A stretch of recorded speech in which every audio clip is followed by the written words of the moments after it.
Ali, Ali, Ali, Ali, Ali, Ali, yeah.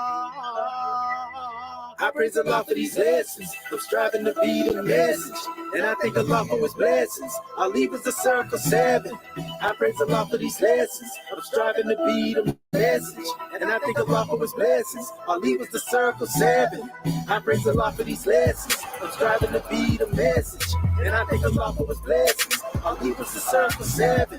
I praise Allah for these lessons. I'm striving to be the message, and I thank Allah for His blessings. Ali was the circle 7. I praise Allah for these lessons. I'm striving to be the message, and I thank Allah for His blessings. Ali was the circle 7. I praise Allah for these lessons. I'm striving to be the message, and I thank Allah for His blessings. Ali was the circle 7.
Islam, Islam, Islam, Moorish America.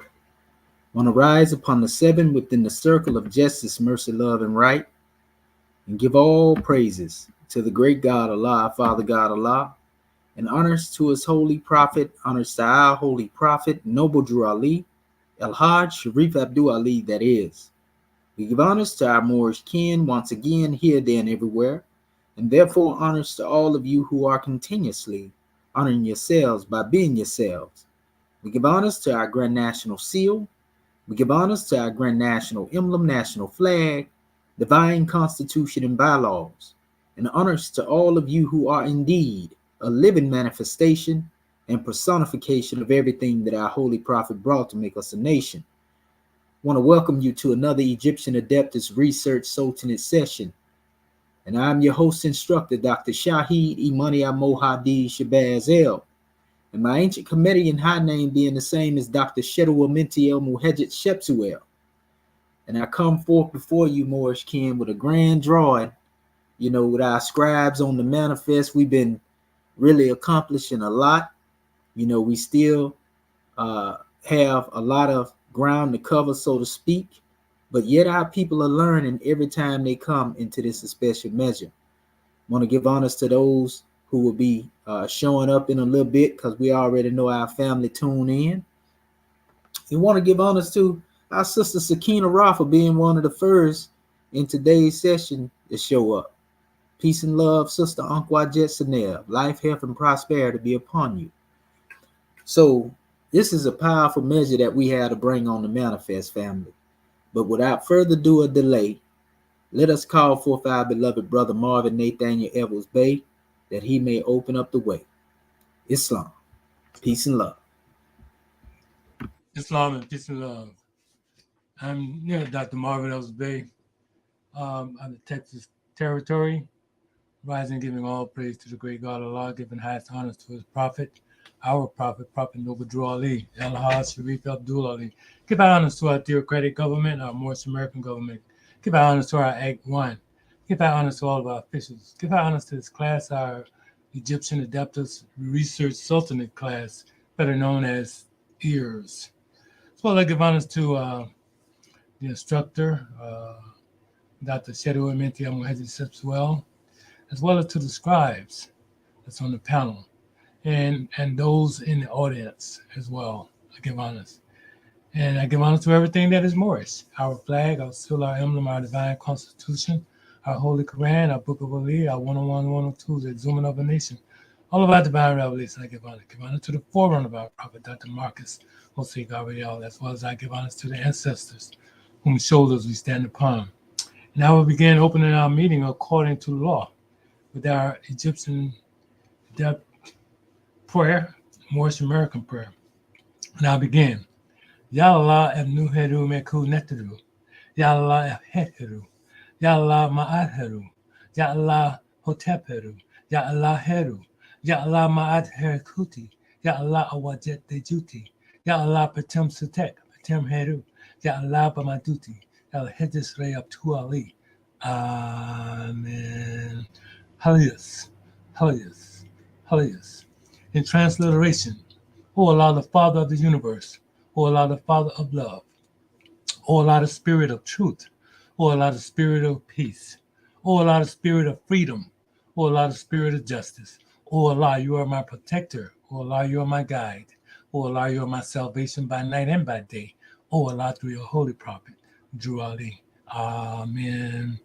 Holy Issa. Holy Issa. Holy Issa.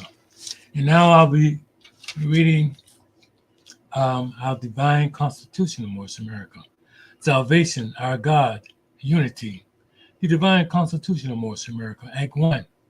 The Grand Sheikh and the Chairman of Moorish America are in power to make law and enforce laws with the assistance of the Prophet and the Grand Body of Moorish America. The Assistant Grand Sheikh is to assist the Grand Sheikh in all affairs if he lives according to love, truth, peace, freedom, and justice, and it is known for the citizens of Moorish America. The bylaws, Act 2. All meetings are to be opened and closed promptly, according to the Circle 7, and love, truth, peace, freedom, and justice.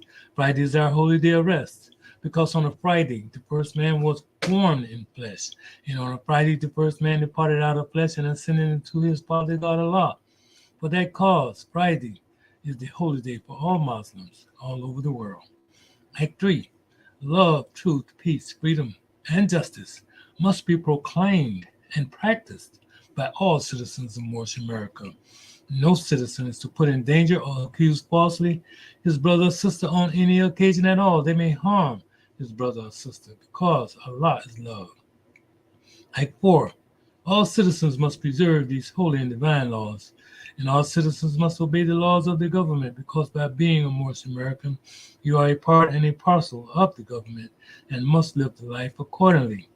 Act 5. No organization of Moorish America is to cause any confusion or to overthrow the laws and constitution of the said government, but to obey hereby. Act 6. With us, all citizens must proclaim their nationality, and we are teaching our people their nationality and their divine creed, that they may know that they are a part and a parcel of the said government, and know that they are not Negroes, colored folks, black people, or Ethiopians, because these names were given to slaves by slave holders in 1779 and lasted until 1865 during the time of slavery. But this is a new era of time now, and all men now must proclaim their pre-national name to be recognized by the government in which they live and the nations of the earth. This is the reason why Allah, the great God of the universe, ordained noble Drew Ali the prophet to redeem his people from their sinful ways. The Moorish Americans are the descendants of the ancient Moabites, whom inhabited the northwestern and southwestern shores of Africa. Act 7. All citizens must promptly attend their meetings and become a part and a parcel of all uplifting acts of Moorish America. Moorish Americans must pay their dues and keep in line with all necessities of Moorish America, and then you are entitled to the name of faithful. Husband, you must support your wife and children. Wife, You must obey your husband and take care of your children and look after the duties of your household. Sons and daughters must obey father and mother and be industrious and become a part of the uplifting of fallen humanity. All Moorish Americans must keep their hearts and minds pure with love and their bodies clean with water. This divine covenant is from your holy prophet, Noble Drew Ali, through the guidance of his father, God Allah. Prophet Noble Drew Ali, peace and blessings be upon him, founding father and framer of the divine constitution and bylaws of Moorish America. Now this meeting has been opened according to law, according to Act 2, and law of truth, peace, freedom, and justice. And now I will turn the meeting over to our National Assistant Grand Secretary of State, Dr. Dendra Anil Carter Bay. Islam. Islam, Islam, Islam. I am the National Assistant Grand Secretary of State, Dr. Diane Carter Bay, my ancient committee and high name being Dr. Dendra Anil Carter Bay. First, let me rise and give praises to our great God Allah. I give honors to our holy prophet, Noble Drew Ali. I give honors to Act 1.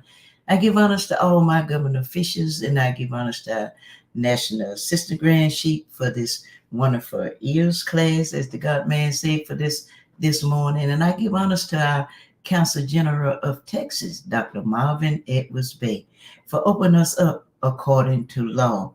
And at this time, I will be reading our chapter of the week, chapter 65, coming from our Holy Quran.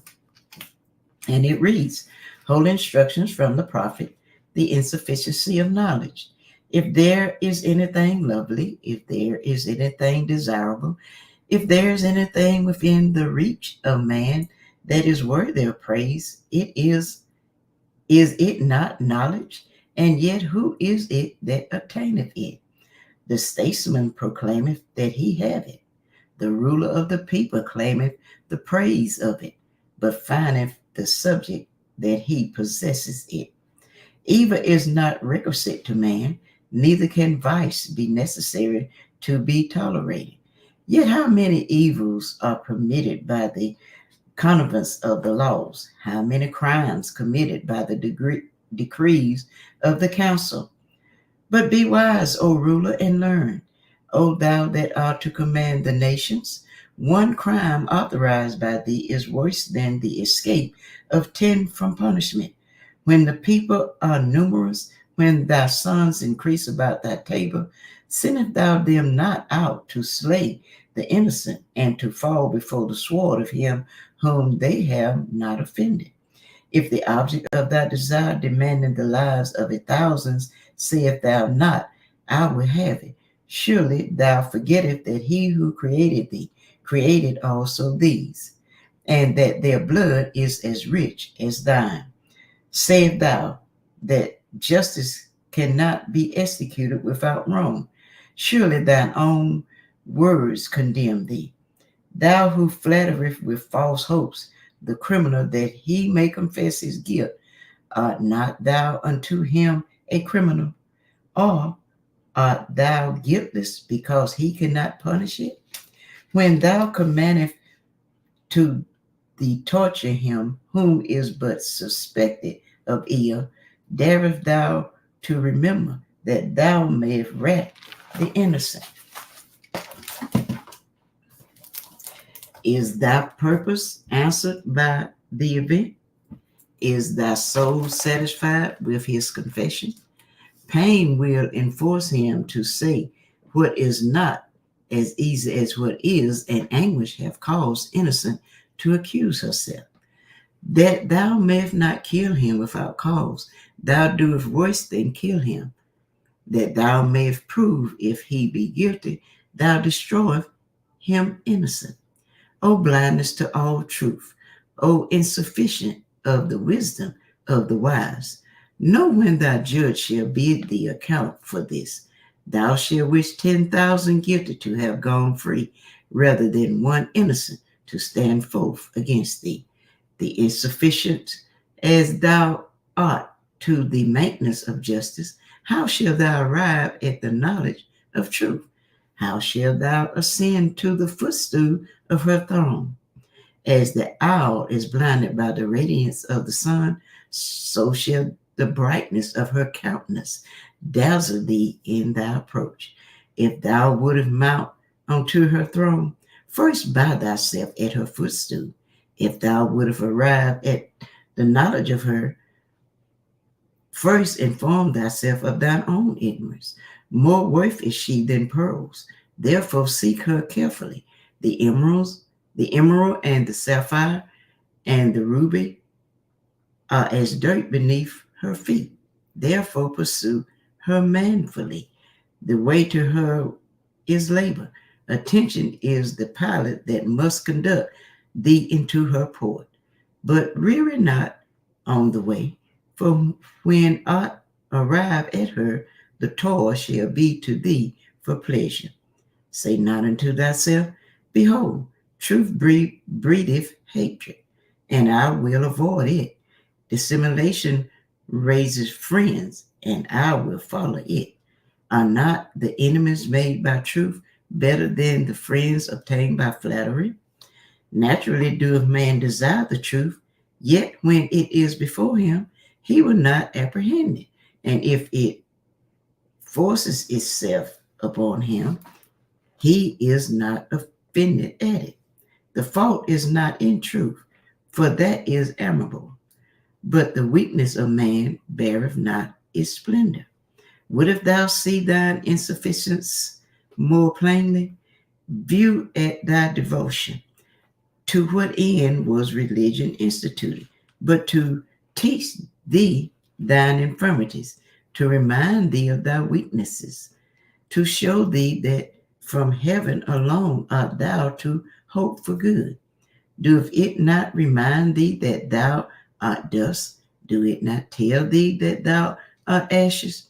And behold, repentance, is it not frailty?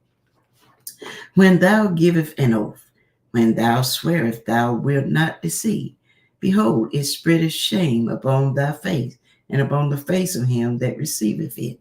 Learn to be just, and repentance may be forgotten. Learn to be honest, and oaths are unnecessary. The shorter follies are, the better. Say not therefore to thyself, I will not play the fool by halves. He that heareth his own faults with patience shall reprove another with boldness. He that giveth a denial with reason shall suffer a repulse with moderation. If thou art suspected, answer with freedom. Whom should suspicion affright except the guilty? The tender of heart is turned from his purpose by supplication. The proud is rendered more obstinate by entreaty. The sense of thine insufficiency commandeth thee to hear, but to be just, thou must hear without thy passions. Islam, Islam, Islam. I will now turn everything back over to our National Assistant Grand Chief, Dr. Pseudo-HIEROGLYPHS, Maheji Sepsuel. Are you there, Godman? Islamism is close as a love thought, goddess and queen. Islam. Gratitude. Islam. And gratitude. Islamism without the schism. Having already risen, we continue to rise upon the seven within the circle of justice, mercy, love, and right, and give all praises to the great God Allah, Father God Allah, and honors to his holy prophet, honors to our holy prophet, Noble Drew Ali, Al-Hajj Sharif Abdul Ali, that is. We give honors to our Moorish kin once again, here, there, and everywhere, and therefore honors to all of you who are continuously honoring yourselves by being yourselves. We give honors to our Grand National Seal, Grand National Emblem, National Flag, Divine Constitution, and bylaws, and honors to all of you who are indeed a living manifestation and personification of everything that our holy prophet brought to make us a nation. And we always like to lay a foundation and open up the way by coming forth from our study guide. In this particular session, we're going to come from the book of Ali, and we would ask that all of our scribes kind of participate in a call and response type measure. We're going to be dealing with the two drawings in our book of Ali, the divine origin of the Asiatic nations and the commentaries, and also the capital empire of the Dominion of Africa and its commentary. So what we want is that we want one of our Moorish kin, our scribes, to read, for example, the divine origin of the Asiatic nations. But as one is going into this, we would have our other Moorish kin, read the commentary, so you pause at each point of the commentary and then allow, another scribe to come forth, whoever it may be, paired up on each of these chapters. We can do it that way. Islam. So we need somebody to volunteer to read the actual chapter. Islam. So Brother Bati Bey, we'll have you reading the divine origin. And so when you start at the divine origin, you'll pause and allow whoever it is, which scribe that will come with you, to assist you in the commentary. And you'll stop at the numbers, and then that scribe will pick up. Islam. Islam, Grand Secretary of the State. Gratitude. Islamism. So yeah, you will pick up on the commentary as he stopped and give that pause. At each point he'll make a pause where there's a number for the commentary, and you can pick up Islam, like I said, Islam. in response fashion. Islamism. All right, Sister Dendra and Brother Marvin Nathaniel Evans Bay. We'll have you two deal with the capital empire and Dominion of Africa. And whoever would like to read the chapter, Islam. Islam. Which one you say, Governor? The capital empire and Dominion of Africa in the book of Ali. Okay. This is gonna give our family some background. Okay, I can do that chapter. The capital Egypt, the capital empire of the Dominion of Africa. Okay, I got it. Mm-hmm. Okay, I can read that. Okay, and then Brother Marvin Edwards Bay, if you will, can you pick up the commentary as she paused at each point of a number? Islam. Islamism. So, all right, we will proceed from this particular point. Gratitude, Islamism without the schism. First, I'd like to rise and give all manner of praise to Allah, understood the proper, understood theocratic government, and World Council, our flag, seal, emblem, our divine constitution, our swift angels, muftis, citizens alike, honest to all the Moors that are here in attendance, all the ones at the sound of my voice, all the Moors on the panel, and our Sister Grand Sheik, and as being the host of this class, Islam. The Little Holy Book by the Last Prophet, Noble Drew Ali, Chapter 1, The Divine Origins of the Asiatic Nations. The fallen sons and daughters of the Asiatic nations of North America. Oh, Islam, Dr. Bati Bey, the chapter, The Divine Origin, that's number 1. Huh? Oh, the divine origin, Islam. All right, Islam. Dr. Hatshepsut rising, giving praises to Allah, honor to our prophet, honor to our class, our family online, to Act 1, our host instructor, and to our scribes. The divine origin is the holy beginning, the great God's breath, infinite cause, sacred source, divine creation, pure activation, hallowed start, godly opening, faithful foundation. Of the Asiatic? Asiatic is earthbound, state being earthbound, first manifest, human, man of hue, God in flesh, mortal. Nations. Nation is free state, natural people, descendant populations, citizens, countries, lands, jural societies, jurisdictional salvation, bloodline, power of heritage. The fallen sons and daughters of the Asiatic nations of North America. Moorish descendants of West Africa and other sun-kissed indigenous inhabitants of the Americas. Need to learn to love. Love is God, a divine saving power which frees the captured will to think, reason, understand, and remember. Instead of hate, to know of their higher self and lower self. Man must come to know of the illusions of his fall before reason will resolve the dormant God within. This is the unity of the Holy Quran of Mecca.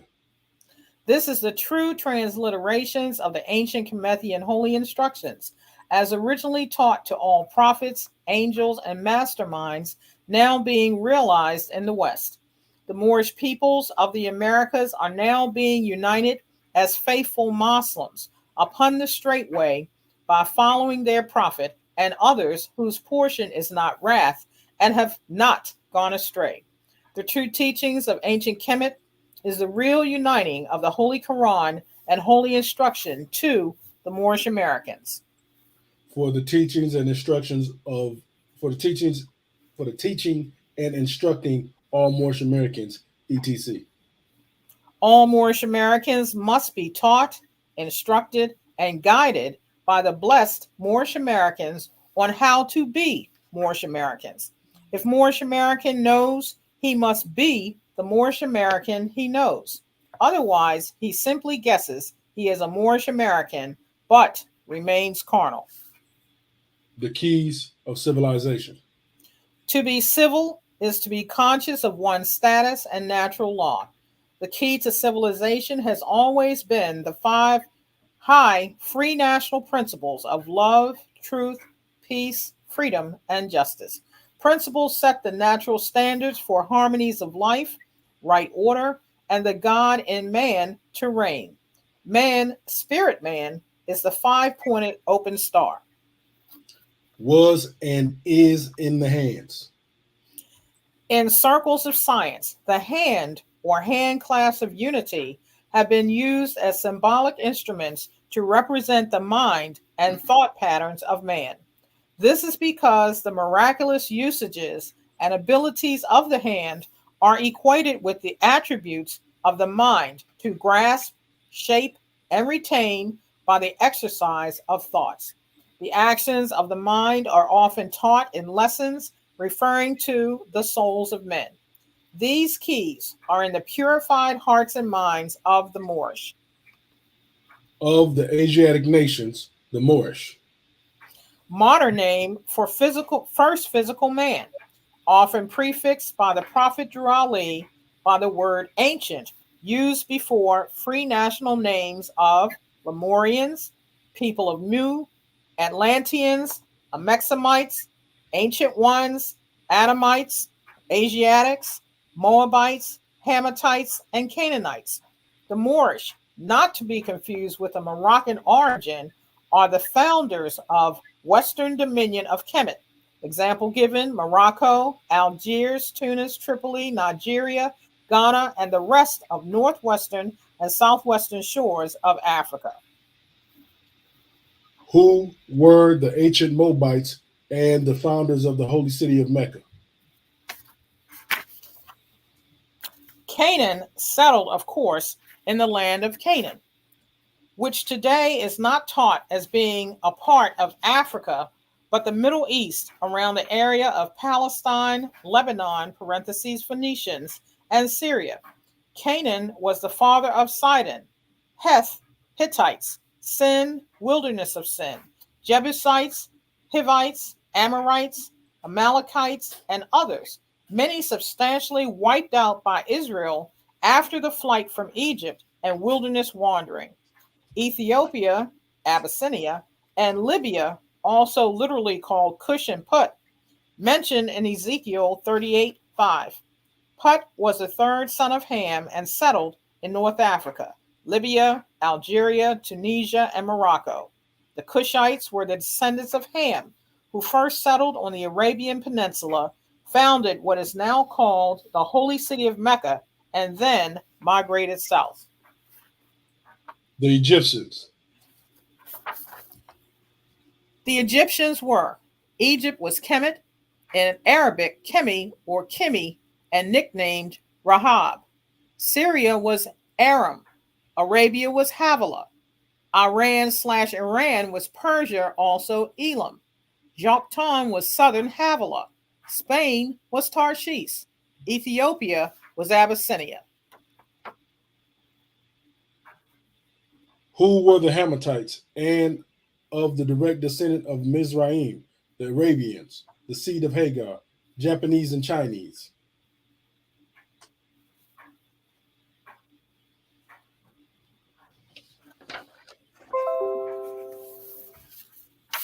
Brother Bachi Bey, you got ayat 4? Ayat 4? Yeah, because I read 13 already, commentary. Oh, I was reading. Oh, that's okay. I didn't do the whole thing. Pardon about it. Who were the Hammatites and of the direct descendants of Mizraim, the Arabians, the seed of Hagar, Japanese, Chinese, the Hindus of India, the descendants of the ancient Canaanites, Hittites, and Moabites from the land of Canaan? East Africa is the birthplace of modern human family. Today, these are the Hammatites, who are the founders of the present Moorish Empire, known as the Mexium, which covers the northwest and southwest Africa, including all the Americas and adjoining islands. The Asiatic nations and the countries in North, South, and Central America, the Moorish Americans and Mexicans in North America, Brazilians, Argentinians, and Chileans in South America, Colombians, Nicaraguans, and the natives of San Salvador in Central America, etc. All of these are Muslims.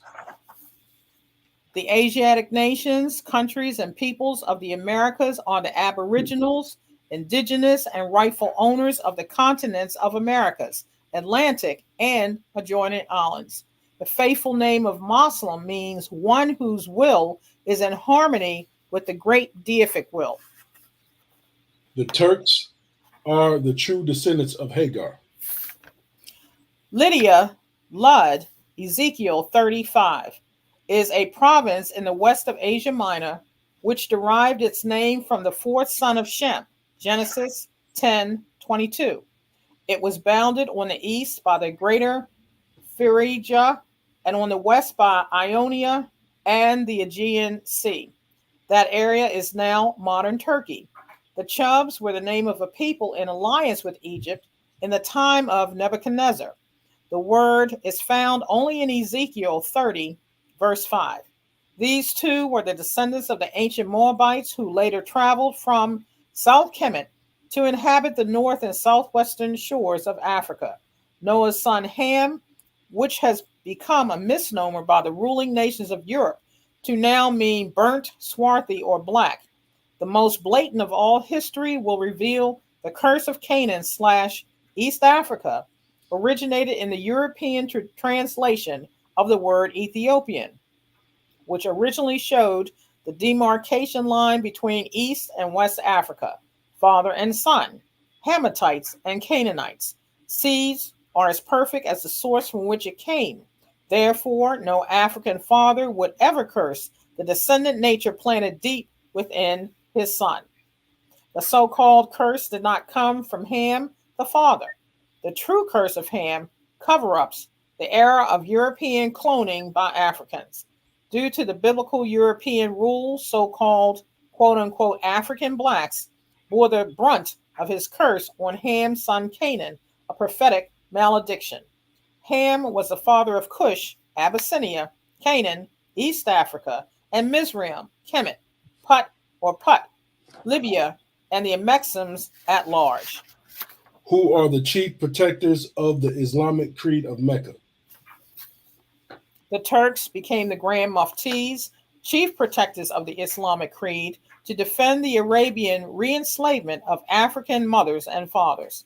This soldier rule of Turkish men has been cloaked under this Arabian version of Mohammedan laws, originated in Kemet, now disguised as al-Islam. There is a bounty accepted by the chief protectors, quote unquote, to hide the joint works of Catholics/Christians, Jews, and Muslims by the Turks, whom themselves have shielded the burial of the Moors during the changing of the guards. This burial is really the Turks entombing the original white fez of the Moorish Commethian adepts being changed to red, and then finally the black fez worn to this day.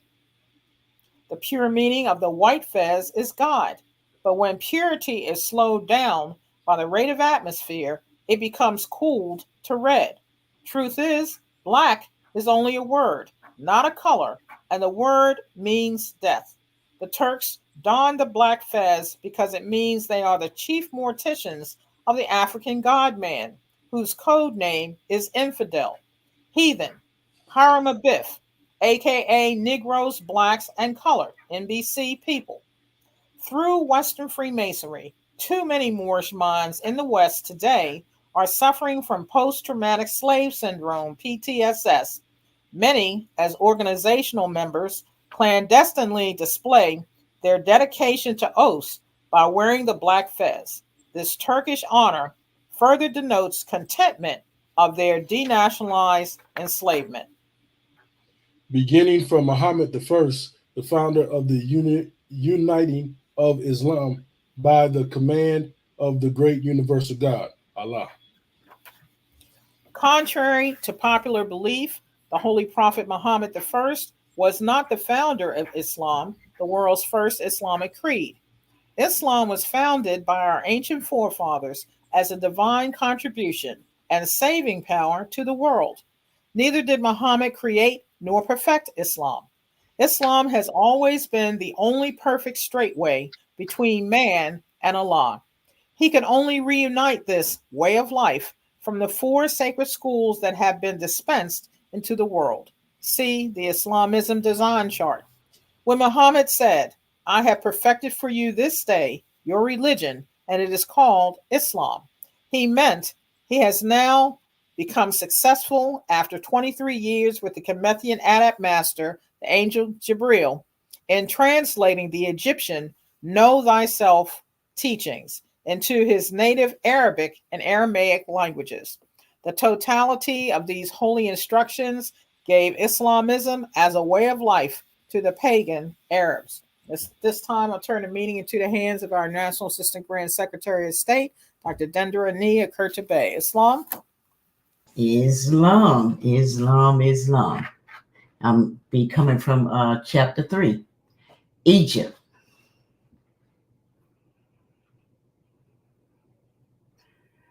Brother Marvin Evers Bay. Oh, pardon me. I was just talking. Right. Number 1, Arabic, Kemet, Kimi, Mizraim, Put, descendants of Ham. The capital empire. The first city, headquarters, hub, center of all nations, kingdoms, countries, cities, tribes, villages, and families throughout the entire continent of Africa. During the millenniums of Commethian rule, there were several civilized empires, dynasties, and kingdoms serving under the African Akubalan, capital of dominion. Of the dominion. Dominance, power, authority, command, protectorate, territories, providences under one rule. Of Africa. Most histories are current stories being told of a conqueror's plight and past subjugations. And because history is not always an exact science, it rarely reveals the true chronicle of those who have been conquered. The history of Africa, a grand example, is largely told in the archives of European folklore, and not by who they say are Africans. When referring to Africa and Africans, it is customary during the triumphant age of the European to first remove God away from the African subject by renaming said life according to the delights of their victorious vision. But Africa is not the original name for the world's first inhabited continent, nor did the indigenous inhabitants call themselves African.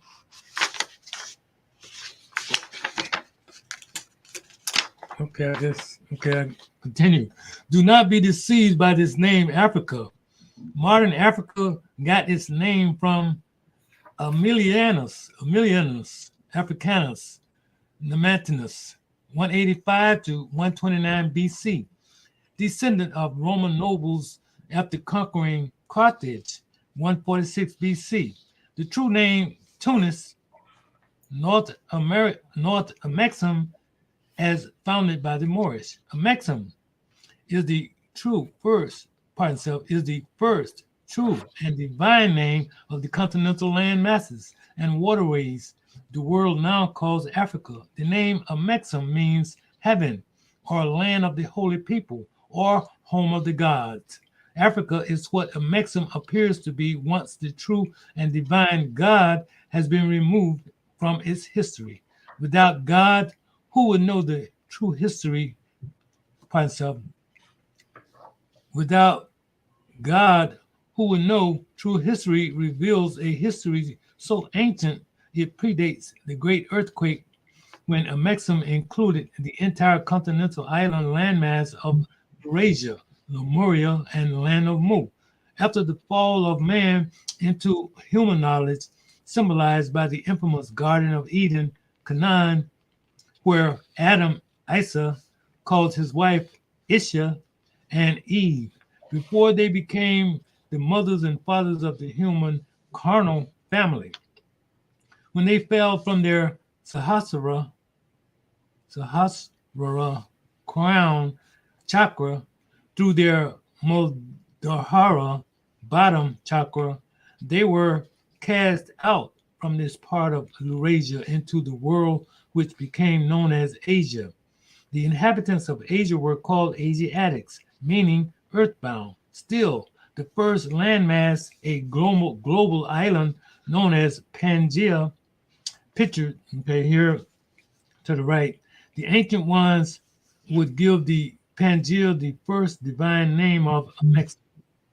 Because this massive island was a total land men would call Earth to this day. It should also be noted Amexem is also the continental land areas and the antediluvian area Noble Drew Ali referred to when he officially identified the Moorish Americans as descendants of the ancient Moabites, Mu, Lemurians, whom later inhabited the northwestern and southwestern shores of Africa. Here, the word ancient refers to the earliest, beginning, old, or oldest.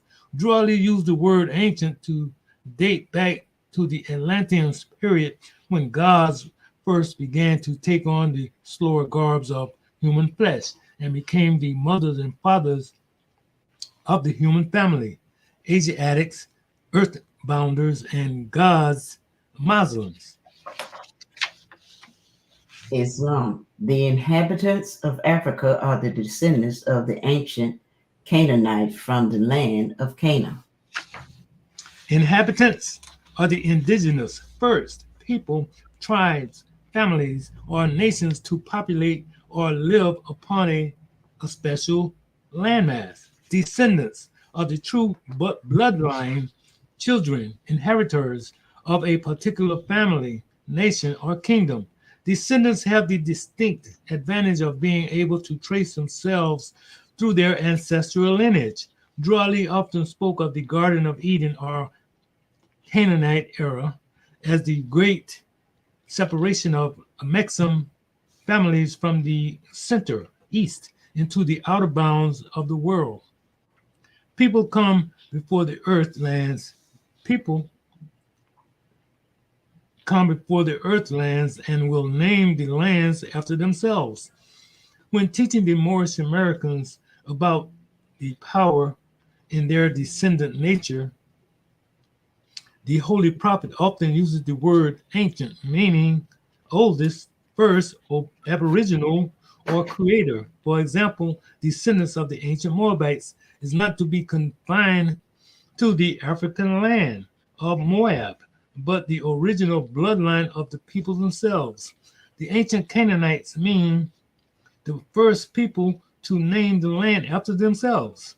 Yet, Before these Asiatic kindred separated into the world, they formed a covenant in order to remember the relationship that bindeth them to love and unity. This treaty would later become the world's first national prayer, being returned to the Moorish by their prophet. See chapter 25.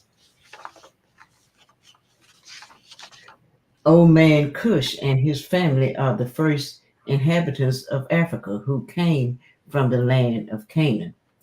His father Ham and his family were second.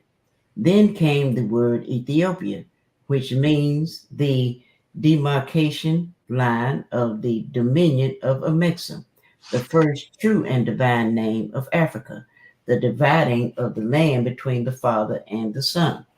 The dominion of Cush, northeast and southeast Africa, and northwest and southwest was his father's dominion of Africa. In later years, many of their brethren from Asia and the Holy Lands joined them.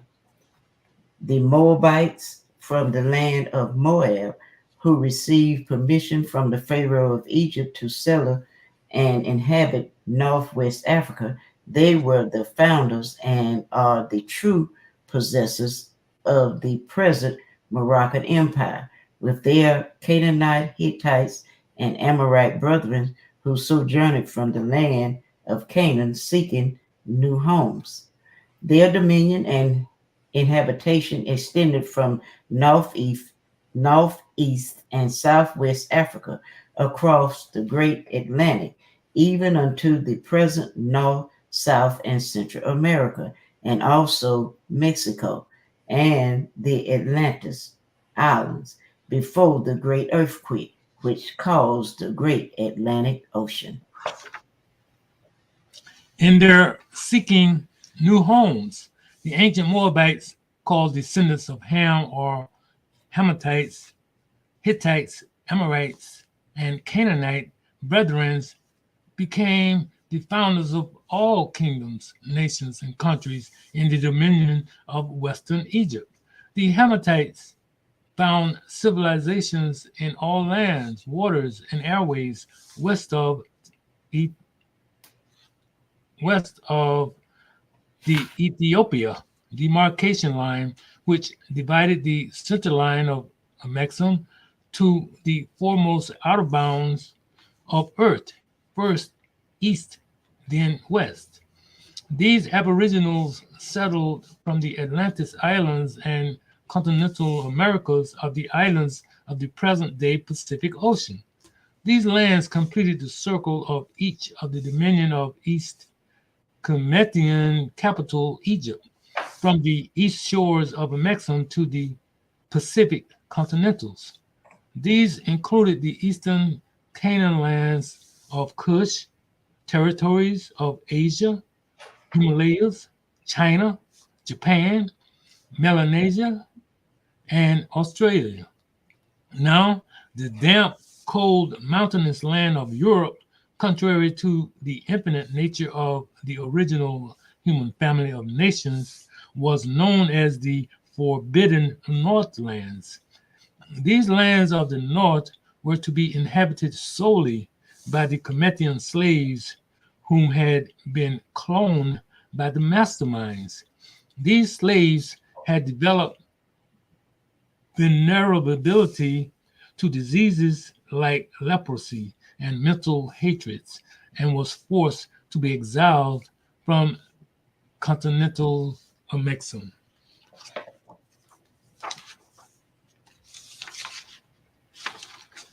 Okay, picture and Okay, my next. Go ahead, guys. Sea map of Mexamites, ancient Moabites, separation into the world. The river Nile was dredged and made by the ancient Pharaoh of Egypt in order to trade with the surrounding kingdoms. Also, the Niger River was dredged by the great Pharaoh of Egypt in those ancient days for trade, and it extends eastward from the river Nile westward across the great Atlantic. It was used for trade and transportation. Okay. The Nile and Niger rivers are both man-made. The Nile is still today the world's greatest waterways at 4,180 miles, 6,695 kilometers, generally regarded as the longest river in the world and among the most culturally significant natural formations in human history. The ancient pharaohs engineered the dredging of the Nile using the heavenly reservoir from Lake Tana and in Abyssinia, Ethiopia. Because the Nile is man-made, it became the only river to flow from south to north. The word Nile comes from the Greek word Nilios, meaning river valley. But in ancient Kemetic language, the Nile is called Iteru, meaning God's flow, river of the gods, or great river, which is represented here in our hieroglyphs.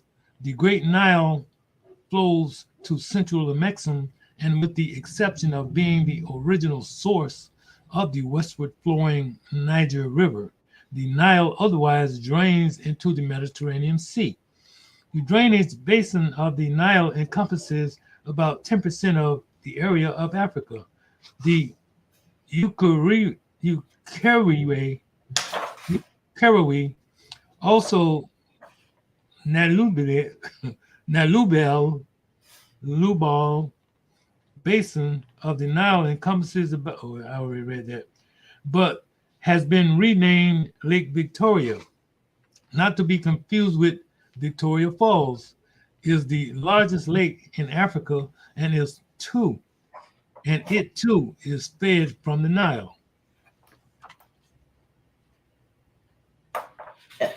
According to all true and divine records of the human race, true and divine records were largely held back by the Muslims, men of God of Kemet.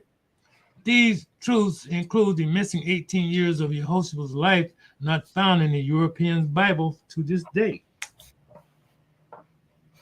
there is no Negro, Black, or colored race attached to the human family, because all the inhabitants of Africa were and are of the human race, descendants of the ancient Canaanite nations from the Holy Land of Canaan. The genealogy of the nations according to the Old Testament. The Old Greek Septuagint, now called the Holy Bible, traces Eber to Shem, the son of Noah. From him were also the Assyrians and the Arameans. All these people spoke languages closely related, which we are in the habit of calling Semitic. The speech of the Canaanites was nearest to that we know as Hebrew. Yet the Bible groups these people together with the Egyptians among the descendants of Shem's brother Ham. Cush begat Nimrod, and his kingdom was Babel. Out of that land went forth Ashur. The ancient Moabites are the true founders of the holy city of Mecca. A portion of southern Arabia was later settled by Cush and his sons, direct descendants of Ham of the ancient Moabites. From the biblical perspectives, all the descendants of the sons of Noah, Shem, Ham, and Japheth, populate the world as the three main divisions of mankind: Mongoloid, Oriental, Canaanites, Africans, and Caucasian Europeans, respectively, and they're mixing. The only problem with his story is this: one, all pheasants are off to Noah, the only man to make Japanese, Chinese, African, and pale-skinned babies by the same woman. Now the old brother was laying some serious pack. Two, global population of the earth is centered after a worldwide tsunami called the flood. Ironically, the flood took place after the pyramids were built, and none of these structures got wet. In these modern days came the seal of the European quest to rule Africa with the United States Black Code laws. Remember, the Septuagint is the words of the Greeks and not the word of God. It was therefore the Greeks who wrote Noah's son Ham, meaning burnt, swarthy, or black, bore the brunt of his curse on his son Canaan, a prophetic malediction. Ham was the father of Cush. Ethiopia is really Abyssinia. Canaan, Middle East. Mizraim, Egypt. Put, Libya. And the Africans in general. When the Greeks recorded Ham as meaning the burnt, swarthy, or black people instead of Hamites, well, to say the least, Africans have been blacker, and blackest ever since. All because the Bible, the Word of God, told me so. So it is not strange in 1774 as the Constitution of Britain endorsed the enslavement of Africans. Her 13 colonies, Puritans in North America, proudly announced the Black Code laws in controlling the abundance of Negro slaves. I guess I should continue. Moorish or Moroccans. There is a great distinction between the free national names of Moorish and Moroccans. The Moorish peoples are the founders of the present-day Morocco and nearly 30 other countries in Africa, west of the line of Ethiopia. The word Ethiopia marks the demarcation line dividing a maxim between the old man Ham and his son Cush. The divine national name Moorish derived from the industrious acts of those Muslims who are descendants of the Moabites, Hamites, Amorites, Hittites, and Canaanites. Morocco became known as Egypt of the West and became the western capital of dominion. In 1403, Morocco finally received the ancient five-pointed open green star of the Moorish. Moroccans are confined to the jurisdiction of Morocco, whereas the name Moorish is a collective free name of the children of one father who remember the relation that binds them to love and unity. The descendant name Moorish became the united collective free national name of the ancient Moabites and West African gods who formed themselves kingdoms in the westward portion of the dominion of Ametsu. Their conscientious works and productivities include dredging rivers for trade, establishing universities of science and education, and forming themselves kingdoms. These kingdoms are called this day Morocco, Algiers, Tunis, Tripoli, Libya, Chad, Mali, Senegal, Gambia, Ghana, Nigeria, Congo, Angola, Namibia, Botswana, and today's South Africa, etc. The Moorish are the true founders of these West African kingdoms across the Great Atlantic to the continental Americas and adjoining islands. This is why Noble Drew Ali declared the Moorish Americans are the descendants of the ancient Moabites, whom inhabited the northwestern and southwestern shores of Africa. Act 6. The free national name Moorish connects the descendant nature of their ancient forefathers and the American to illustrate their aboriginal and indigenous status to lands furthest west. What your ancient forefathers were, you are today without doubt or contradiction. The prefix "for" in forefathers modifies the word father to mean God, the Father, the first Father, beginning Father, or front father? Noble Drew Ali teaches, who made you? And the true answer is Allah. Thus, you are today as the one who made you. This precludes the divine origin of your free national name, nationality, which gives every living soul their holy lineage to the human family. There is no one who is able to change man from the descent nature of his forefathers, unless his power extends beyond beyond the great universal creator, Allah himself. The term descendant nature is both historically sound and legally correct. The descendant nature of every living creature is the built-in divine and natural powers to procreate. It is the descendant nature of living things to replicate itself from among itself and none other. The birth to whales and human beings procreate human beings. Pardon self. The descendant nature gives the power for birds to produce birds. Elephants make elephants. Whales gives birth to whales, and human beings procreate human beings. Birds do not make beasts, and fishes do not have human children. This is why in all the remembrances of man, he cannot recall when he was ever ape or bird or creeping thing. So from where on earth did the so-called NBC derive? The NBC has no descendant nature and no forefathers. Does the fleeting appearances of the NBC mean some man has power extending beyond the great universal creator, Allah himself? No. This verse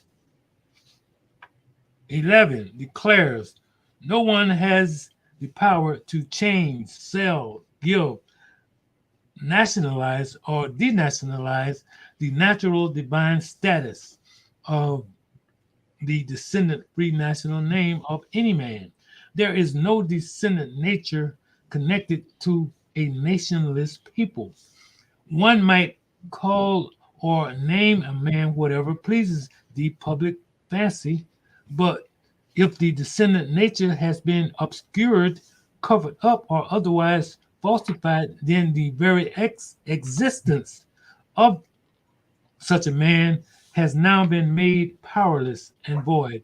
Beware of voluntary membership when joining certain organizations, religious groups, and fraternal orders, because you may be selling yourself into slavery.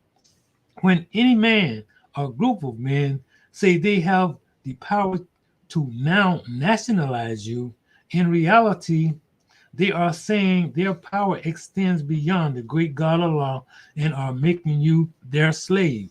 No person, organization, or government can render or change the nationality of any other person. To nationalize simply means to own, process, or have control of.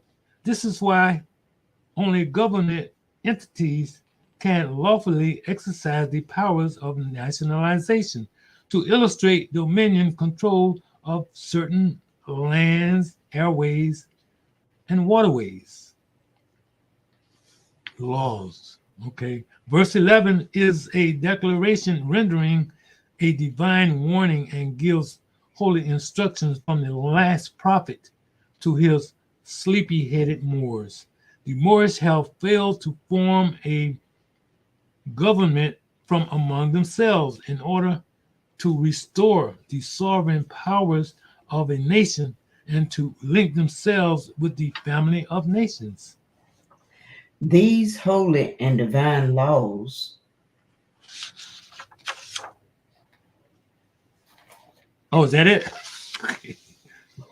Holy and divine laws are based upon the accurate course of history and the perfected plight of the God men.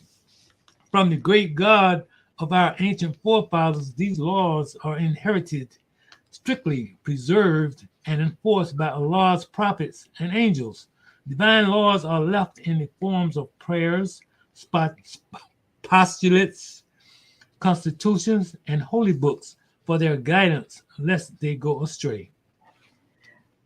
From the Prophet Noble Drew Ali, the founder of the Uniting of the Moorish Science Temple of America.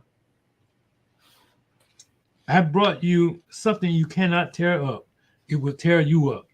Of his many businesses, the MSTA would be the only organization founded by Drew Ali. The Prophet Noble Drew Ali is the founder of the 1913 organization he would later name the MST in Newark, New Jersey.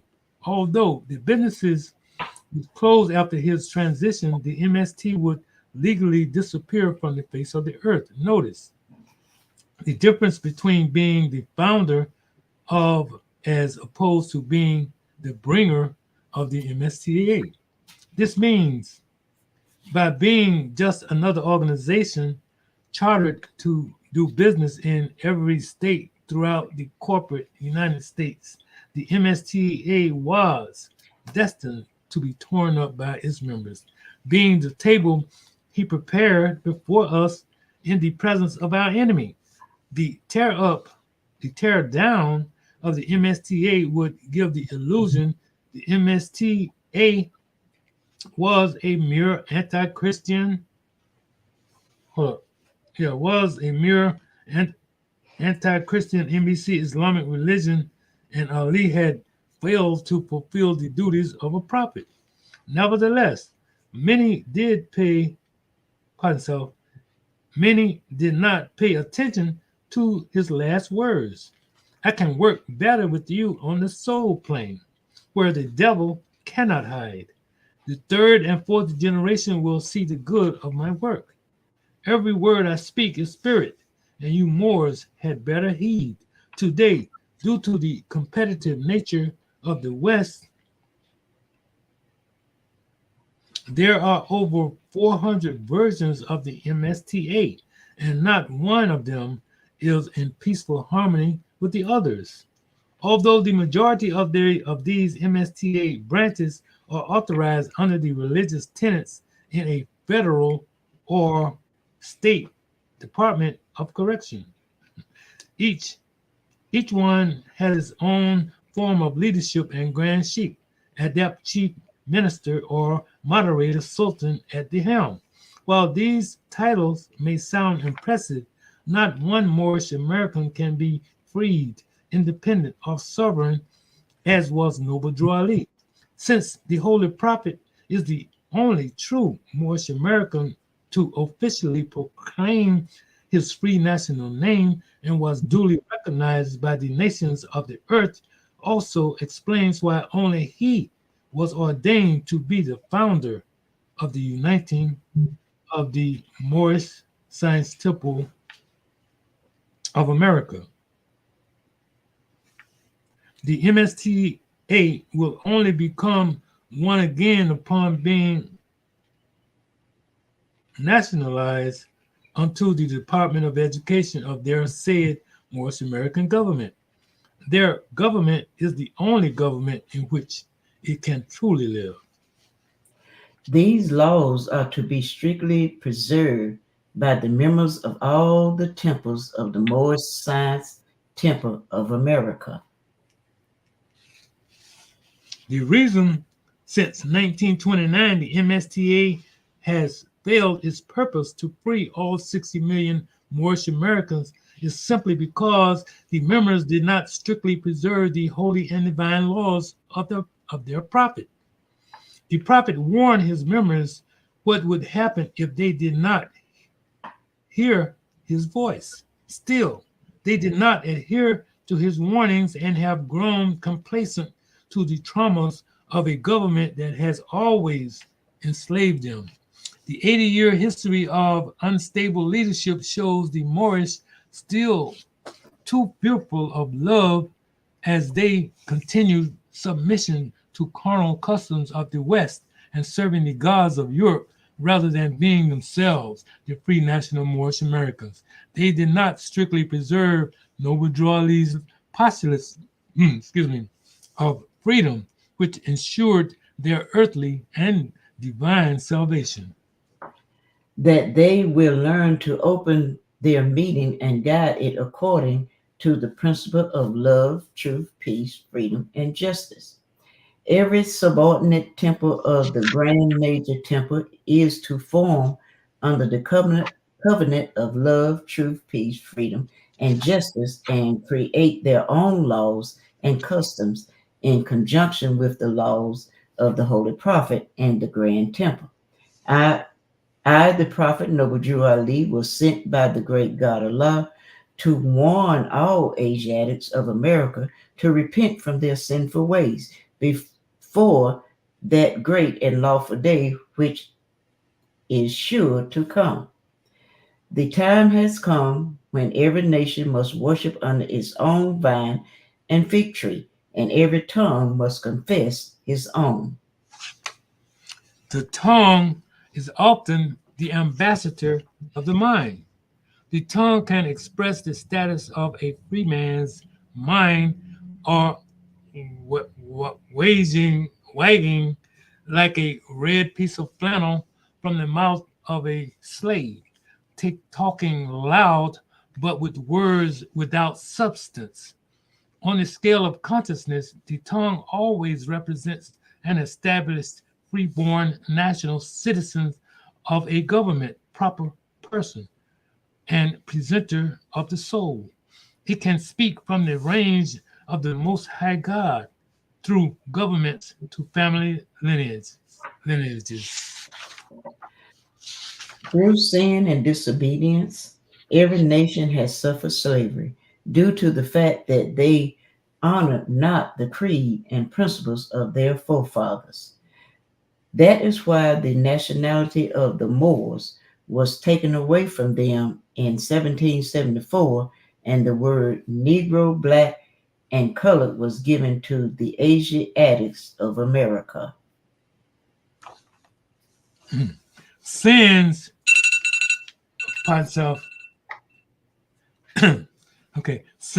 are violations of the natural ordinances of divinity and the harmonies of life.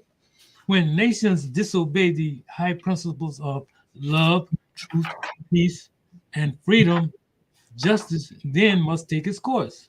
In order to avoid the karmic course of justice, all nations, tribes, and families should worship their God and be aligned with the principles of their forefathers. The constitution of a nation must be balanced with the divine covenant, or they will subject themselves to the wrath of mental slavery, being conquered and enslaved by a stronger manifest, or both. If the nation survives these divine chastisements and genocide does not befall their lot, they are often free to repent and correct the destiny of sin and disobedience. The crowned heads of Egypt had assigned the Moorish to propagate the faith and extend the leanings and truth of the great prophet Muhammad into Europe. And from about 711 to 1350, the Moors of Al-Andalus then did bring civilization, religion, education to the forbidden nations of Europe.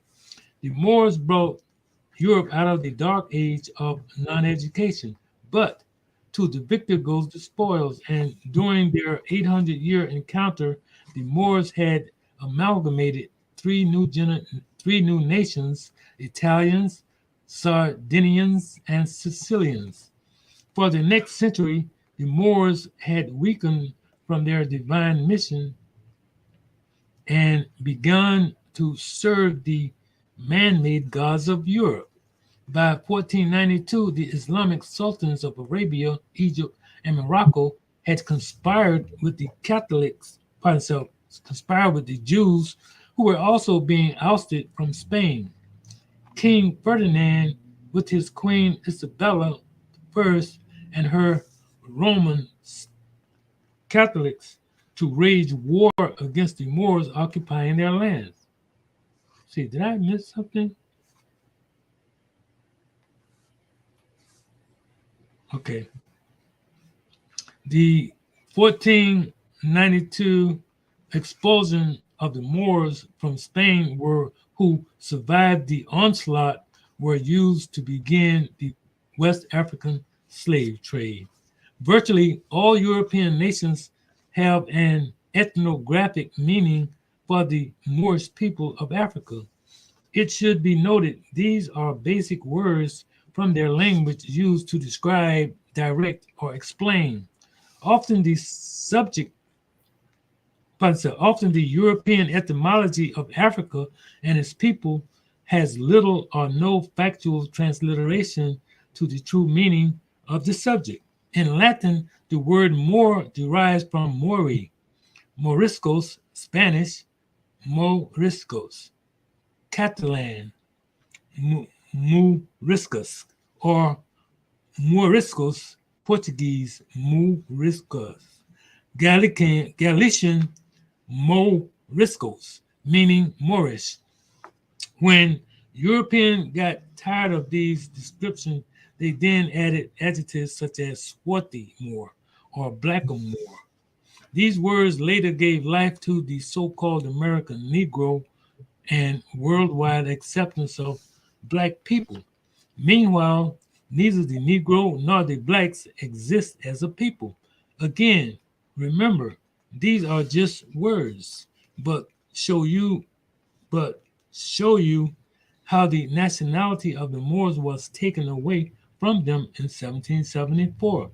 In that year, while the colonies in America were still corporations under British rule, the Black Code Law, BCL, parentheses BCL, were voted into law.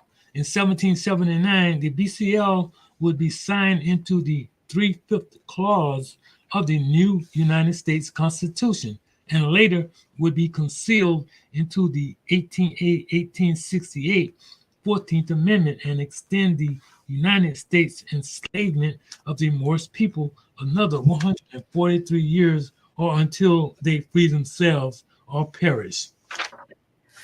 Go ahead, guys. Who were of Moorish descent because they honored not the principle of their mother and father and strayed after the gods of Europe of whom they knew nothing. Some of the gods of Europe are Western Freemasonry, hatred, pets, competition, slander, subjugation, the church, same-sex, Bibles, Christianity, diseases, taxes, wars, murder, poison foods, prison systems, class systems, sororities. In these days, the unproclaimed Moorish Americans, the only nationless people, topside planet mud, will declare they know all too well the above list of European gods. Yet they still serve the gods of Christianity, which has been prepared by the forefathers of the Europeans for the earthly salvation of their descendants, the Moorish males who have been rendered without a true identity and sustained in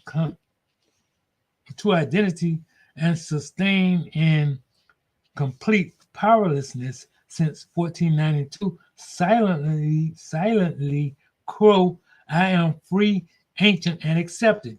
But how free is he without a free national name? How ancient is the NBC made only in America? And what nation on earth accepts colored people? Yes, those of the Negro Masonic Lodge know more about Western Freemasonry, parentheses WFM, than George Washington, his cherry tree, and the axe he used to cut it down. It ain't strange for all black and Moorish Masonic brethren to know more about these gods of the pale skin, man age 21 with sound mind and body still not know Europeans have used this god to prevent the Moorish from being free national men. Competition is a god that condemns unity to hell, and how many African nations had love and happiness but left with the Bible and AIDS. Islam?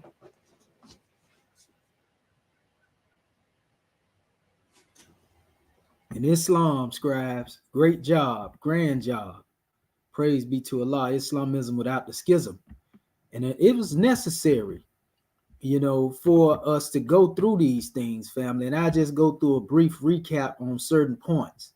And this again is coming from the book of Ali, authored by our Grand National Chairman, Act 1. And so in the book of Ali, these 4 books written by Prophet Noble Drew Ali, he gave a rundown on the history. And this is all relevant to where we're getting ready to go in regards to dealing with the language this morning. Because once you understand, different terminology and so forth and so on that was brought forth, then you understand exactly how certain things unfolded in history. But you have to understand first and foremost, when he started to bring these measures forth, he say the lessons of this pamphlet are not for sale, but for the sake of humanity, as I am a prophet and the servant is worthy of his hire. You can receive this pamphlet at expense. And the reason these lessons have not been known is because the Muslims of India, Egypt, Palestine had these secrets and kept them back from the outside world. When the time appointed by Allah, they loosened the keys and freed these secrets. And for the first time in ages, have these secrets been delivered in the hands of the Muslims of America. All authority and rights of publishing of this pamphlet in 1927. This actually deals with the whole of the Moorish Holy Quran in essence. But when you understand the language that he was using, Prophet Noble Drew Ali knew that our people were buried in the Piscean records of what we call the Bible. So he utilized what they knew best in order to try to begin raising them up in their consciousness, unbeknownst to many.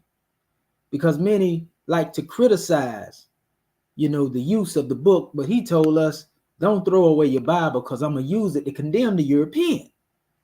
So this tells you the context in which Prophet Noble Drew Ali viewed the Bible or the Piscean records. He didn't view it as, the source of all sources, or if it was the truth and all truth. He tell you, about things being revealed as truth and falsehood strangely mixed. So what he did do is give our people the proper terminology. He would tell us what it said in those scriptures and then bring it forth into what it really is to us. So when you hear us quoting Bible, quoting Quran, we're not quoting from the standpoint of being Christianized when we deal with the Piscean records. We're not quoting from the standpoint of being Arabized when you hear us quoting the Quran. See, that's the worst mistake that most people that are not Moorish make, because they begin to put the Moors in a box, and they don't even know which type of Moor they're dealing with. They think they're dealing with a religious-minded Moor that's just based on the MST of A. Nothing wrong with the MST of A because Prophet Noble Drew Ali founded it. However, we the Moorish American government. And the lessons that we give openly, a lot of those who are in the organization feel slighted because they say, well, y'all giving up the ADEPT teachings to the public. They shouldn't have it. So we teach that we don't have to keep secrets or keep things back. And Prophet Noble Drew Ali just showed you the secrets were released to the people. Had he kept this information secret, then we wouldn't have received it. If he was demonstrating, like a concealment degree, like the Masonic measure. But he told you that these secrets had been loose, so he brought them to us. So why would we hide the truth on the bushel basket? You see what I'm saying? So he goes on and he states the industrious acts of the Muslims, and it's a difference to us between what a Muslim and a Muslim is. A Muslim is one that is the will of Allah. A Muslim is one who submits to the will of Allah. Now, by putting these measures beside each other, we're not saying, oh, the Muslim is more superior than them. We're just telling you what the definition is according to our paradigm. You understand? Some people say a Muslim and a Muslim is the same thing. Not to us. Because submitting to the will and being the will is two different things, family. So there's most definitely a distinction there to us. You know, and this is adept teaching. So the industrious acts of the Muslims of Northwest and Southwest Africa, it says these are the Moabites, Hamatites, Canaanites who were driven out of the land of Canaan by Joshua, and received permission from the pharaohs of Egypt to settle in that portion of Egypt. In later years, they formed themselves kingdoms. These kingdoms are called, to this day, Morocco, Algiers, Tunis, Tripoli, etc., i.e. the land of, the Moors. They were indigenous to this land. They came out of Kemet. You got to remember, those who come from Algiers, Tunis, Tripoli, etc., they were those who come from the Libyan or the Libico-Berber dynasty of ancient Kemet, which was actually another one of the longest reign dynasties in Kemet. Go and look up the Libyans of ancient Kemet, or the Libu, as they call them in the Kemetic language, or the Meswesh. They use different terminology for them, but it's still the same people. So it was these people that came out from the Nile Valley culture and civilization and migrated across the Sahel all the way into Mauritania. Your Algiers, your Tunis, Tripoli, etc. See, a lot of people don't know when they say these are the Moabites. When they hear Moabite, they automatically go back to the biblical narrative and they are stuck there. But in ancient Kemet, it was actually spelled M-U-A-B-A. It means Mu'aba. Mu'aba. And this is where it becomes Moab. Mu'aba gave birth to Moab. Kemetically, it's Mu'aba. And in the English as we have it, it's expressed as Moab, which become Moabites. Now, the root of the word Moab, you see the word Mu. And make no mistake about it, etymology always connect the language, the land, and the man. This ain't no pseudoscience, this is the truth. In fact, this is how you solidify who the man is, by understanding the land and understanding the language that is there. So Moabites, I'm going to show you a prime example. Another name for Moabite, and I love to go into this area here because I get a better search through this. And I showed this to our family before. I got to do this before I go into the language because this is going to be relevant. Another name for Moabite is Mozabite. Oh, I didn't put the A in there. They put some food up there, huh? So, they done took the Z out now, huh? There we go.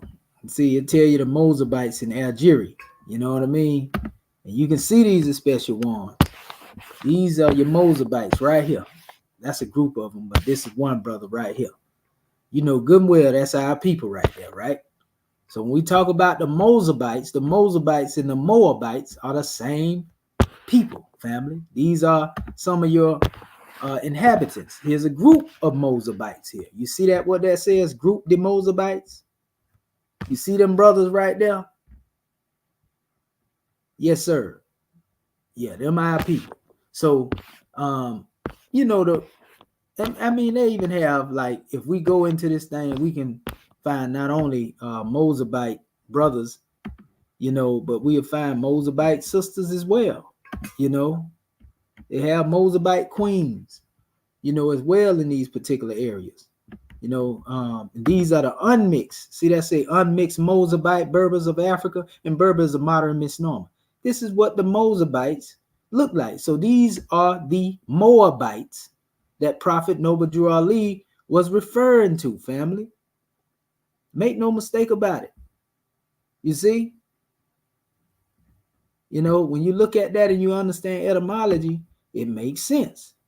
See? So you can go and do your research.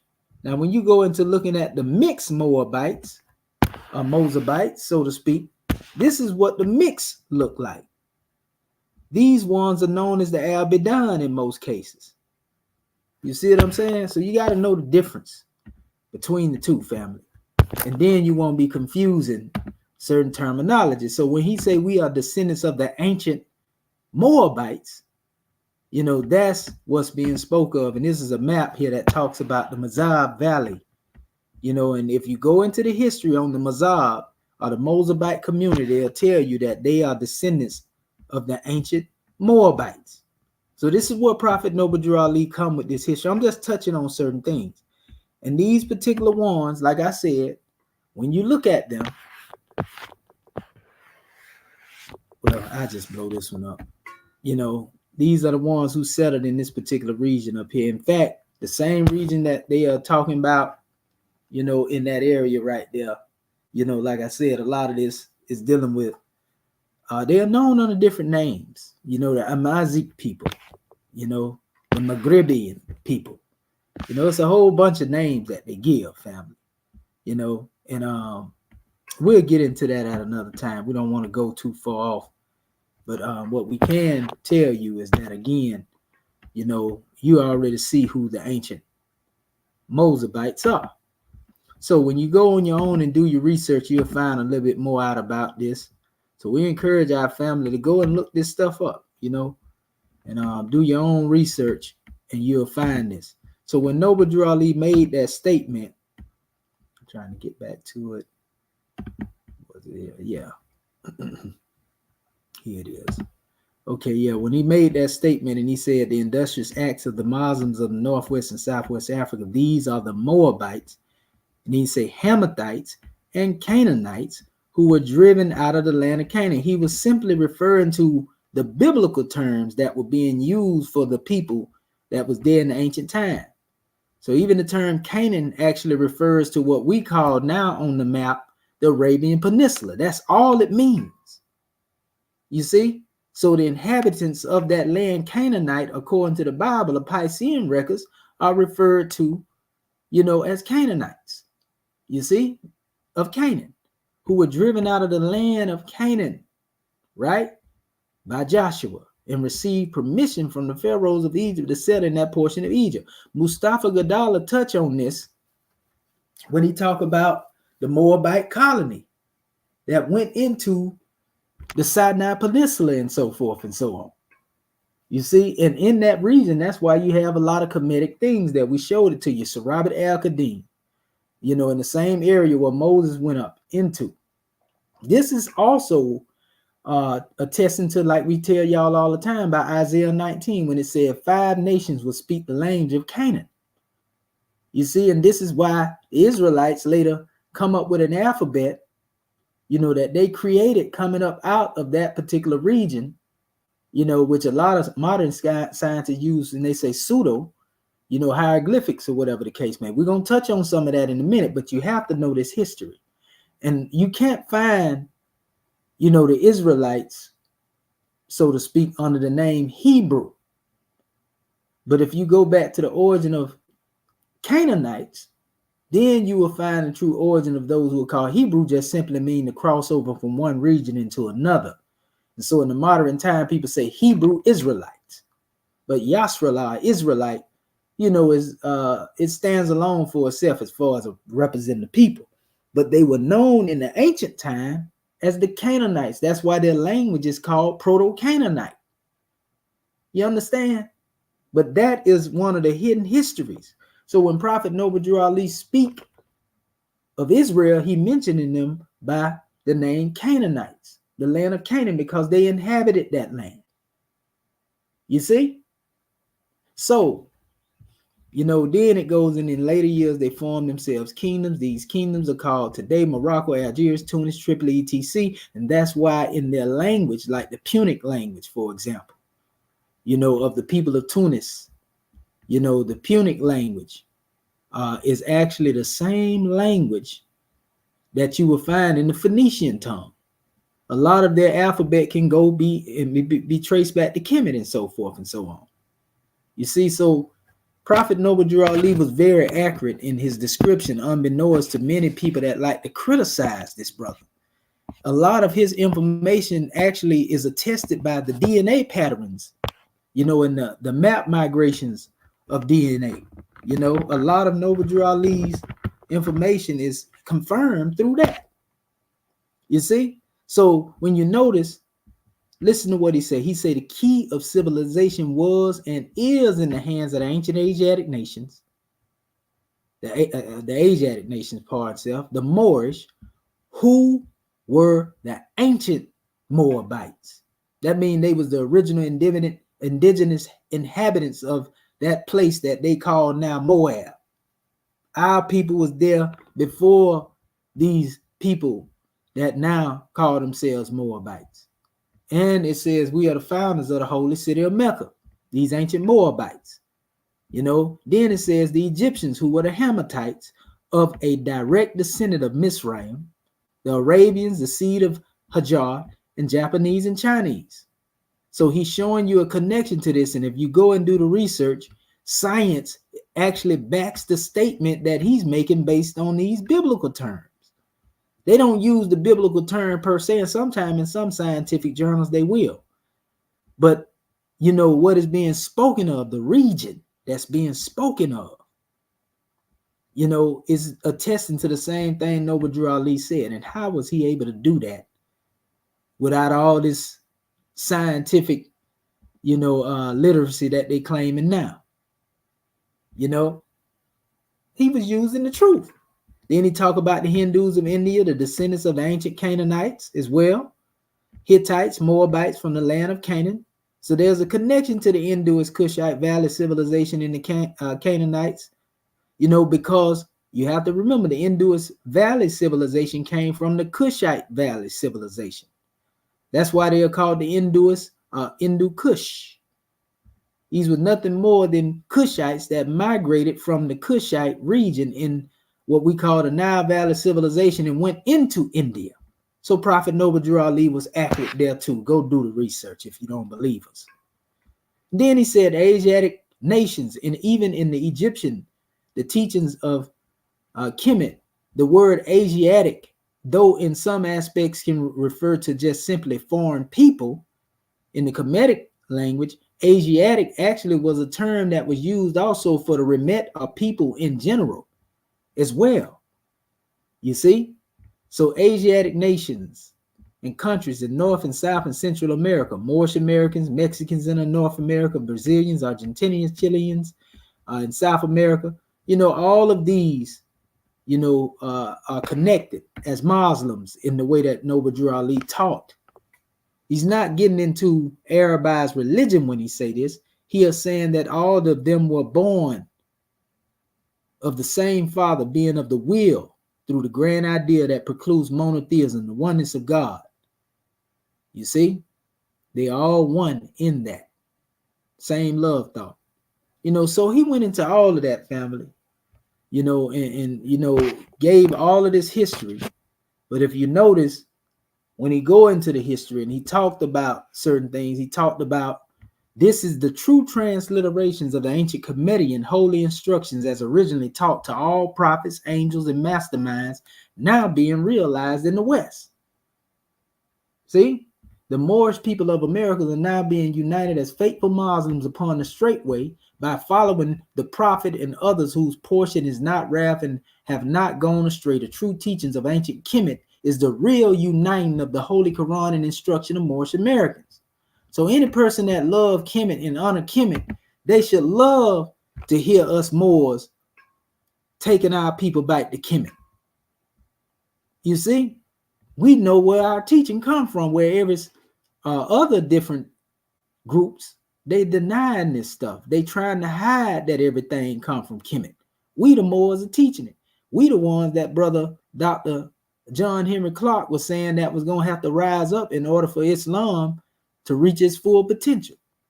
Go look at his lecture.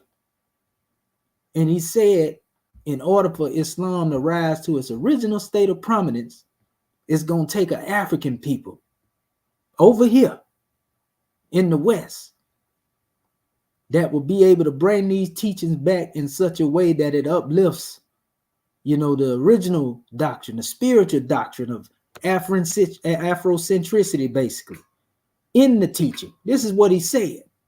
And ain't nobody out there did that like the Moorish American government. So we can also look at it like the brother was very prophetic in speaking. He was telling you what it was going to take. And we got that same teaching that the brother was saying it was going to take in order for Islam to come back into his true glory. Because he would tell you it was not an Islamic invasion that caused the spread of Islam in Africa. Islam was welcome. It was only the acceptance of the Africans, as they already had a high spiritual teachings. They accepted in Senegal the more spiritual approach, Tasawwuf, Sufism, whereas the Arabs were more rigid with what they had created recently under the Hadiths and their misappropriation of the Sharia. We give honors to the elder for making that distinction. We was talking about this earlier, me and the scribes. You see, so once you understand this, family, then you get it. Then you understand once you go into all these different places and the names that's used, and names change due to certain time periods. People are not called the same thing that they were right now. And I was talking about this last night in my Moorish Perspectives. A place can be called, let's say, General Arms. And if somebody decide to knock General Arms down and they come back and they call General Arms Atlantic Avenue, the people that knew it as General Arms gonna always know it as that. But they will be forced to say that it used to be referred to as General Arms, but now it's Atlantic Ave. This is the same way we deal with different names, people. At one time, you had the people of Mu. You had the people of Lumeria, Elmuria, you see? And then you had, the concept of Atlantean. A lot of these places referring to the same areas are dealing with same people, but later took on different names. You see? And so this is what happens, and what's going on is that some people are studying, just say per se, the ancient names and not taking into account that modern names on the manifest. So they will argue that, no, it's this ancient name. And they would be right in the argument of the ancient name being what it was originally, if it was the indigenous name named that by the people. But we have to also take into account that it's being called something else presently. Just like, for example, the region that we call Ethiopia. You know how many names for that particular region that you can find? Abyssinia, Al-Habasha, the Sudan, Tarseti, based on who is telling the story. And so our people, it's sad to say, some of us are so illiterate in our approach to where we are arguing, and we fail to realize we arguing from a context that we have no knowledge of, some of us. You arguing about a thing and you ain't even taking into account that, oh yeah, this is being called this in this particular work. That's what they call it. That's all you got to do is come to that conclusion. You won't be going back and forth looking crazy. So a lot of time our people, are not being literate as they should. And some of our people are eloquent in their ignorance, because if you drill yourself with information, then surely, you will sound scholastic if you articulate it, and you can be right but be wrong at the same time. And most people don't want to accept that. For example, like they use the terminology here. Put was the third son of Ham, settled in North Africa, Libya. And listen to what it says. Put, just like I was telling y'all earlier, Libya, Algeria, Tunisia, Morocco. It's telling you where they came from.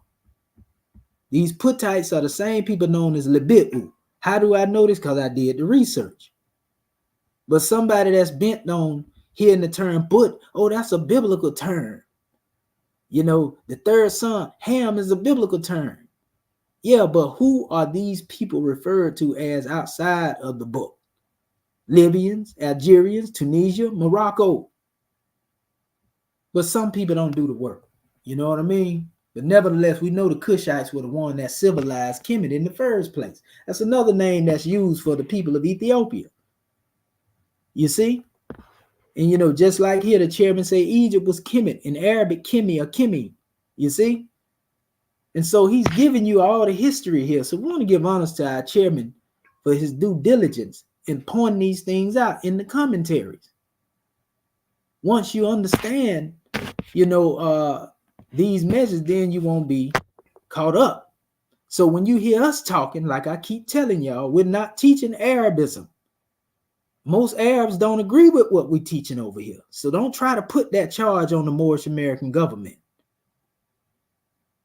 Listen to this. Contrary to popular belief, the Holy Prophet Muhammad was not the founder of Islam, the first religious Islamic creed. And Islam itself will teach you that. Islam was founded by our ancient forefathers. What we are saying is not the term itself, Islam. You know, we know our ancestors were the one that come forth with it, but what we are saying is that this teaching of what Islam represents comes from our ancient forefathers. What does Islam mean? Peace. Don't mean nothing about no war like these people currently lying to you about. You know, trying to give you misinformation. It means to surrender, you know, lies.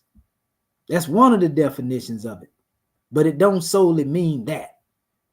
You surrendering and somebody finna kill. No, stop it. You know, that's hatred.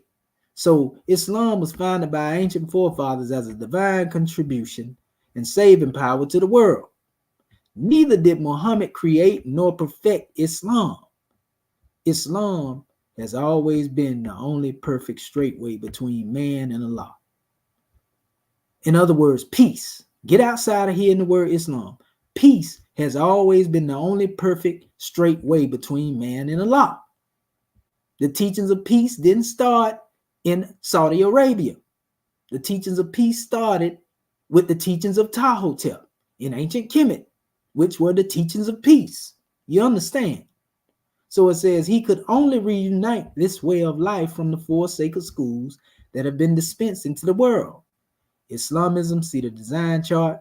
When Muhammad said, I have perfected for you to, this day your religion, and it is called Islam, he meant that he has now become successful after 23 years with the Comedian Adept Master, the Angel Jibril, in transliterating the Egyptian Know Thyself teachings into his native Arabic and Aramaic languages. The totality of these holy instructions gave Islamism as a way of life to the pagan Arabs. So we letting you know, we know the true origin of the teaching. So you ain't gonna get this teaching in Orthodox Islam.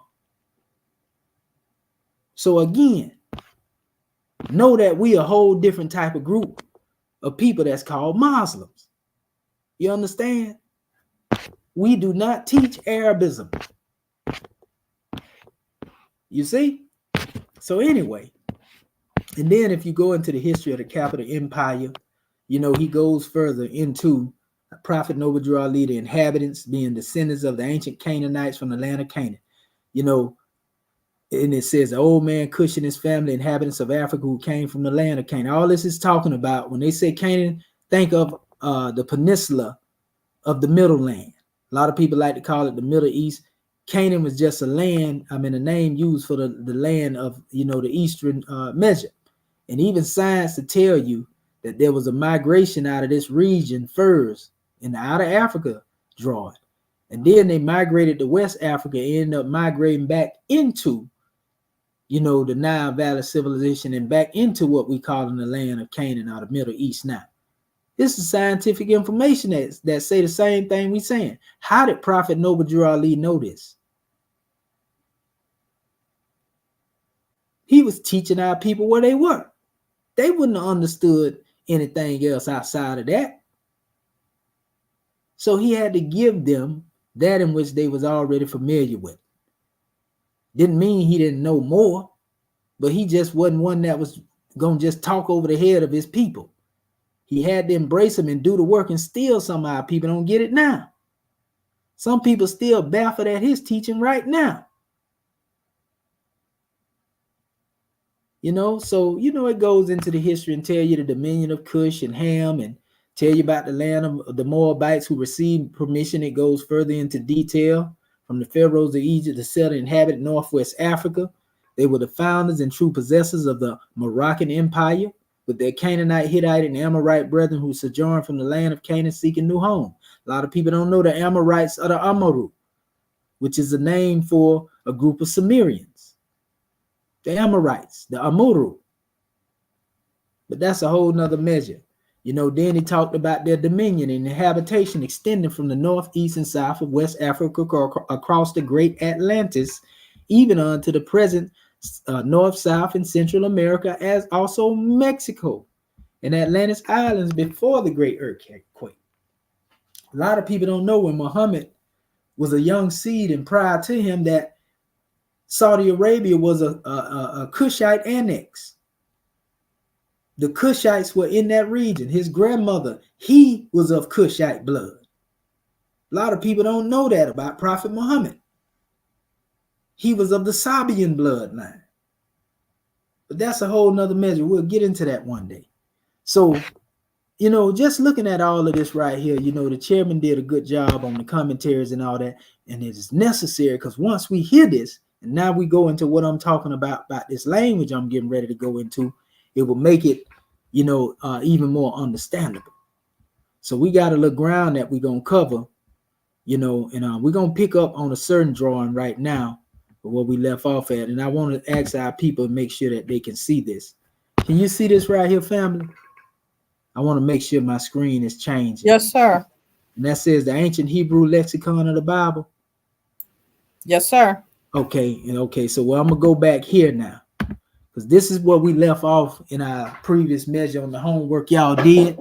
We didn't use this per se, but we have shown our people where, you know, they like to call Israelites, but we have shown our people where Proto-Canaanite originated from.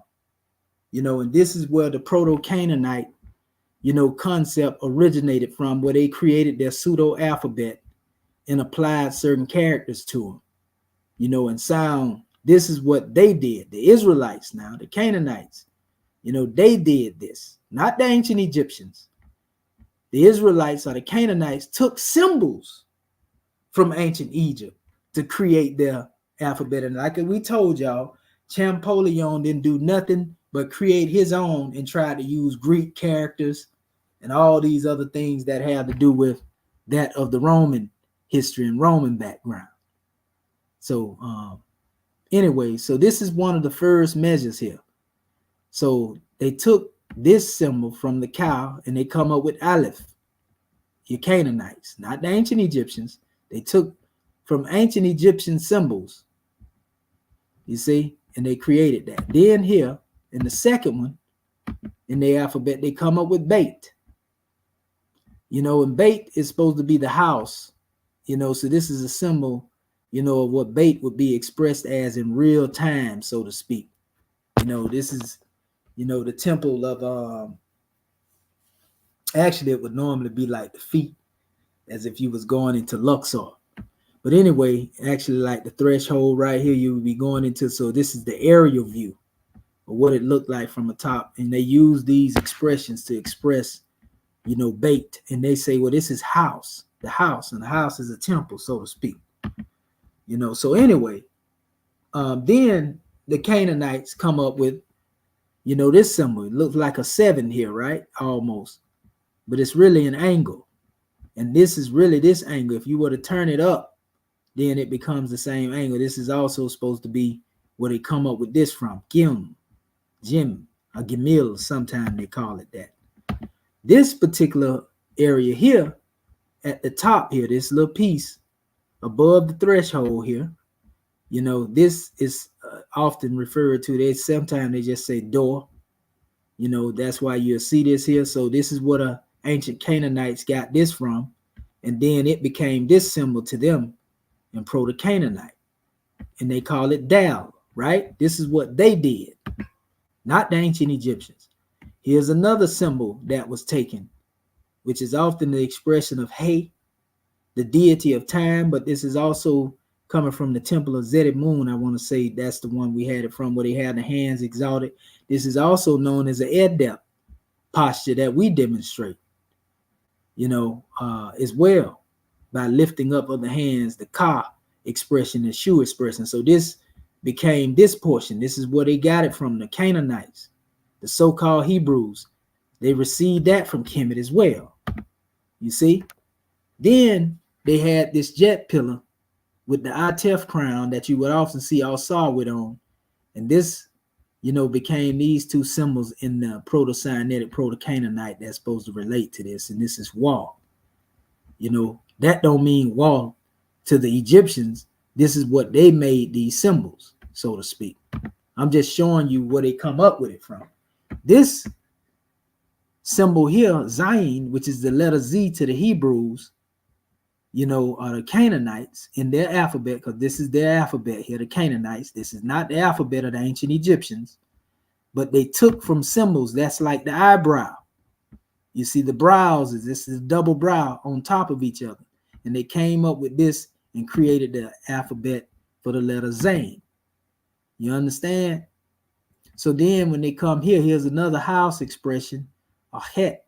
This is ket, a het, often they spoke. And these are the symbols that were used, by the Proto-Sinaitic, Proto-Canaanite, and adopted as well. So as we go down in each one of these measures here, we see like this is an instrument. I want to say like the banjo or something like that. And this represents a city, a town in ancient Kemet. So in the Proto-Sinaitic Canaanite, it becomes ta, a ta in the sound, not according to the ancient Egyptians, according to the Canaanites. So, though these particular monuments have these things in Kemet, what the Israelites chose to make these things are not what the ancient Egyptians say they were. This is the Israelite interpretation of these symbols. You got me? This is the Canaanite interpretation, not the ancient Egyptians. You see? The arm here, often found on monuments in Kemet, the hand. And then they come up with the hand and it means Yod to the Canaanites. You see? So we can see what Champollion tried to get his idea from in trying to make his alphabet up and say that each one of these things represent characters. But we already know that they represent people, places, and things, and they don't represent single letters until you get into dealing with these other people that have come up with making different. And then we have to ask the question, did the Canaanites really do this, or was it the European that did it and said that it was the Canaanites?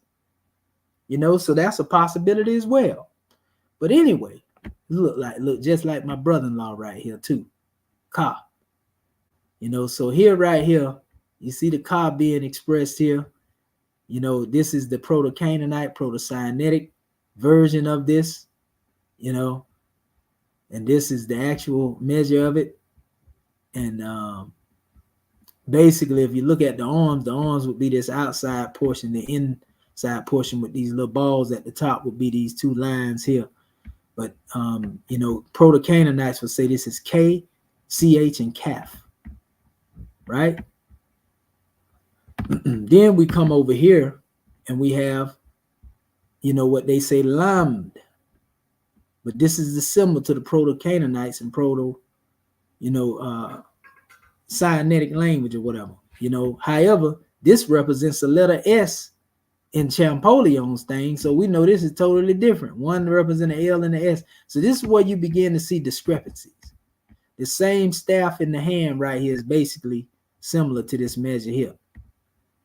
So this is where the lamb expression come from. So just because these symbols come off the wall of Kemet doesn't mean that the definition that they gave the Canaanites is that of the ancient Egyptians, because it's not. This is the ancient Egyptian glyph, but this is the Proto-Sinaitic and Proto-Canaanite expression of what they say is MEM, right? So here we also see this is Proto-Sinaitic, this is Canaanite, this is Nakash, or Nun, the serpent, and then this is the Kemetic version, which is Wajet. The Waj, this goes into that aspect of it. They got different names too for the serpent too. So, but anyway, you can see these things come from Kemet. And this is because the so-called Hebrews or the Canaanites was there. So of course they take from certain things. But when it say 5 nations will speak the language of Canaan, this is the language of Canaan right here, where they came up with this particular drawing. But it didn't come from the ancient Egyptians. So anyway, we see the fish here. This is the expression of the fish here. Almost the fish without flesh, more like the bones of the fish pretty much here. But as we keep going on, because it's like 22 major alphabets. So this was taken also off of the walls of Kemet, and it became an expression in the Canaanite language as Ayin, which represents the eye. And then in this one is more like the mouth. Sometimes they'll mix that up with the eye expression too, depending on if you're dealing with Champollion on the charts. So this was representing the mouth, and these letter P, PH, and F because they are interchangeable. What I did is show the sound shifting so that our people know that you're still talking about the same thing, whether P, PH, or F, transliteration. This 8 like infinity like symbol comes from here. It's like a bag, I want to say like a sack, but this is Sade, a side to the Canaanites, not the ancient Egyptians, because this represents something totally different. If you go into Gardenia's sign list, you'll see what I'm talking about. Here's another drawing, the Kaf symbol. This come out of Kemet, but these are the expression from the Proto-Canaanite, Quap. You see the P and the F, PH and PF. PH and F, I meant to say, is interchangeable, just like I showed you up in the previous drawing right here. So that's why we put that there, sound shift. So Resh, which is actually often expressed as the head of a man, in the Proto-Canaanite, this is it right here, and this is from Egypt, the Egyptian version. So this means Resh to them. In Kemet, this is not considered in the realm of alphabet. It's just a determinative. So a lot of these things, most of them are determinants anyway. But here's another drawing here, which is the letter S, a sheen, a scene, and this shows the goddess, getting ready to suckle, the seed. You can see the seed being suckled right here. And so this symbol, became the double breast, so to speak, of the goddess. And this is the symbol here, in Proto-Canaanite, so to speak, that they adopted to represent that sound. You see? Then when you come out of that, you have also, this is special measure. If you ever seen Louis Vuitton, this is one of the symbols that was taken, to create that little flower. It's like a flower of life symbol. But here they have it like almost a cross symbol. This is on the walls of Kemet as well. So I tried to take different pictures, and really make it a reality and show you what was going on. So it's really only 22 alphabets that go universally across the board, and so what we found out here, and we came through this last week, that what they was calling Egyptian hieroglyphs biblically, then you deal with what they call mosaic hieroglyphs. This would be the hieroglyph itself. See, they had a number, the sign list numbers. You can go right there and find all these signs right here, right? Even if you use our molar tool, we got a molar tool that we can use, and we can pull up each and every one of these. Is going to bring these things up here. And as you can see, these are all the symbols that I just showed you. I went down the line, and they're in the same order, in the same way. These are the same symbols I just showed you. It took some time for me to really put this thing together, though. You know what I mean? It took a lot of time for me to put this together because I had to look for, the elements that they had used, the actual glyph that it was. And I had to go. It was a tedious process, people. But nevertheless, we got it done just to make it plain to our people. So when you look up here and see what later became what they call the Proto-Sinaitic, which they are calling these hieroglyphs. But you cannot confuse this with, even though these are Egyptian symbols, you cannot call these Egyptian hieroglyphics or metal netta, because it's Proto-Sinaitic, Proto-Canaanite, even though they calling this the Mosaic hieroglyphic Hebrew alphabet.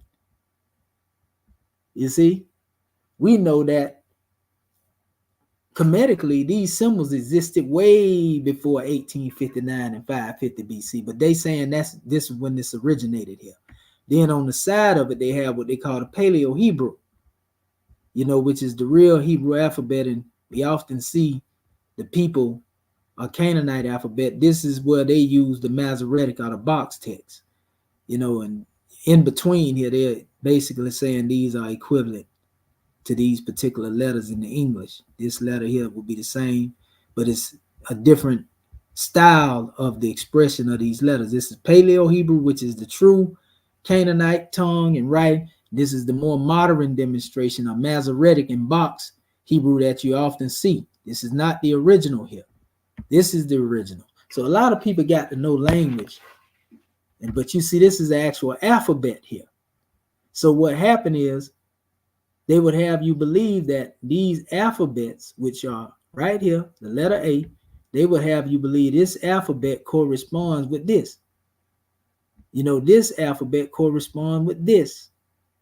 If this is the case with the Proto-Canaanite, Proto-Sinaitic, then why, if this existed before Champollion, which it did, then why doesn't his pictorial alphabet correspond with this? Why is his pictorial alphabet in conflict with this? You know what I mean? And we done showed it to our family on numerous occasions now. Right here. This is the little thing that we created to show you. This is the same Proto-Canaanite alphabet that I'm showing you right now. They got the box Hebrew here, the Paleo here, and the letter A, B, G, D. You know how they would say it, right?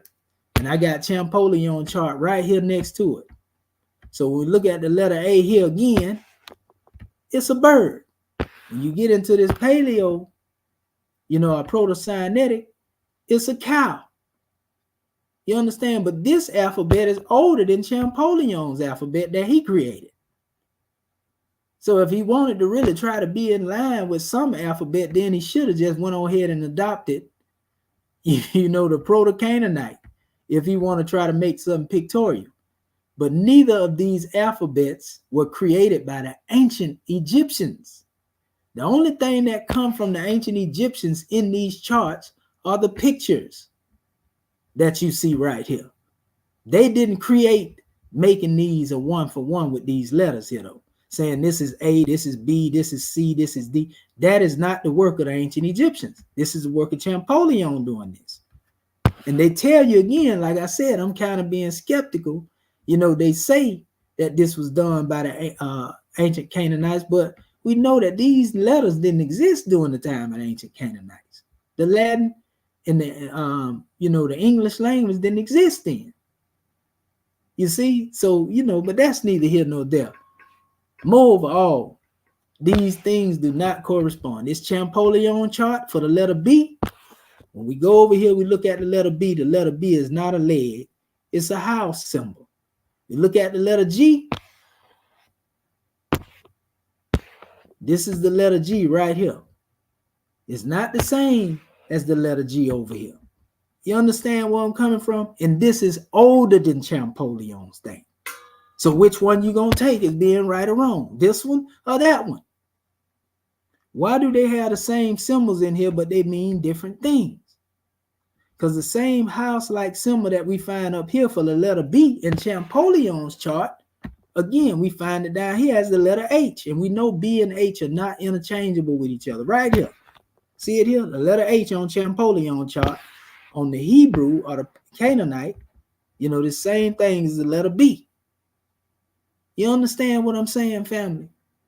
So how can you say that these things were properly trained? And this ain't just with this chart. It's the same as if we go with the Meroitic chart, which actually come from the Cushite. This was created by the ancient Cushites. And even their letter A ain't the same as what Champollion letter A is. This is the letter A right here, written by original indigenous Cushites right here. This is according to them now. But then when you come over here, the A don't correspond because that ain't no man right there with no thumb in his mouth or finger in his mouth.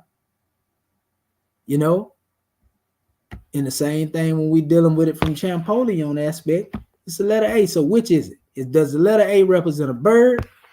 Do the letter A represent a cow? Or do the A represent a man with a fang in his mouth? Let's make it make sense, people. Or better yet, let's go to this other Hebrew alphabet chart, which is different from the other. Or do it represent this man running? So that's 4 different pictures in ancient Kemet that's supposed to represent the letter A. Make it make sense. Which one is correct? Is this Hebrew alphabet chart correct? Or this Hebrew alphabet? Because they don't even correspond with each other. We showed you that last week. We got to use that hammer of repetition to make sure you get it. You understand what I'm saying? Now, if you notice here, and this is important, this is that same demonstration we talked about was a symbol of the breast, but notice they turned it a different direction. Look like more lips on an open mouth here. But this is Kai here, right? But if we go back to the chart that I was showing you a few minutes ago, where is that? Oh, yeah, it's actually here. If we go back to the chart that I was just showing you a few minutes ago, let's see what we get.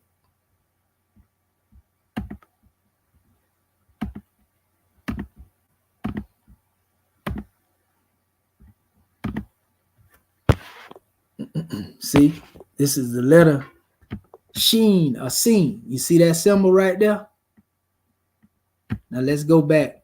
See, it's turned in a horizontal position here, but it's on a perpendicular in this particular chart that's supposed to be also Hebrew. But this is Ka. So is it a S-H S or is it a Ka? Which one is it? And why is it turned a different way? You see what I'm saying? Like this right here symbol, for example. This is a symbol for door here. So if this is a symbol for door, why here, if this represents the letter D in this particular chart, let's go up here. See the D right there? It's a D in this chart, right? Why then, when we come down here, it's not the letter D? It's supposed to be Mem here. It's supposed to be an M here on this chart. You see, so we got to make it make sense. And what they'll tell you, okay, this is the hieroglyphic, and this is the transition here. You know what I mean? They're trying to show you the different transitions that was created, which is totally different from the original chart. So we got 4 or 5 charts up here, and all of them saying the symbol, you know, means something different. And neither one of these alphabet charts were created by the ancient Egyptians. The only thing that can actually be said to come from the ancient Egyptians is the pictures. But not, well, and then ask this question: why can we find a chart from every nation, 2 and 3 of them from some of them, but we don't find an alphabet chart from the ancient Egyptians with no letters on the side of them? Because surely if we got all these right here and they got it, why ancient Egypt ain't got them? Because they were not demonstrating pictures in that way. We done said it over and over again. It don't get no plainer than that. You see what I'm saying? So what I'm going to do, I'm going to show you something real quick. You know? I'm going to show you something real quick. And this way our people never be confused again. Because I ain't making this stuff up. These are actual charts right here, family. And every last one of these charts up here. And this is what I wanted to show y'all too since we're here. This is another name they call Proto-Canaanite right here. It's the same alphabet, nothing different. See the little door, they just turned it a different way. You know, the same alphabet, just a different chart here. You know, notice down here that the Paleo-Hebrew is being called Phoenician. Because Hebrew comes from Phoenician. But where does the Phoenician come from? Phoenician comes from hieratic. Hieratic is the true alphabet, which is known as the METU in Kemet. METU in Kemet means hieratic. That's the hieratic. The true name of hieratic is METU in Kemet. METU Netta is referred to as the language of God. METU, Ray, and Kemet actually represents, again, what we call hieratic. It's called the language of the Egyptians. So there's a difference between the language of the Egyptians and the language of the gods of Egypt. Make no mistake about it, because the God doesn't speak as we speak. The God speaks through signs and symbols for conscious minds, for men and women of understanding. And that's why we tell you this knowledge was preserved for the priesthood, preserved for the adepts, preserved for the hierophants, the master builders, so to speak, of ancient Kemet. The common masses didn't get that information. It wasn't given to them, people. But that's a whole nother measure. We'll get into that. All you got to do is follow the ways of Hor Apollo, look into the works of Pope Clement of Alexandria, and they'll tell you that these things were symbolic. Our teachers in the Moorish Holy Quran will tell you that these things have symbolism. And that's why you don't find an alphabet chart like these alphabet charts. All of them are pictures that come from ancient Kemet. But why do all of them represent something different? Ask yourself that question, family. Why do they? See, look, here's the house symbol here. It represents the T. That's 3 different definitions for this symbol. And some of the symbols that are in here are not in the Champollion alphabet chart at all.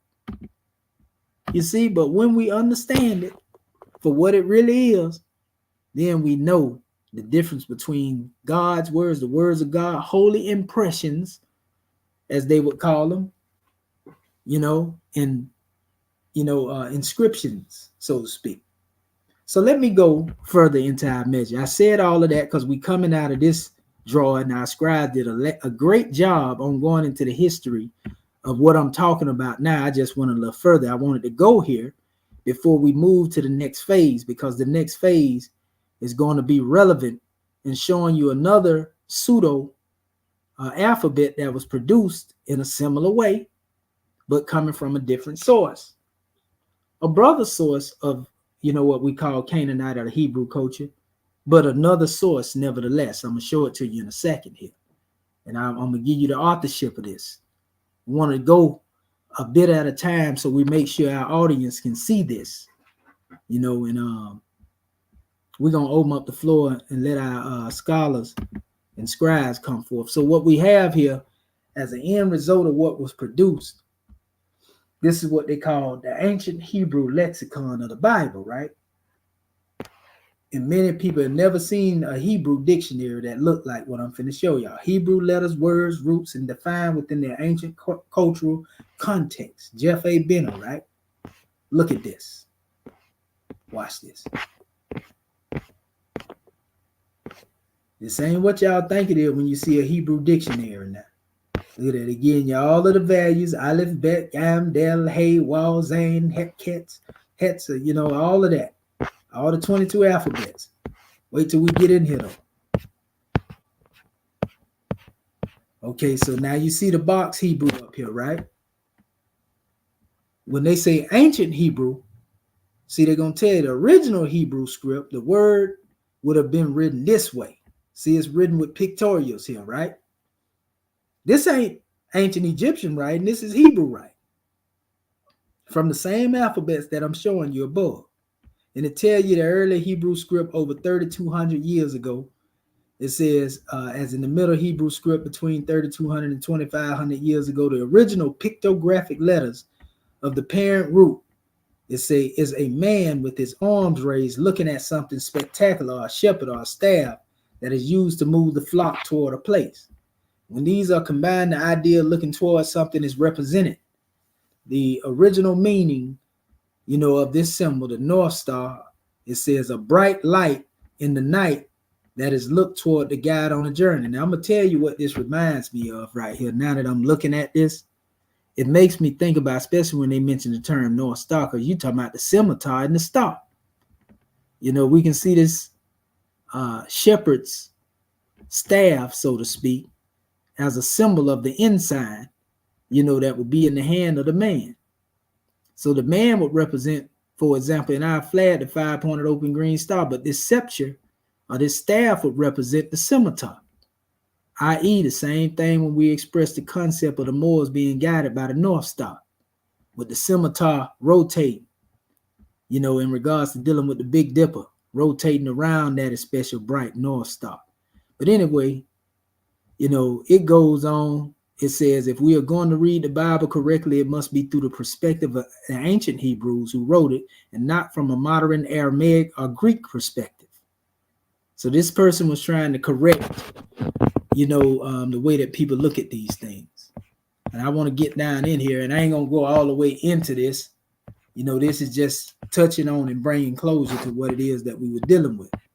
I want you to see the different definitions. All these are wrote with pictures. You know, they still go into the lexicon, letting you see the different languages and scripts that came up that can be found, you know, among the people that are calling themselves Hebrews. But here it is right here. They give you the modern expression, the box Hebrew, the Yiddish or the Masoretic text, but this is what we call Paleo Hebrew, ancient Hebrew.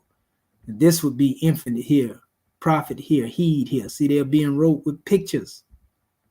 But these, though they are pictures that mostly derive from Egyptian hieroglyphics, this is not the METU of ancient Kemet. You see?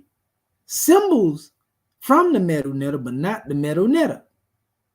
This is Proto-Canaanite. You understand? So this is a whole dictionary, you know, that actually goes into this. And they have a plenty of words in here. It's 615 pages. Let me go a little further down and get on into it. So this is what your definitions look like. For example, here's a word here that is called awar. This is very important because this is the word that was actually used connected to the word more right here. It's right there at the bottom. When it said, let there be light in the book of Genesis, Mawr, M-A-W-R. Now, you know what this word will become if we were to sound shift this in ancient Kemet? The W would be the letter U, which is M-A-U-R. And this is the word Mar. You see what I'm saying? Mar is a name of Amun-Ra. Wow, who is Amun-Ra? Amun-Ra represented light. Remember? In ancient Kemet. But the light was hidden in darkness until it became manifest. So now when we go back to the book of Genesis and they say, let there be light, Amen represents the hidden light that becomes manifest. And when it becomes manifest, it's Amun-Ra. Ra is the light that becomes manifest out of the darkness of the new. I'm just showing you this here, but this is the word Mar, which means light. When they say, let there be light, this is the word that was used, which is also connected to the word from whence the word more or Mari derives, which mean Moorish gods, light beings. Oh yeah, cherubim and seraphim.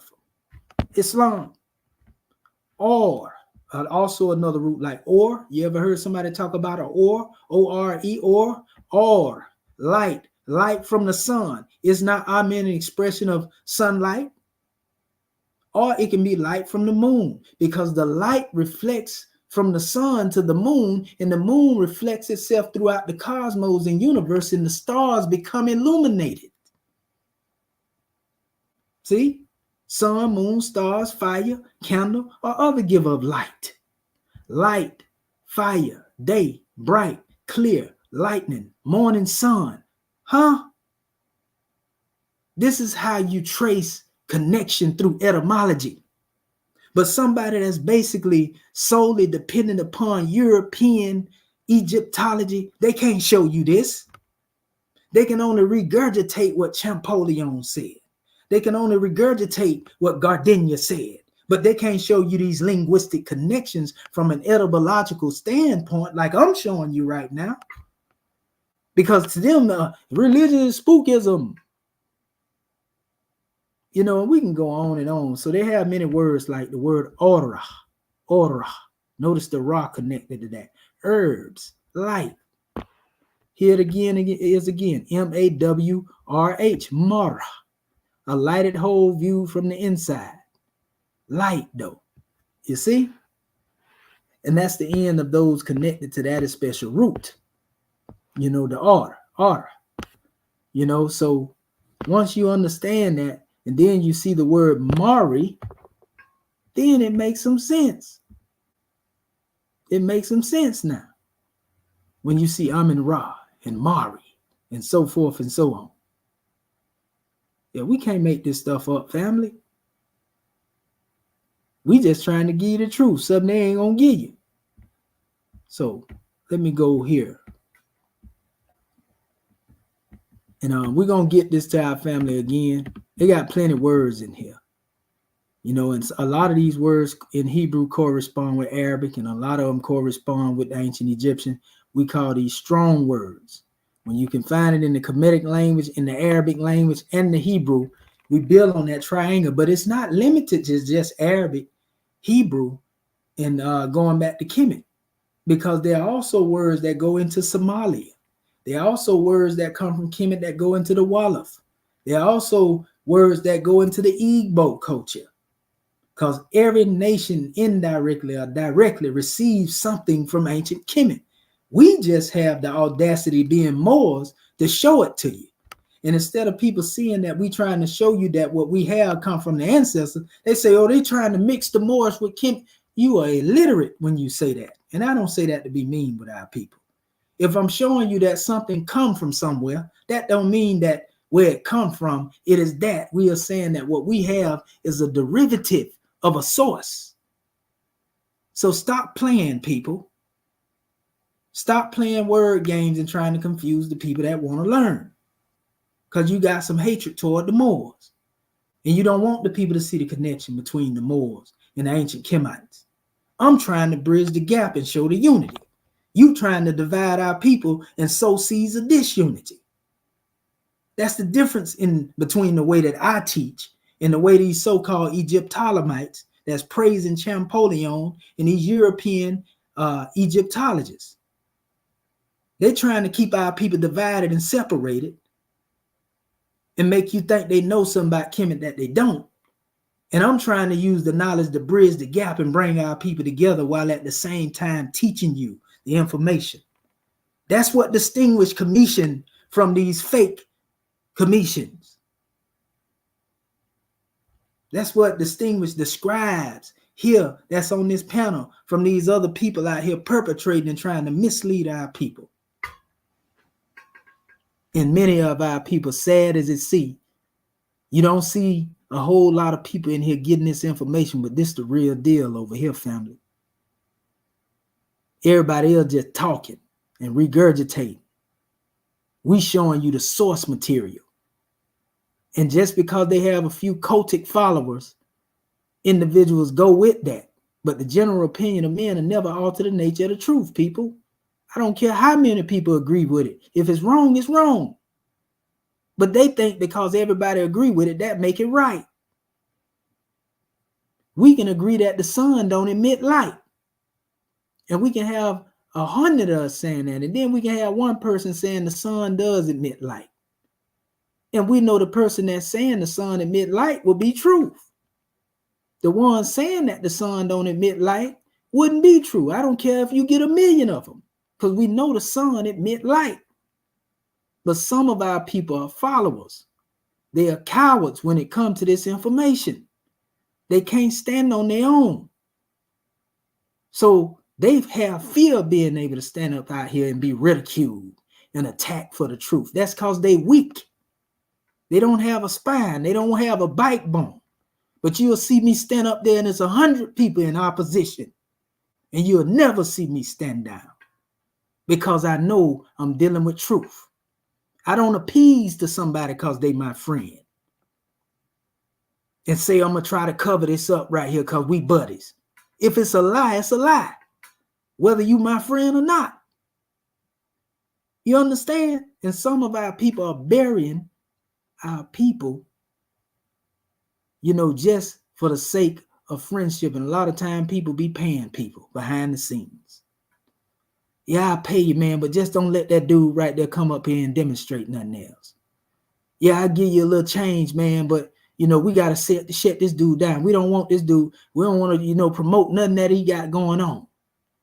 I know what time. That's the science, the spirit, so to speak, of Western Freemasonry. You trying to hide the secret, but one thing about it, it's going to only be hid for so long.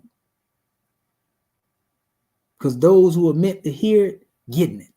And you never know who that one is that may get what I'm demonstrating, and they're going to be worse on you than I was. If you think I was something to deal with, or I'm something to deal with this info, wait till somebody else get inspired by this thought we putting out here and take it to a whole nother level. And they got all this that we gave them in proof and their own research. You're going to really be in trouble then. Because see, we look at it like this here. We preparing the foundation in the way for those who come behind us. We ain't trying to be the end all and be all. And think that we the ones supposed to be doing it. And when we get to a certain age, you young, I'm an elder, be silent. We don't demonstrate that foolishness over here. Out of the mouth of babies come wisdom. That's what we teach. I pardon myself more. They done got me crunk up over here. I got both of my pant legs rolled up. So let me get off into this special measure here. Now that we have shown this here, we're getting ready to go into another area. And I'm going to show you another alphabet, like I say, a brother alphabet, to what they like to call the Hebrew nation. You already know I'm going into the Arabic when I say that. We're going to get into that. But before I get there, I want to open up the floor for my scribes and see what they have to say about what we set out so far. So Islam scribes, do you have any words that you would like to bring forth in regards to dealing with this measure? Islam.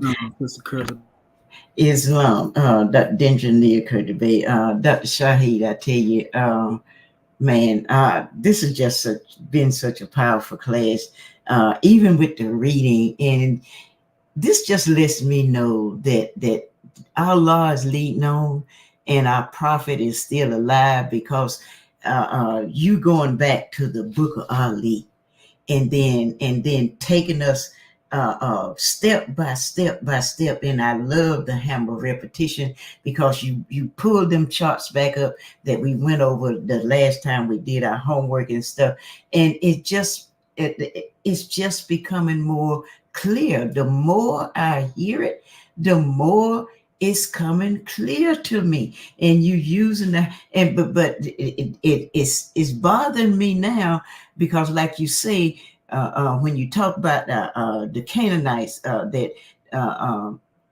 my question is, I know it had to be something. I don't understand why would they put an alphabet to something, and they know we didn't use no alphabets. They knew that. I know they knew that. And why would they put an alphabet to the pictures? And they know we didn't do stuff like that. They know we didn't do that. It's gonna come out. It's gonna come out if they really did that. Like you say, we don't. Well, the question is still out for that one. But I tell you, that thing is bothering me. We gonna find out that truth.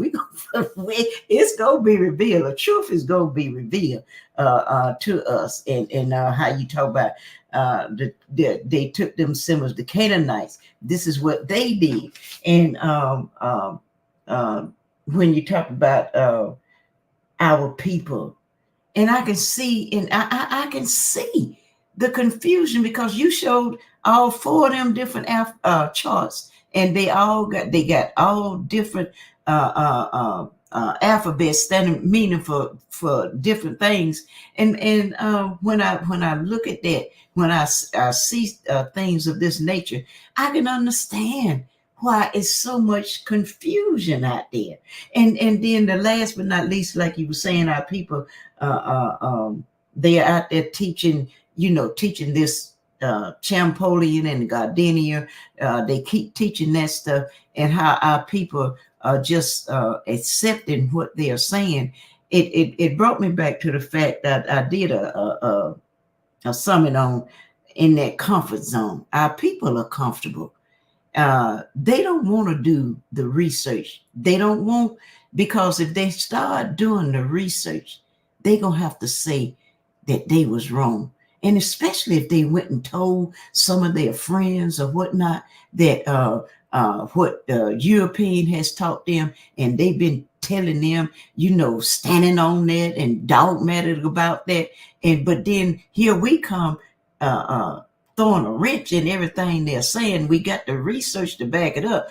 A documentation beat conversation, as we say here in Dr. Justice L.B. always say that, we got the documentation, we got the information right here before you. But our people, if they done been perpetrating this lie, see, that's hard for them to go back and say, you know what, I was wrong.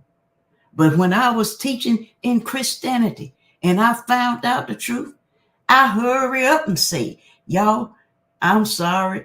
I told you Jesus was real. When I found out Jesus wasn't real, I hurry up and say, I was wrong. I didn't have no problem telling you I was wrong. And I told you wrong and I apologize. But that's what I thought. I thought I had the truth. And see, that's what's wrong with our people now. They know we telling the truth. Some of them do. They know we're telling the truth, and they see the information right there before, just like we read in our chapter of the week. But they don't want to accept the truth. They don't want you. Now you got me fired up.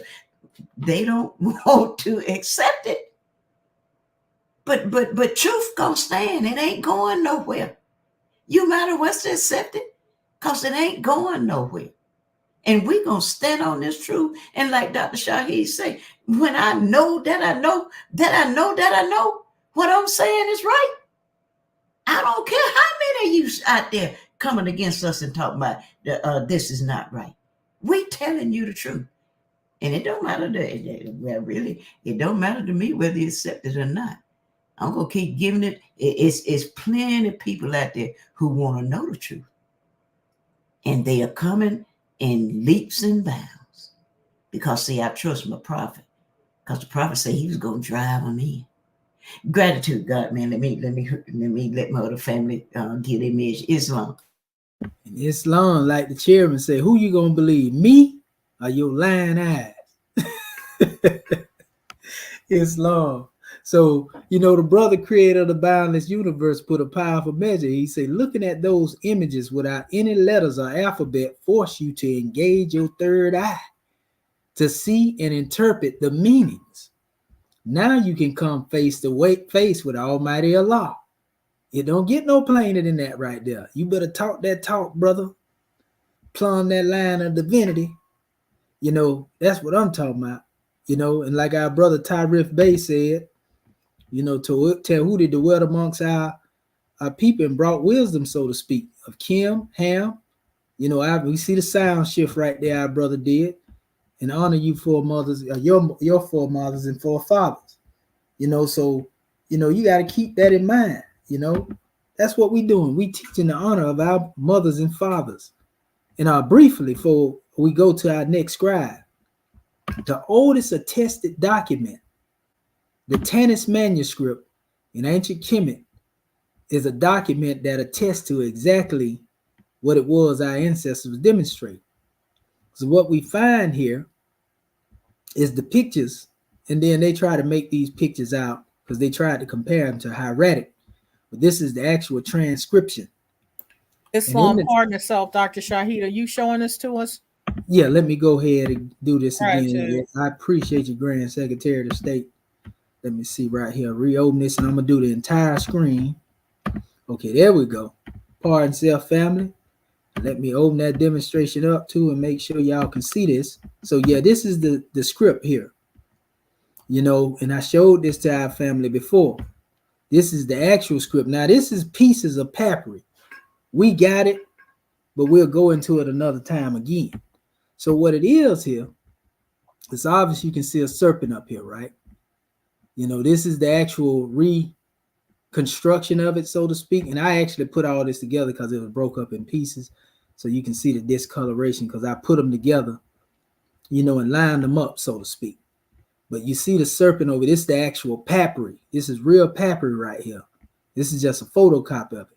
But if you notice in this papyri, you see the picture, you know, of these little cursive hieroglyphs, and on the side of it, they have hieratic writing on the side of it, right? And they had a couple of different documents like this here, you know, the same way. They did the same thing up here on this one. You can see the picture here. These are all pictures. See the head, the eye, you know, and these are actually supposed to be, you know, what somebody tried to come up with, pulling alphabets out, right? But then on the side of this demonstration, you got hieratic. And this is actually explaining what these things are. It's not letters on the side. This is an explanation of what these things are. And this is how your guy, Alan Gardenia, came up with the concept. Hold up, let me pull it up. I just had it a second ago. This is how he came up with this. He copied the Tanis manuscript. So we have the pictures here. You see, he got a Unicode he put in there that he created. But then the description is a seated man. So imagine this is hieratic. These are pictures.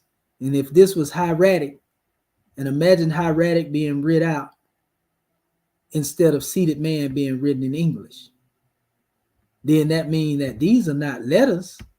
These are explaining what's being demonstrated in pictures. Seated man, all right, seated man. Man with hand to mouth, man with hand to mouth. Remember one, they tried to say this was a letter A in one of the charts, right? No, it's simply a man with his hand to his mouth. Man sitting on hill. So imagine all of this right here, family. You know, this represent people, places, and things and activity, thought activity being manifested. And that's all these signs represent. Once you understand what they represent, then you can contemplate the meaning behind them. I can use this symbol right here, man striking with a stick in both hands, you know, and I can say, all right, based upon that, he got that stick in his hand, somebody been acting crazy, so he finna put that stick to work. And it don't take rocket science to figure out what I mean by put it to work. You understand? They say man beckoning. Okay, we can see a man beckoning here. Man running. Okay, if you want to say he running, he running. But this is not saying that this is a letter A, B, C, D, E. This is the proper way that they should have looked at all of the glyphs, just as they are, and not trying to make them be no letters. Because what would we call this? They said, well, it means Huey, to strike. This is not one letter. This is an action that's taking place right here. You see what I'm saying? And so they say, well, this is O. So this is not, you know, one alphabet. This is an action. O, you know, an action of expression, so to speak. But anyway, we can go into every aspect of it. Ka, you know, there it is. I was just talking about the ka a few minutes ago when I was showing you the origins of how the Canaanites had used this here. So this is ka. This is not no letter here. This is ka. It represents to rejoice. You understand? So once you understand this, and we go back to the oldest attestation, now you understand on this Tanis manuscript. We'll get into it at another time, probably in our next session or so. On the side of this, and all they did over here is try to reconstruct it over here, what was here. That's why you see the same thing over here. See the same little mace symbol right here. You see the same little fire, you know, coming up, flame right here. You know what I mean? Then the arm, you know, what they would have been in the ancient Comedian aspect. But this would be the description of what these things are, written in hieratic. Got them. So some people would try to lie and say, this is the alphabet. No, it ain't. These are just like Alan Gardenia's sign list that we just showed you right over here, giving the description. The only difference is the description here is English, and the description that's being given over here on this particular measure is being given in hieratic. Book them, Dano. Murder one. So Morris Kid, you know, like I said, you might be able to pull that stuff over on somebody else, but you can't pull it over on us. You know, so that crushed the lie trying to make this be the alphabet. These are pictures and descriptions that are being demonstrated in the hieratic language, people. Stop the madness. There is no Egyptian alphabetical chart that was created by the ancient Egyptians. And since I said that, it might as well go in this particular room. I think all my sound is showing, so I should be able to hit this video, and it should just come on. Y'all let me know if y'all can hear the sound. Can y'all hear that sound?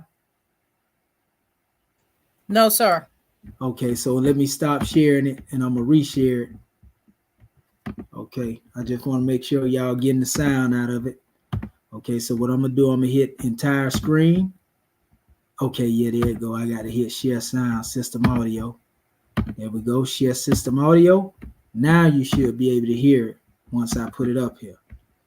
And this is where I was having a conversation with some individuals, and it went left.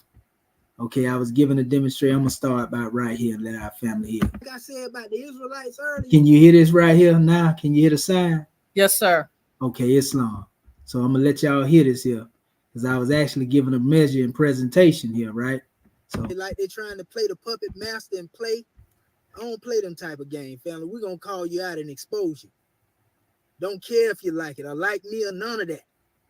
You can do all the video you want to with me, but I'm letting you know right here, because that's what we do as Muslims. I'm letting you know where you stand and where I stand.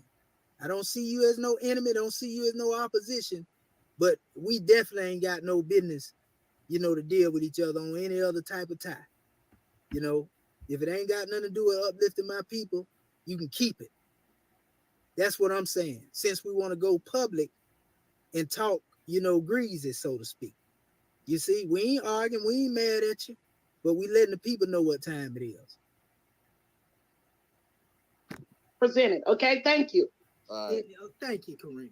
Abjad is very important, family. This shows the order of all Afro-Asiatic languages, bro. It's not Arabic. Arabic is a derivative from these languages. So what I'm trying to show you is right here.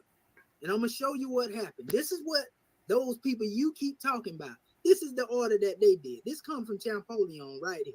This is his alphabet. I'm finna show it to you in a minute. Champollion took these pictures right here, right? And he compared these pictures to hieratic letters, right? This is what he did. He compared them to Demotic letters. He compared them to Coptic letters, and he came up with his own alphabet. If I wanted to, for example, if I wanted to take ABCs and take particular signs out of what you call hieroglyphics, I can create my own alphabet in a matter of 30 minutes. And if I say, well, this sign mean A, this mean B, this means C, this mean D, and this is the alphabet, then now I've created an alphabetical system on my own whim, and I can say, well, the sign comes from the ancient Egyptians, but that don't make that alphabet that I created ancient, do it? No. Now watch this. This is Champollion's alphabet right here. This is when he created it. So you got to prove, in order for you to say that METU has been deciphered, you got to prove an alphabet chart that is older than this one that Champollion created. Wow. Can you produce an alphabet chart older than this one right here? Because it's Champollion chart. Can you produce one from the ancient Egyptians just like this? Show it to me right now. Because if you don't, you're going to be in trouble in this debate. This Champollion chart, that's all you got to stand on. Hey, the former champion coming out. Right there, you don't have none. So now let me show you. So like I said about the Israelites earlier, when they created their chart, they got their Aleph, Beth, they still got the Abjad there. But if you compare these symbols to some of the symbols in the hieroglyphic, you will see that they are there, but they mean two different things. That's right. So this would be actually older than Champollion's chart. That's right. This is one of the oldest pictorials that can be found outside of that. But you ain't gonna find no native Egyptian teaching this garbage.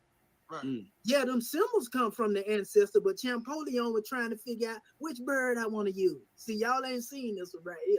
Which one? Do I want to use the arm, the eye, the bird, or the feather? Which this supposed to be the letter wide I. Why he got it up here? See, this is rough draft right here. Look at the B. Well, I thought this was supposed to be the letter B. Oh, no, they got all this up in here, too. See, that's how you confuse the hell out of people. Hey, but commission. Think of something that it ain't wait, quick now, question. I'm landing my plane.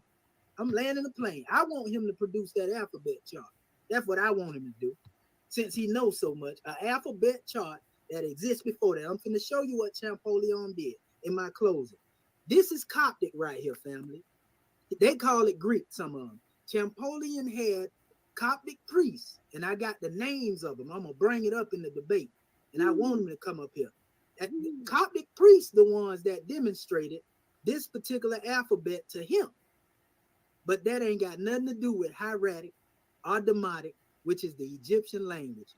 Metaphysics, symbolic, allegorical, esoteric is what them pictorial scripts represent. And I can prove prior to the 19th century, every scholar taught that. That only came into existence talking about them right there was supposed to be alphabets later on down the line. So I want you to jump in the ring, but you better have that alphabet chart. I'll give you 3 years to look for it. And I bet you don't find an alphabet chart before this one created by the ancient Egyptians. So your argument is quick question though, and I'm not saying you wrong. Bad from the beginning. Put that paleo back up for me. Yes, sir. Yeah, quick question. I'm not saying you wrong though, bro. I'm not going. People gonna jump in. No, just let me do this real quick. I just got a quick question about what he just pulled up. No, hold on. Let Consul respond. Like, no. I just want to respond to this right here. Commission showed it, then they can go.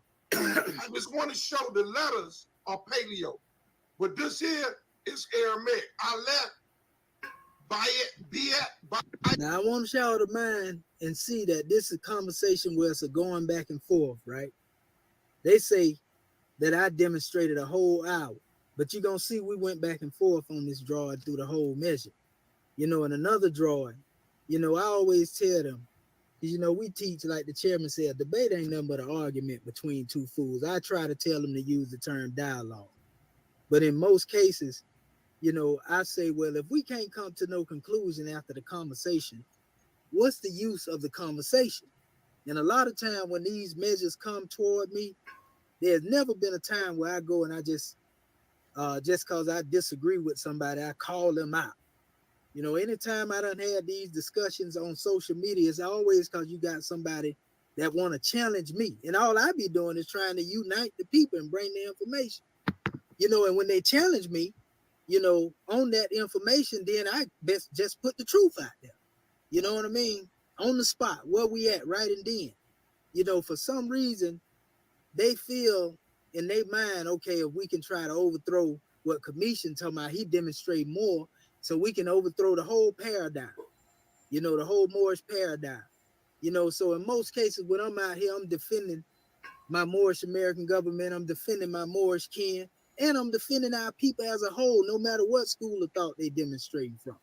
So I shouldn't have to go back and forth, you know, with individuals on this information, especially the same subject matter over and over again. Most of y'all that's right here viewing this video right now done seen people challenge over this same subject matter for the sake of it. And I'm at this point right here, I ain't got no time for it, you know. I ain't got no time to be going back and forth with no Negroes, you know, over no information when I know that it ain't going to change the way they think, or it ain't going to influence nothing there. I'm here to deal with my people that want to learn. So if you want to learn and you on my channel, it's all love. You ain't going to never see me up here, you know, in the state where I'm going to be arguing and fussing and fighting. And, you know, that ain't how I demonstrate.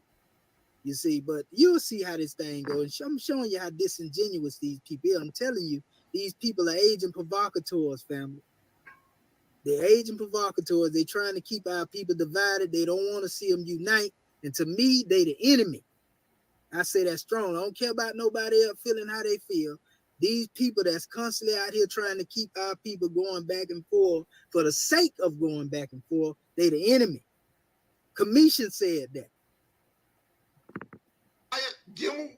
That's right. No, it's Alapa, Bayaf. That's right. Gamal, Dalaf. That's right. Har. Teach about Wa. That's right. Zion. Ka. Ta. Ya. Ka. Lamar. Ma. Not Mim. Ma. Na. Sa. ion, not I-N, I-A-N. It's ion. The I. Pa, not pay. Tazar, not Tazar. Tazarian. Ra. Sha. Tha. Not ta. There's no V. That's a tha. That's correct. That's right, brother Apostle. Teach Apostle. Okay, can I respond? Yeah, Yeah, go respond. Where that All chart at? That exists Apostle. before Champollion. Show it to us. Lord, brother, can I respond?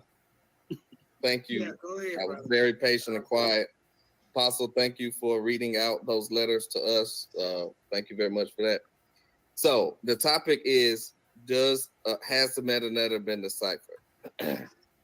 He's saying no, yet his name is Commission. That's not the topic now. Oh, what's the topic then? Oh, The God. topic is, has the metadata been deciphered, and can you produce an alphabet chart before Champollion to prove that? Okay, so let me address the first part first. Okay, hold on. Now Let me that's the just- whole part. No, it's not. It's 2 parts in that title. No, it's Hello? whole part. That's Go 2. ahead, There's go 2 ahead. parts in that title, brother. Lord have mercy. So let me address the first part. man. Let me address the first part, please. I didn't interrupt you guys. I know y'all emotional right now. But let me respond. Go ahead, You can't have a name Commission without transliterating and then translating the metadata. So your statement in and of itself is hypocritical and totally fallacious and ridiculous. It's ridiculous to have a name Commission and say it ain't been translated, number one. Number two, he said his whole basis is that the glyphs are to be translated metaphysically. That's what he's saying, because he's a pseudo king. I began to notice. No disrespect. Saying pseudo is no disrespect, nothing personal. But you pseudo as heck. And he's saying that the hieroglyphics have metadata. I mean, that the metadata have metaphysical meanings, and that the translation part and all that is wrong, right? But my question, and then you asked me a question: Can I produce an alphabet chart prior to Champollion's alphabet chart? Right? Yes, I can do that, and I'm gonna produce that in Arabic from an Arabian. Now, number 3. My question to Commission is, since he's saying that the hieroglyphics are only metaphysical, my question is, do the glyphs? First he started off asking me, can I read hieratic? Any minor basic student of metadata or language knows that hieratic is the hardest to learn. Most of the books you read now, they are going back and forth about dialect and grammar, syntax, word placement and stuff, and the hieratic is the hardest form to read. The individual glyphs, the METU form, is the easiest to read. So by him trying to ask me that, he was trying to make me look stupid, asking me, can I read something that the average scholar, Egyptologist, linguistic scholar, can't even read, and they'll admit it in their books. So my question to you is, brother, you saying the glyphs are only metaphysical. So now you heard him say I was trying to make him look stupid just because I showed him something that he couldn't read. Anybody that know, if you done participated in my classes, you know that the Europeans superimposed the pictures over the hieratic. So how you gonna be talking about metadata and you don't even know that they superimpose pictorial symbols over the hieratic? You see what I'm saying? But you just want to challenge just for the sake of talking. When I get out here and try to go back and forth, I'm going back and forth to edify the people so that the people can get some understanding. Not to be an ignoramus. You see what I'm saying? Ain't nobody got time for that there, man. Time for that is up, man. I'm spending the rest of my time from this point on, man, writing books and teaching my people. You know, and anytime I see a wolf out there in sheep clothing trying to misdirect them, I'm going to call them out. I'm going to point them out. You see, I'm going to call a spade a spade. That's what Commission going to do. But what you ain't going to do is silence me. That ain't going to never happen. Do they apply the Rebus principle? And for those that don't know what Rebus principle, let me ask it another way. Do the hieroglyphics have phonetic value? That's my question to Commission. Okay, you asked me a question. Now watch this.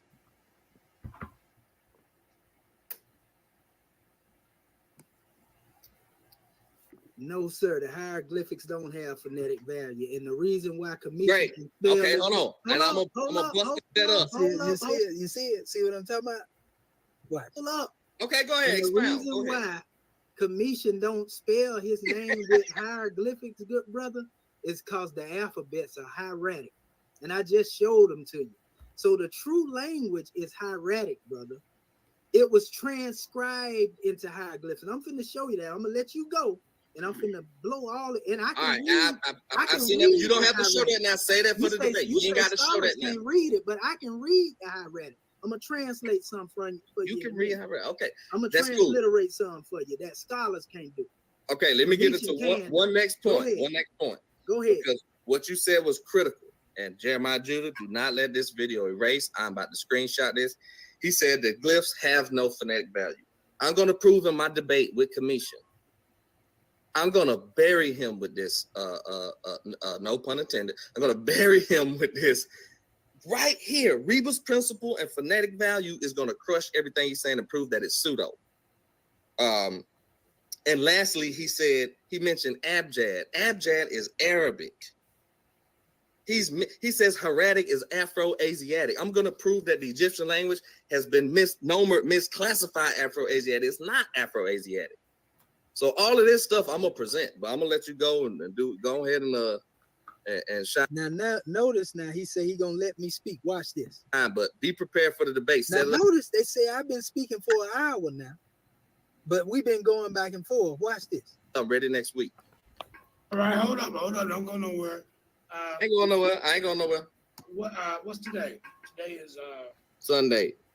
Next Sunday, commission about what? Same time, commission about this time, 3 p.m. East, 5 p.m. Eastern. Commission. For the commission. Yeah, most definitely, definitely. What's the title? The title is, because I don't believe the METU netter has been deciphered, nor would I teach that. Right. Not by no alphabets. I have my own means of dealing with metaphysics. I'm asking him because he got to produce an alphabet chart. Now he's saying that what I'm saying is abjad in Arabic, but yet he's saying his chart that he gonna use come from Arabic. And I know he's talking about Ibn Washi's document, which ain't got nothing to do with the same thing that they're using right now. That's still not producing a chart from the ancient Egyptians. You feel me? So if you come up in here with that foolery, if you want to, thinking it's a game, brother, you're going to have a problem. I want to see you produce an alphabet chart, just like Champollion created from the ancient Egyptians, because I'm going to produce mine. And I'm telling you right now, I just showed it to you, it's hieratic. The abjad order shows you the connection between the languages. And that's the whole thing. So that's what it is. Has the METU netter been deciphered according to the alphabet chart of the ancient Egyptians? That put it all together. And you done changed the topic 3 times. You sure that's what you wanted to be? Now he trying to make the people think that the title was changed on the discussion that we were supposed to have. You see, and so like I say, at this point right here, I don't have nothing to prove. We've been teaching this stuff out here, and ain't now one of them out here that can deal with this information. From everybody y'all done seen try. So it's senseless to go back and forth over this. It's redundant. And I don't like being redundant. Our Moorish kin know when we demonstrate, we like to demonstrate different topics. But if you notice, these same people been challenging information on 2 topics. Either they want to divert the conversation by talking about who the Moors is. You can look at countless videos of me going back and forth in the timeline with people in the Facebook, going back and forth with people in these videos, just because they don't like a Moor. They can't stand the word Moor. You give them the truth, they still don't want it. I'm cool with that. I don't need nobody except, being Moorish American or being a Moor. I ain't upset by that. I'm saying if that's the way you think, keep that over there. Because I ain't trying to force what I stand on you. You believe in and standing on what I stand on ain't gonna make me nothing. You see what I'm saying? So it's time to stop the foolery and the coonery and the buffoonery. You see? And oftentimes, when it's even said, it's a whole drawing out there on a wise man. You know, a wise man should never argue with a fool or even go back and forth with them, because the people that really want the truth can't tell the difference between the one that's actually demonstrating the wisdom and the one that's acting a fool. And so I ain't gonna never put myself in no situation out here where we just going back and forth for the sake of going back and forth. Definitely ain't finna go to cussing, ain't finna hoot and holler, none of that. But I'm gonna keep teaching my people though. But you'll never make a nuisance on my post. One of the things our chairman always stresses, you the teacher. Ain't nobody gonna take over your class. You see what I'm saying? I'm making it plain. You changed it 3 times. What is the topic, brother? You tried to act like something was wrong with the first one, so I brought No, I didn't. No, I didn't. Listen, has the metal been deciphered according to the chart, an alphabet chart? According to what? Ancient Egypt. You see, he's so busy running his beak that everything going over his head. And the reason why he's trying to defend his position is because he tries to make money and fleece our people off of telling them he can teach them hieroglyphics. That's the only reason why I get yes, sir. Did you see Dr. Hesepsu in the chat? No, sir, because I can't see nothing but my screen, brother. Okay, what's well, going on? She says that she got kicked off, family. I am backstage. Well, I definitely didn't kick our Grand Secretary of the State out, but I can't see it. When I be looking, I just see the screen, what you see. But I can't see behind it, so I'm glad you told me. Okay, great. But I see the Grand Secretary of the State right here. She ain't off the panel. She on the panel. That was at 12:02, Brother Evans. Right. My bad. I did that same thing, and then I looked at it. Right. Yeah, I had already brought her back on. Okay. It's love. All is well.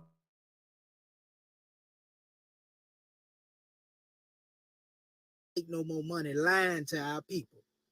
Talking about Ptolemaic hieroglyphs represent what our ancestors taught. That's the real deal behind what's going on. You see, he can't produce the chart, beloved brother Noble Brian. He can't produce it. That's the problem.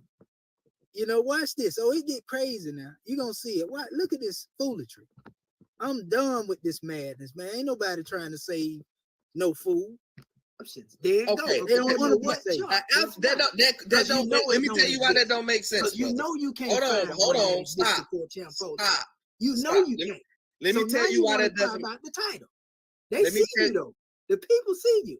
Let me tell you why that doesn't. You're saying the ancient Egyptians can't prove that hieroglyphics has been deciphered. It's got to be somebody modern to prove that hieroglyphics. Do you hear this? The ancient Egyptians can't prove the hieroglyphics. It's got to be somebody modern. So you talking about the people that wrote the language? They don't know what the people that are in this era and time is teaching, but yet you saying that the people's language that was ancient was deciphered. Make it make sense now. You gonna sit up here and say the native Egyptians don't know their own language, but a Ptolemy can come through and he know what's going on when his alphabet didn't even come from the ancient Egyptians? Stop the madness, man. People that wrote it didn't comprehend. Man, you playing pseudo motherfucking judo. You the pseudo king. You the pseudo king, boy.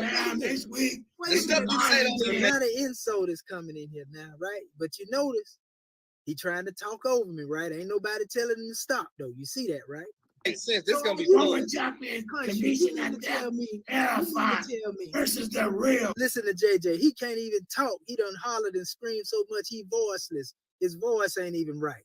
And he's still over there trying to instigate, you know, the conversation, so to speak. Watch this.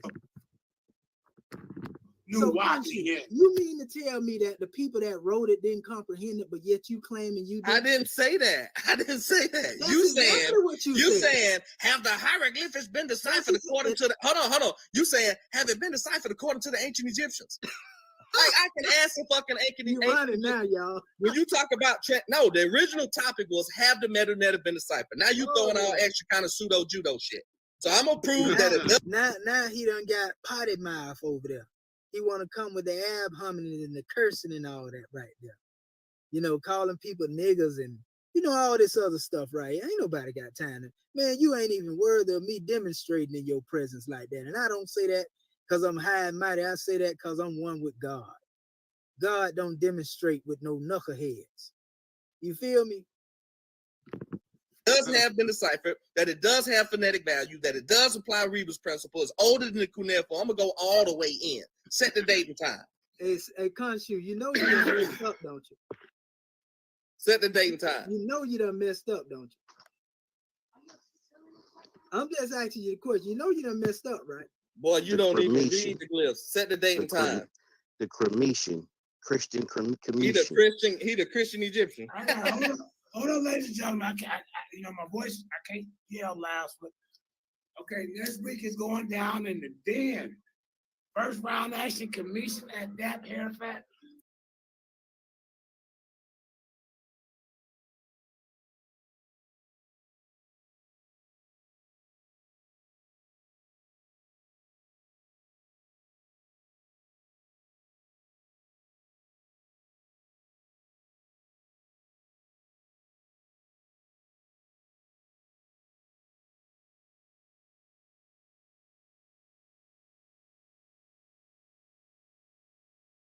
Islam.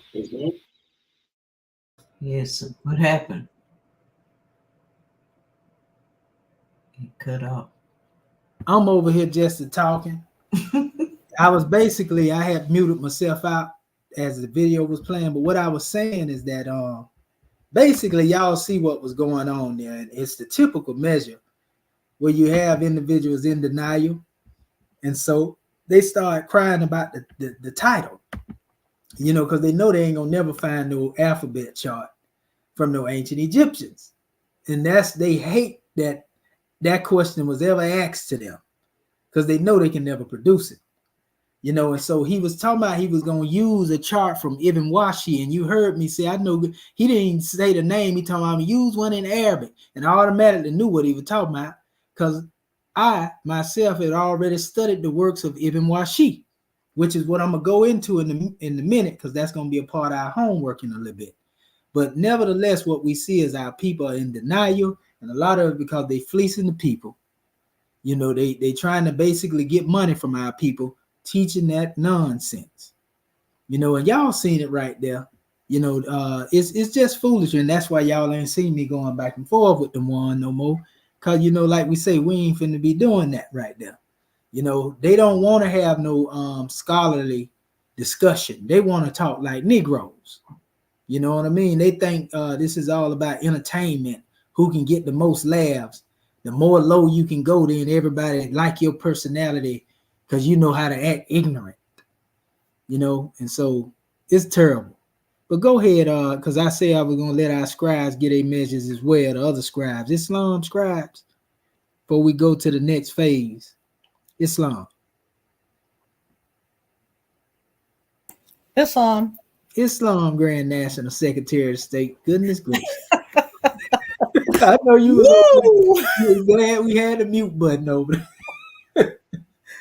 I tell you, you know what? I'm gonna deal with the class first, and then just a brief demonstration on that video.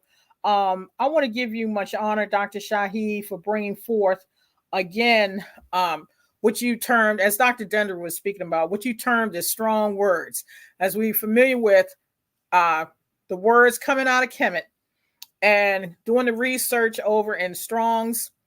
And also the dictionary of the Arabic, or the dictionary of the Quran, and being able to see in real time how these words connect, you know, by going from the root and then branching out.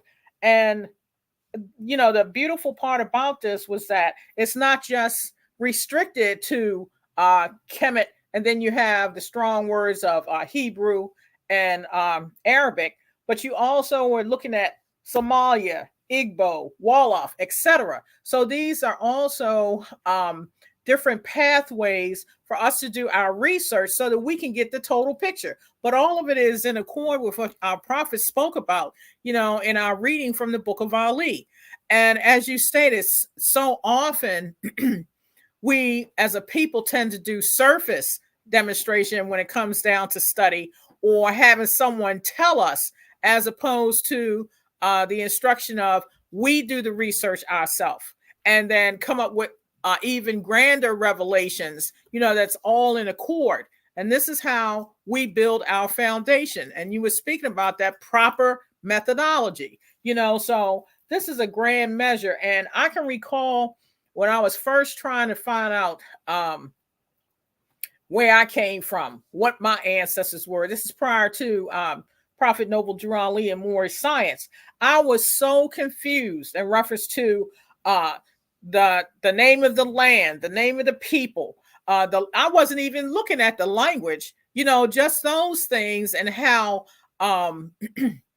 demarcated terms were thrown out. And more often than not, these terms were so derogatory, like, oh, you ain't nothing but a bunch of pirates. Y'all stole up and down the seas and things of that nature.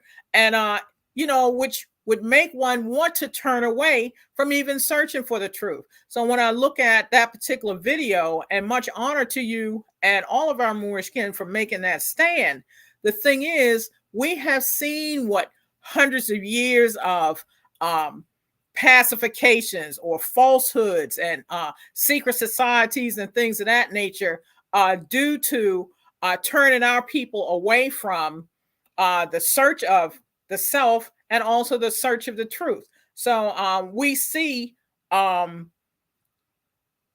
this is just same soup warmed over, in other words. And so it is our demonstration as far as what we stand upon is do the research, demonstrate the truth. You got to first find out what the truth is.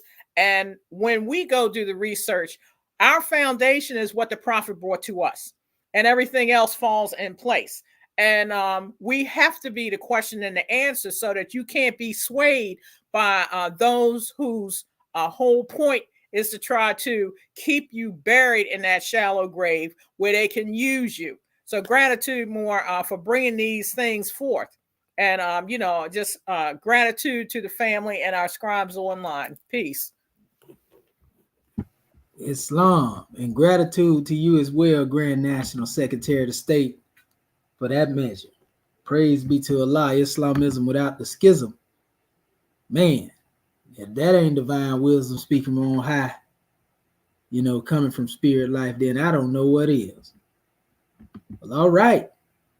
Islam, any other scribe would like to come forth and give their measure before we go to the next phase of this drawing and show y'all, how ones have misunderstanding. Islam, Brother Bati Bey.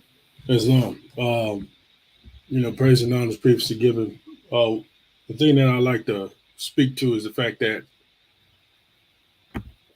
it's very important that you look at the gaps in what most people are saying. Because, it said here that it's not so much what you say, but what you don't say. And in that paradigm right there is where you can see who has been cued with the understanding and who hasn't, and just going along with what they're saying. And I'm glad that we read out of the Book of Ali, because all those things that you heard, even in the speech that, or the little conversation dude was saying about, thinking he knows how to decipher. If you look at that, he doesn't have the intricacies or the vital information that links on both sides what what he's trying to get across to the public at that point in time. And so when you read this information, it shows that there's a unification in all those families and tribes. Even if it's by blood, then it's also going to be by language.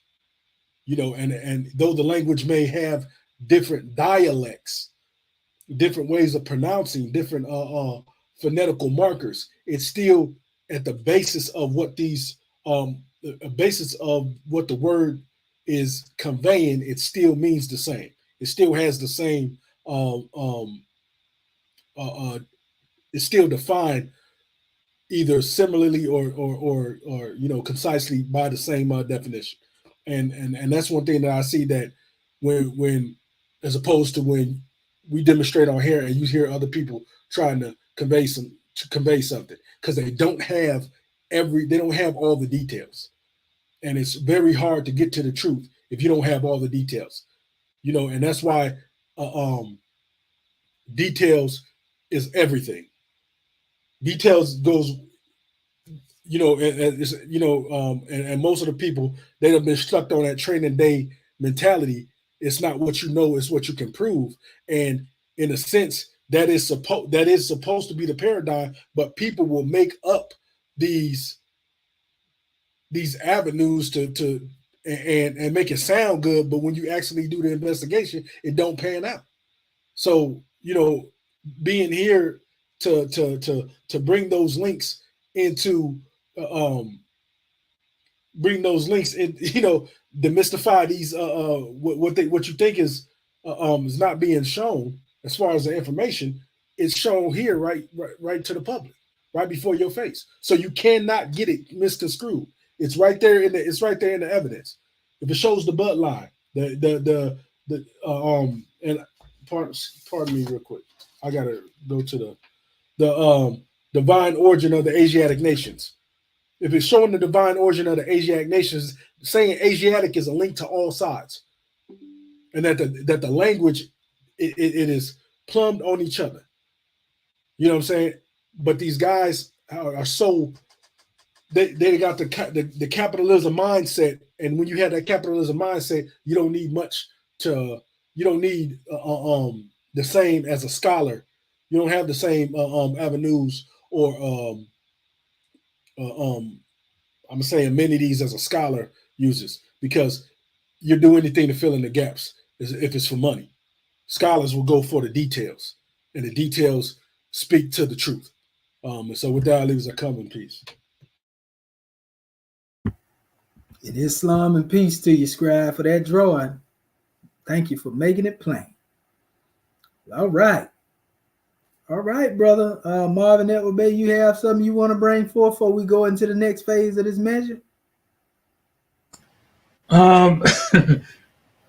Islam. I mean, like, something to say concerning what you had showed with this debate thing. Islam? Oh, Islam. Whatever measure you see fit. Oh, okay. Well, yeah, I mean, I'm all for progress, you know what I mean, moving forward towards you know, illumination, you know what I mean, elevation. You know, that, I don't know, it seems like we're at the same point that you've been at for a while, trying to convince certain people of the truth, you know what I mean? And to me, it seemed like they're bent on disproving it.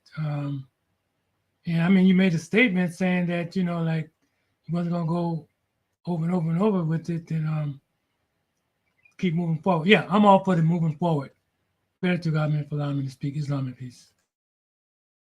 Islam and peace. And yeah, we was actually playing that old video to show you a particular portion so that we can go into this measure, because the brother made a statement, because we never had a discussion after that, but it was to show our people that's here that haven't seen it how many times we did. That's just one of the instances how we done had to go back and forth.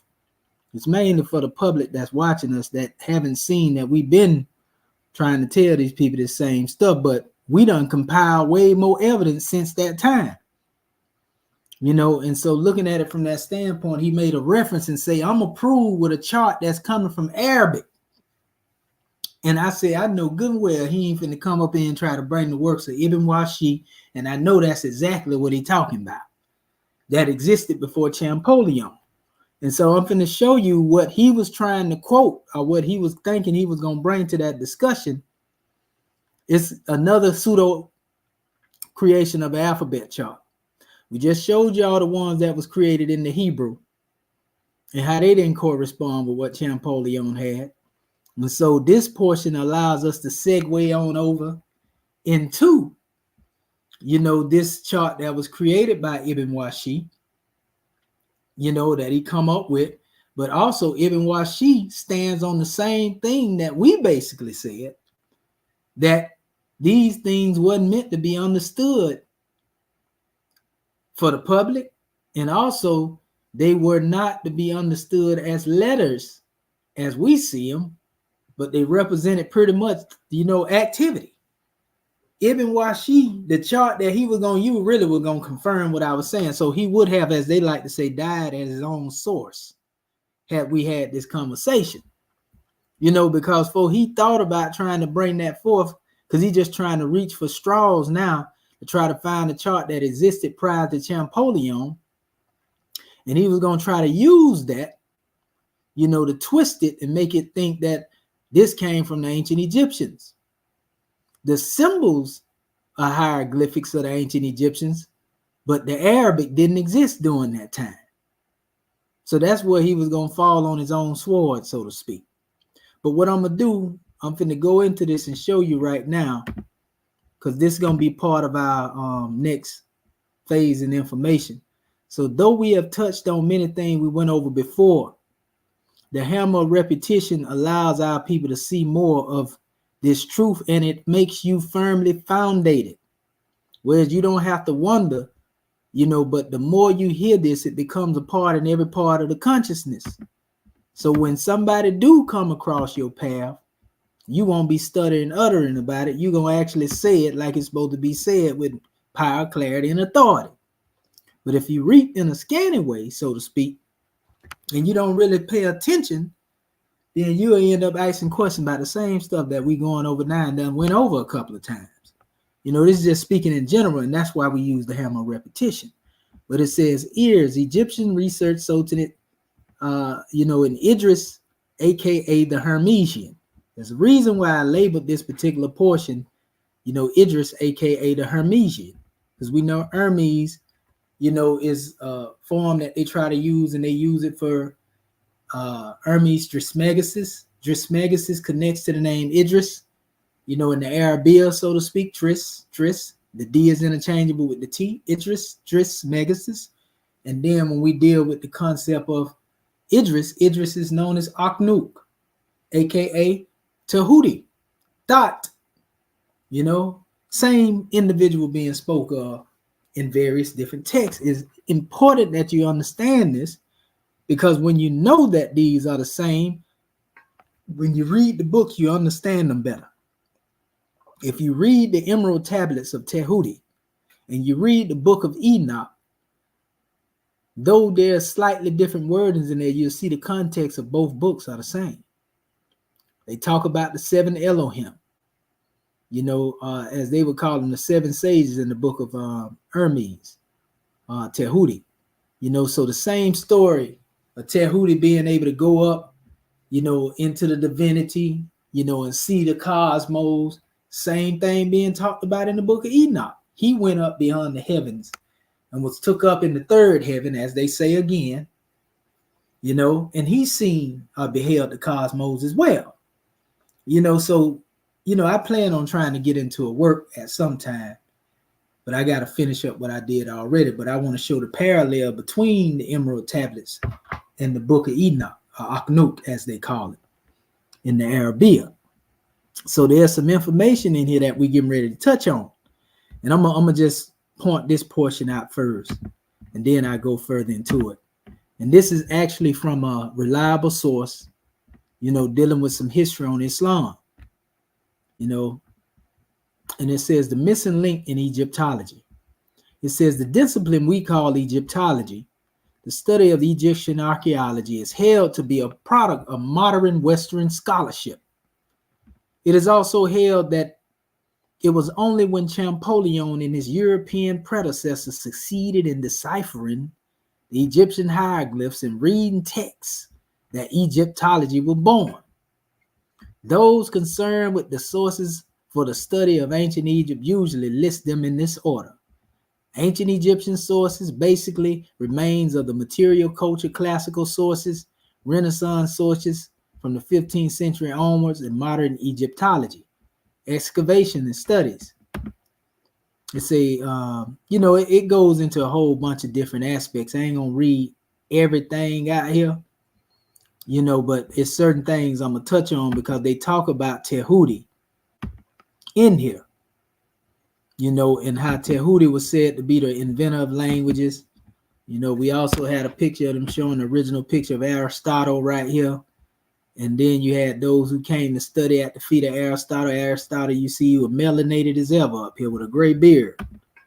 But anyway, so we have all of this here. It's talking about the Arabs in the medieval time, the Egyptian hieroglyphs and the interest of the Arabs in studying the hieroglyphs, and the Arab geographers, how they studied and translated into German, and, the section on the pyramids and Al-Makrizi's book, the Kitab. It talks about a selection of Arabic descriptions of Egyptian monuments and early Arabic maps in Egypt. So a lot of this stuff is showing you different Muslim scholars and just different Arabic sources that speak on the antiquities of ancient Kemet, and they're giving you all of the sources of who wrote them, what they was wrote about. It got all the authorship in here. These are books upon books. It'll take a whole day to really go through all of this, but it talked about, the pyramid, the Muslim Arab sources and their attitudes on the pharaonic past. There's a lot of people try to say, well, they demonize them, but it will show you that Islamically, one really honored these things. The real Muslims did anyway. Just talk about the historical accounts, the books on alchemy, everything that's spoken of.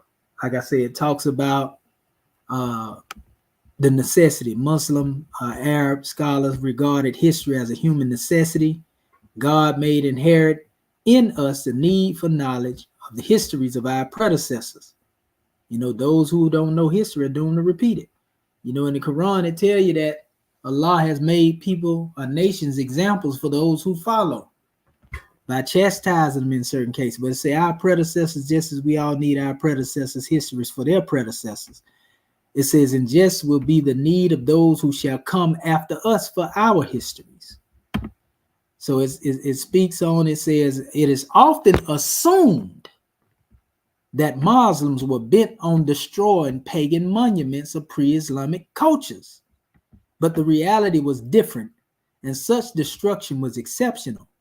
Al-Baghdadi in the 12th century in Al-Ifada, it says, was well aware of the value of these monuments for studying the past, and expressed his admiration for Muslim kings for having looked after and protected the monuments, as this had numerous benefits.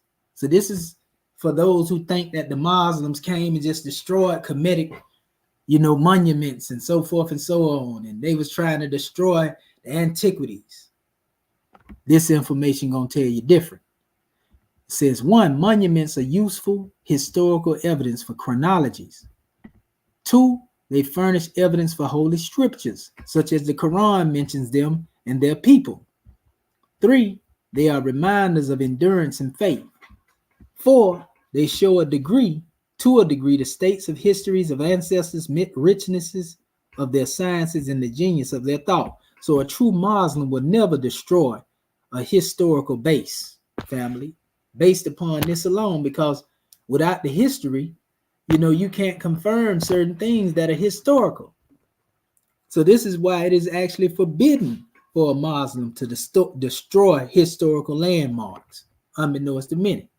Now, you got some crazy people do a lot of things, but a lot of people like to blame Muslims for Egypt being destroyed when Egypt was already pillaged like our brother Dr. John Henry Clark said, before the Muslims even got there. By the time the Arabs got there, they was dealing with what the Ptolemies was talking about, and the Persians and the Romans had been dealing with. They wasn't destroying ancient Kemet. Kemet had already been pillaged by those who came before them. And I like that analogy of brother Dr.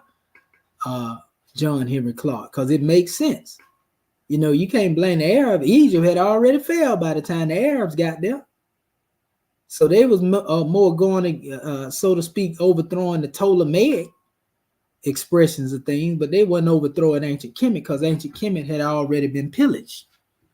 But anyway, it says on a more mundane level, many Muslims were aware of economic value, it says, of some of these monuments, and even doing military action would save items from selling as war spoils, even included idols, as we know from the case of a shipload of figurines sent by Caliph al-Muawiyah, Ibn Abi Sufyan, to be sold in India, al-Balaturi al-Ansab, and they're giving you the sources on where you get this from, this information.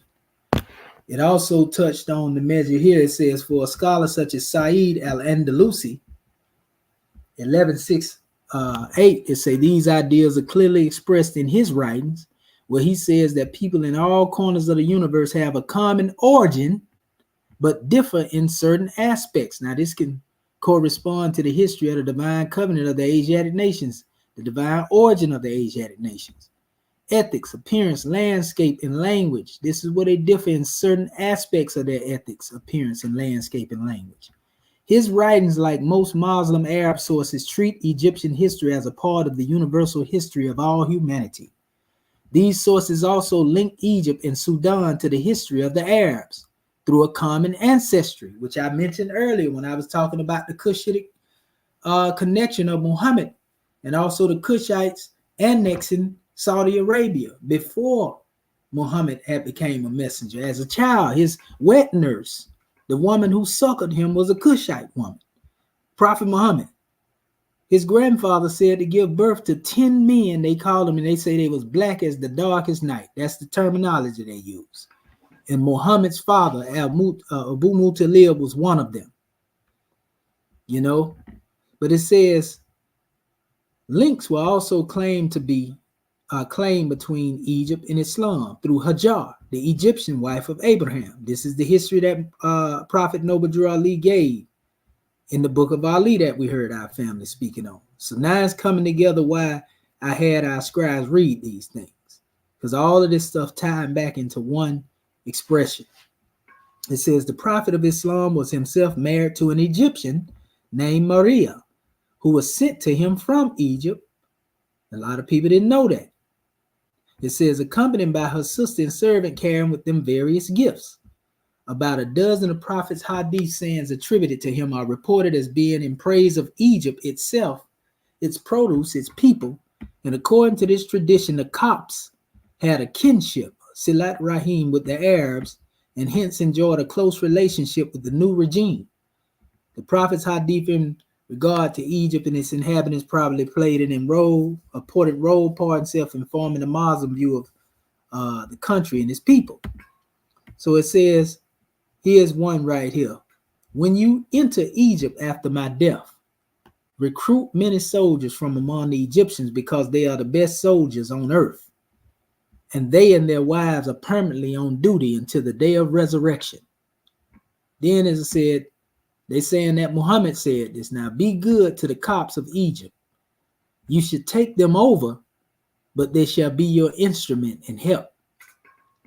Then it says, number 3, Egypt has the best soil on earth, and its people are amongst the most generous of all people. Now, do this sound like somebody teaching hatred against Kemet to you? Number 4, blessing, or al-barakah, was divided into 10 parts, 9 for Egypt and 1 part for the other lands. There will always be manifold barakat, or blessings, in Egypt, more than in all other lands. This is Muhammad supposed to be talking now. Then it says, be righteous to Allah about the Copts, meaning the ancient Egyptians, basically. You see?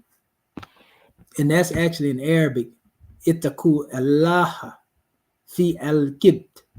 be righteous to Allah about the cops. That actually is the Arabic saying of it.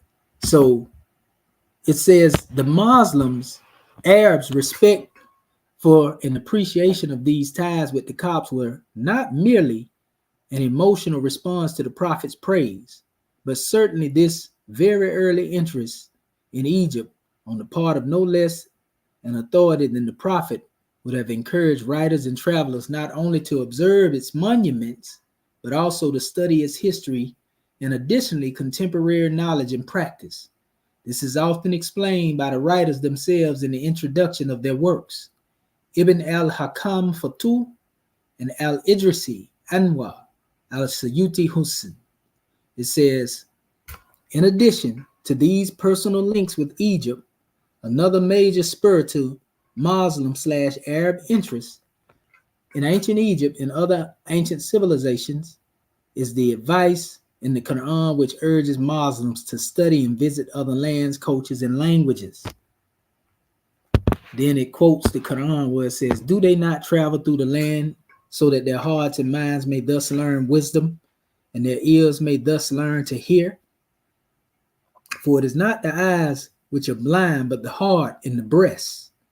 Say, travel through the earth and see how creation started. Do they not travel through the earth and see what was the end of those before them, who were more numerous and superior in strength and monuments in the land? So this is all quoted from the Grand Quran. And it says the Quranic verses, and they get a different verses, 11, ayat 50 through 61, Surah 26, 70 through 71. It says, do not form a body of historical knowledge in themselves, but they surely indicate the significance of historical consciousness for early Muslims. And by naming specific ancient civilizations, the Quran encouraged its inheritors to further their interest in historical knowledge of these civilizations. Egypt is named or clearly alluded to some 30 times in the Quran, and it shows the surahs and the ayats given here. For a complete list of all verses, see al-Suyuti Husn. It says, as a result, many medieval commentators on the Quran researched and interpreted these references, a number of them being in the context of the stories of Joseph and Moses and the Israelites, Yusuf. And it gives 1991 showing different book that was quoted. It should not be forgotten that Willis, Egypt is referred to in the Quran some 30 times. It is also mentioned in the Bible some 680 times. Yusuf, 1991 again. The Egyptian scholar Abu Shafar al-Idrisi dedicated the first chapter of this book, Anwar, to citing Quranic verses that would motivate Muslims to study monuments and histories of ancient peoples. He also tells the story of a Moroccan man who went on a pilgrimage to Mecca and on his return home hastened to attend the lessons of his master, the sage Sheikh Abu Zakara al-Biyasi, who taught medicine and other sciences. His teacher warmly welcomed him back and then said, tell me about what you have seen of the pyramids of Egypt, but not what you were told. And the student replied, O teacher, I have nothing of direct sightseeing to tell you. To this, his teacher responded angrily, despicable is the student of knowledge and wisdom whose endeavor does not arouse his determination to see the like of the pyramids, nor stirs his eagerness and passion to see whatever can be seen of marvels. There was nothing to prevent you from informing us about them and from speaking as a witness here of what you saw, but a swift ride or a push of a boat. The sluggish one does not deserve to be adorned with the essences of wisdom. This is the way his teacher responded to him when he asked him to tell me something about the pyramid that you ain't heard, but what you seen. He said, basically, I wasn't even thinking about the pyramid. That one basically said what he said to him. Then it says the student immediately departed back to Egypt for no other reason than to see the pyramids. And so these are Muslim sheiks, though. So this is people that really venerated Kemet more than people think. When they try to demonize Islam and say Islam was an enemy to Kemet, you know, these sources say different from what Muhammad said out his own mouth about blessings being there, and, you know, how one should treat the Kemites and everything. So it said this is a good example of genuine interest in the heritage of ancient Egypt, following the guidance of the prophet to seek knowledge wherever it may be found. The prophet did not in any way qualify or specify where the search for wisdom and science should take place. The result of this may be seen in books of quest for knowledge, such as that of Abu Halil al-Askari, 1009, where he speaks of seeking knowledge without limiting it to religious knowledge. In fact, nowhere in his book do we find any reference to religious knowledge per se. His was a quest for all knowledge. The prophet himself went even further, making it incumbent upon every Muslim, a man, a Muslim woman, to seek knowledge from the cradle to the grave, in fact. Nasr, thus encouraging the search for an appreciation of wisdom for its own sake and allowing Muslims to form their own understanding of the past. You know, then it goes into the Muslim annexation of Egypt, you know, and it goes into talking about that. It talks about, you know, original Arabic, and, you know, it goes into, I got 100 slides here. You know, they quote Akasha Daily. A lot of this comes from Akasha Daily's work right here too. You know, the Copts, they go to talking about that, the Mameluke period when they went in there. You know, it talks about the main, and I told y'all that most of the Islamic stuff come out of the Temple of Ptah.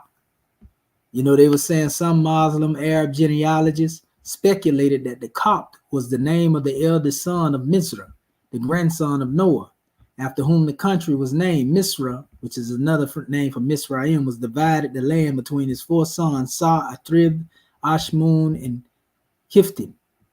It says, after whom were named towns of Sais and Atribis, Ashmunin, and Copt, in other words. King Misri, it says, put Kiftim over all charge, and gradually he and his descendants dominated the land of his brothers, thereby giving the name Kifti, or Copts. You heard me talk about the Kifti, or Kiftihu. It says, to all the inhabitants, they gave the name Copts, or Copts. It says, there seems to be no knowledge among Arab writings of the association of Hikapta with the main temple of Ptah of Memphis, which is now widely held to be the origin of the word Egyptus, you know, which is also connected to Copt as well. You know, so these are a whole bunch of things. So they get into all of this right here. You know, it says that the native Egyptians seem to have carried on with their way of life unchanged under the new rulers, the Muslim Arab travelers, you know, al-Muqtasasi, those who visited Egypt at the end of the 10th century after almost 400 years of Islam. The customs of the Copts prevailed. They were still conversing in Coptic. The Coptic community may well have faced troubles at various periods at the hand of some Muslim rulers, but so did their fellow Muslim compatriots, to judge from the names of those who led rebellious against such rulers. So the Muslims wasn't getting along with each other, less knowing other people, you know. So yeah, it goes into the Coptic Christians, and, you know, I mean, we can go on, but they do go into the aspects of talking about the language being created or originated by, you know, Tehuti, in this same information I have right here. You know, the alphabet and how it was created. They give all the classical Arabic sources. You know, it says that as an interest in learning about ancient Egypt expanded the demand for books, and the subject increased, a corpus of texts was soon available in Arabic written by Muslim Arabs, and these became the basis for later studies. That the study of ancient Egypt was popular among medieval Muslim Arab scholars can be seen from the list of books quoted by al-Idrisi in his study of the pyramids. Relating to ancient Egypt, many written by native Egyptians, just a few of their titles illustrate the point. Secrets of the temples and the ancient sciences of the Egyptian sages. Chronicles of Egypt, its treasures and pharaohs. Unique jewel on the chronicles of ancient Egypt. Priestly talisman or statues, the sciences of the hidden treasures. See the full list of Arabic books on ancient Egypt used by al-Idrisi. You know, so there were many books that have been written in honor and reverence of the teachings of Kemet, family. contrary to popular belief, So yeah, it goes on and on and on. And like I said, I got over 100 slides right here. Talk about the Sabian. Right here says the text shows the awareness of Shahrastani, which was actually a mystic, of the existence of different sects within the Sabian, which Muhammad was of the Sabian lineage, is yet another attempt to bring Hermes into the fold of Islam as a natural believer, Hanif, Tehudi, Hermes. Basically his way of life will be a secret truth, is what they're saying. This Arabic word is derived from the root HNF, meaning someone who has a natural innate belief and submits to God. And it is used several times in the Quran. It says there were groups in Arabia before Islam known as the Anaf, who had diverse practices but shared his belief in the unity of deity. It says the word is also attested in Egyptian with a similar meaning of veneration and submission. And so, yeah, it goes on and it says here, and this is what I wanted to touch on. Remember, I'm talking about the Hermesian Idris, right? Hermes / Idris. Almost all Muslim Arabic sources link Hermes are thought in any one of his forms, Hermes, the first, second, or the thrice, the great in God, so to speak. I use that terminology. Endowed with wisdom, known as Trismegistus. We see thought mentioned in our our Moorish Quran, Holy Quran, known as Trismegistus. With the Quranic prophet Idris, they're saying it's the same, who is highly praised in the Quran and credited with great honor. A good example of this from Muslim / Arab sources is al-Masudi Ruj. All these books is books in volume, family. You can go in these books and they're going to break a lot of this stuff down further. But just this one paper with all the sources there's powerful. It say who had a good knowledge of different cultures, creeds, and who also made the link between Idris, known also by his Hebrew name, Enoch, Akhnuk, and Hermes. He says of Akhnuk ibn Anush, ibn Sheep, ibn Adam. Then came his son Akhnuk, who is Idris the prophet, peace be upon him. This is found in the story of the prophets of Islam. So it talks about Islamic and its teachings. The ancient Egyptian ideas sought to explain these ties by tracing the origin of the earliest messages of God back to ancient Egypt. Thus, Idris was born in Egypt. That's why I keep telling y'all, Moses wasn't sent as a messenger to Kemet. He was sent to Israel. The messenger that was sent to Kemet, the teacher of Kemet, was Idris, was Enoch, Akhnuk, Tehudi. You see, he was born in Egypt and is identified with Enoch, one of the earliest, if not the earliest prophets and the originator of prophethood. It says, who conveyed the message of God to the Egyptians. Through such connections, Hermes, in the writings attributed to him, exercised great influence on both Jewish thought and Muslim thought, and beyond these to the African culture of the Dogon people. Now you understand how this knowledge traveled through languages and cultures. This Hermetic influence on Islamic thought can be traced through medieval Arabic sources, as illustrated by al-Yaqubi, who says that Akhnuk / Idris was the first to write, just as the Egyptian origin of this figure, thought, was believed by the ancient Egyptians have been the first to write and teach writing as Lord of the divine words, who founded the hieroglyphs. You see, and this is the important information that I'm getting ready to go into in this closing portion. But all this goes and it harps upon that. It says the sage Hakim is wisdom. The wisdom of the Copts is Hermes, the Copt, Tehudi, Thot, Enoch. It says they are builders of the temples who write in the script of the temples, Kat al-Barabi hieroglyphs. And here's how it looks. This says no hieroglyphs are shown in the edited work.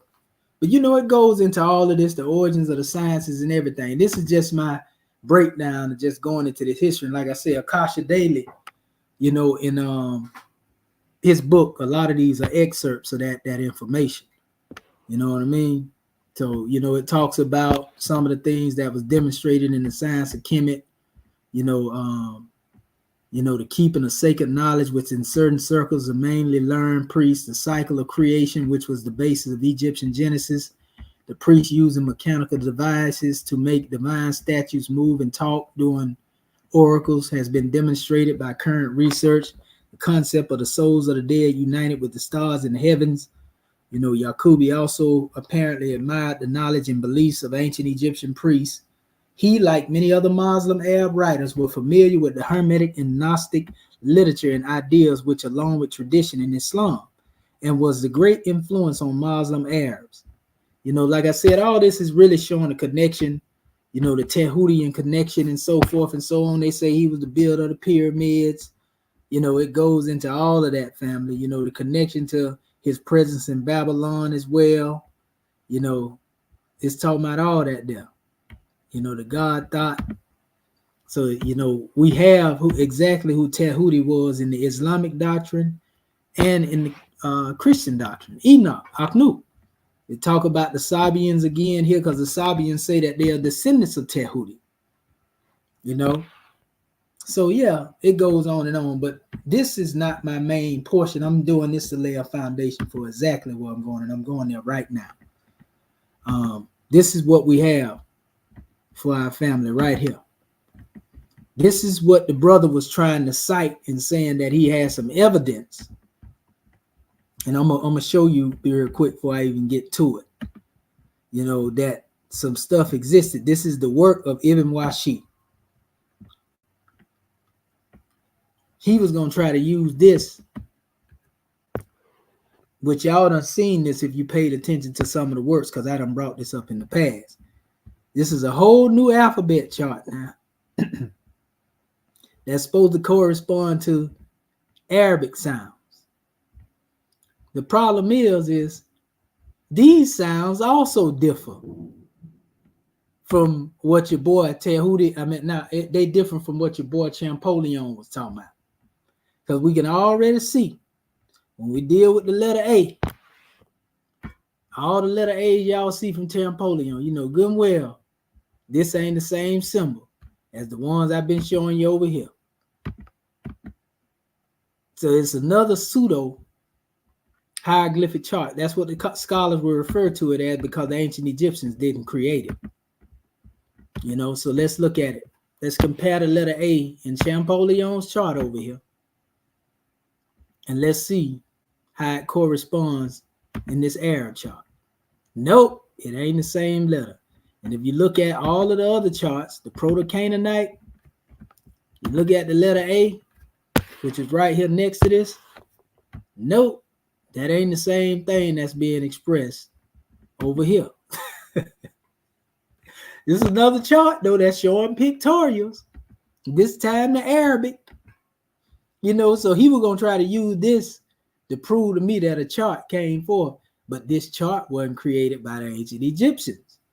Only thing come from the ancient Egyptians, again, like I just said earlier, is these symbols can be found in Kemet. We know that, but you can't find no alphabet chart. So my question again, if we can find all these alphabet charts from every other nation, none of them saying the same thing, all of them different, we can create our own alphabet chart. And it'll still be called a pseudo alphabet chart because it wasn't created by the ancient Egyptians. But this is what he was going to try to pull. And like I said, by the basis of this, y'all already know that wasn't going to end well. You know, so I'm going to go into some of this, just touch bases with what's being spoken of. Ibn Washi, you know, is got some antiquity on him now. This ain't no modern information. Like I said, this is before Champollion thought about trying to do his thing. So I'm going to come right here because I actually got to go that way because it's actually read backwards. Because a lot of this stuff was right there in English, you know, it was translated. Tell you who translated. Look at what it says: ancient alphabets and hieroglyphic characters. Explain with an account of the Egyptian priests and their classes, initiation and sacrifices in the Arabic language by Ahmad bin Bubakar bin Washi. Ibn Washi. Ibn Washi was looked at as a Comedian adept family, Egyptian adept.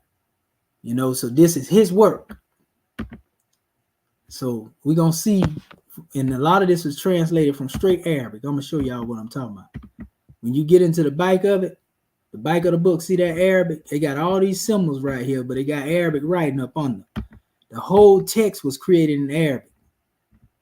ran out in Arabic. So they got the Arabic portion, they got the English in. See all the Arabic letters up under these different symbols. Some of these symbols ain't hieroglyphic. They are alchemical symbols dealing with a whole bunch of other stuff. But even while she was touching on all of that in this particular work right here, you know, some of these ain't got nothing to do with, like I say, hieroglyphics or anything like that, you know, metaneta. But let me go into this real quick, you know, because we're getting ready to close this demonstration out. And I want to give you some background behind this here. You know, it's going to go into a lot of the history on where a lot of this stuff come from and their words that they use when it comes to talking about the language. So it says, we proceed now to the hieroglyphics, because they talking about all origins of language. They actually go to saying that the language of the Moors, you know, basically was some of the oldest languages, the language of the Maghreb. It says in Arabic, the Hermesian alphabets. This is why I talk about Hermesian in my title. It says from the Hermes, who, according to Oriental history, was the first king of the ancient Egyptians. Now, I just read that to you from Akasha Daily's material that I was just showing you excerpt in them slides. Now, this is a total work that's different from that, but this is from Ibn Washi, and he's talking about Hermes, the first king of the ancient Egyptians. It is impossible to clear up entirely the darkness in which history of this triple, because they always call him thrice-fold or the thrice-blessed, is involved. He is, however, evidently Hermes Trismegistus of the Greeks, and possibly the same with the triple Rama of the Indians. So he would be Brahma or Rama to India. That's the equivalent to that. So it says, old kings of Egypt are comprehended by us under the general name of pharaohs. The Oriental histories divide them into three dynasties: the Hermesian, the pharaohs, and the Coptic, or properly Egyptian kings. It says, to the first, and particularly to Hermes, the threefold himself, they ascribe the tombs and catacombs and temples. It says in palaces and pyramids and obelisks and sphinx and all the royal funeral religious astronomical monuments which astonished the traveler in Upper Egypt, but incapable of distinguishing them or of finding out their true appropriation, they believe all of them to be constructed. It says, for the purpose of hiding treasures or raising spirits, of telling fortunes, future events. It says, or performing chemical operations of the attracting affection or repelling evils, of indicating approaching enemies. And they called them, according to these supposed purposes, treasure chambers, conjuring buildings, astrological tables, alchemical monuments, magical spells, talismans, magical alarm posts. The secrets of the contents of these monuments, or of the arts by means of which they are erected, were expressed, as they believe, by the hieroglyphs upon them, which being invented by Hermes and kept secret by his descendants, were called Hermesian alphabet. This specimen of Oriental writings being known to us is difficult to either confirm, it said, or to contradict the explanation of our author. The most reasonable objections which can be made against the explanation of many hieroglyphics is counterbalanced by the evident truth that a great many of them are known to have been invariably used in astronomy and chemistry for expressing the same objects. If the meaning of some of them does not prove satisfactory, there are others to truth of which no important objection can be made. Such are the hieroglyphics mentioned to have been represented on the tombs for conveying the posterity of the character mode of life and death of the person buried therein. The 7 figures, see hieroglyphics original page 124, said to have been engraved on the tombs of men killed by violent death. They show evidently different modes of it: lightning, decollation of the bite of a serpent, or death by a hatchet, or by poison, or poniard, or by strangulation. So they had hieroglyphics that expressed this, is what it was saying. Not a letter, but just the symbols itself represented, death, if they showed these things in the symbols. So it says the same concordance being between the hieroglyphic sign and the object mean it will be discovered by a close inspection of the 4 tables of hieroglyphics. It would be sufficient to mention here a single instance of original merit and true discovery made by this manuscript.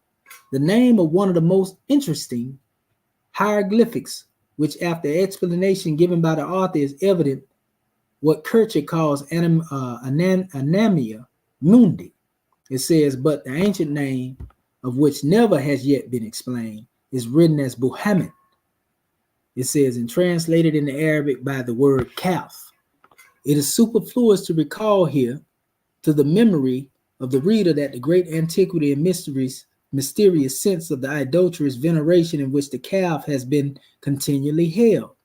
It is a superfluous to repeat anything that has been said on the worship of Apis in Egypt, renewed by the Israelites in the worship of the calf. It says, and preserved at this moment, it says, in the mysterious rites of the Druses. It says, let us remember only a circumstance which shows wonderfully the concordance and relation of the name Buhamet in its translation of Buhamet or Buhamet is related to the history of the Templars, had been one of the secret mysterious formulas with which they addressed the idol of the calf. It says in their secret assemblies. So this is a corruption when they said Baphomet. But Baphomet is actually supposed to be a corruption of the name Muhammad, because they said that basically they met with the Muslims, the Templars, and they converted to Islam. They call it the splitting of the ilm. You know, ilm means knowledge. And when they did this, the Pope found out about it, and that's why they went on a witch hunt to kill up all the Templars, because they had become Muslim. And so they learned the doctrine of what they call tajiyya, which means you conceal your faith, you conceal your belief when you're in a hostile environment. That comes from Islam. And that's what a concept of the secrecy came in at. Basically, like the Sufis had to do. They had to go underground because they converted the Knights Templar. Some of them converted to Islam. You know, and so they became the enemy automatically of the church. And this is why the Templars and the Catholic Church end up going to war. The Christian Knights went to war with the Templars, if you go into the history, Latin Knights, so to speak. So it's a whole nother measure because they looked at them as apostates. They even burned the last 22nd Grand Master Jacques de Molay at the stake because they say they was worshiping Muhammad, basically. What they were really trying to say is they converted to Islam. So anyway, you know, that's what they was talking about there. I want to kind of go through this right here.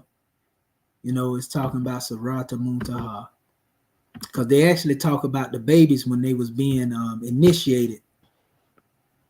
It says, praise be to God and the health to his servants who have pure hearts. Amen. My object is to collect the rudiments of alphabets as used by nations, ancient nations, doctors, and learned philosophers in their books of science for the use of curious and studious who apply themselves to philosophical mystic sciences.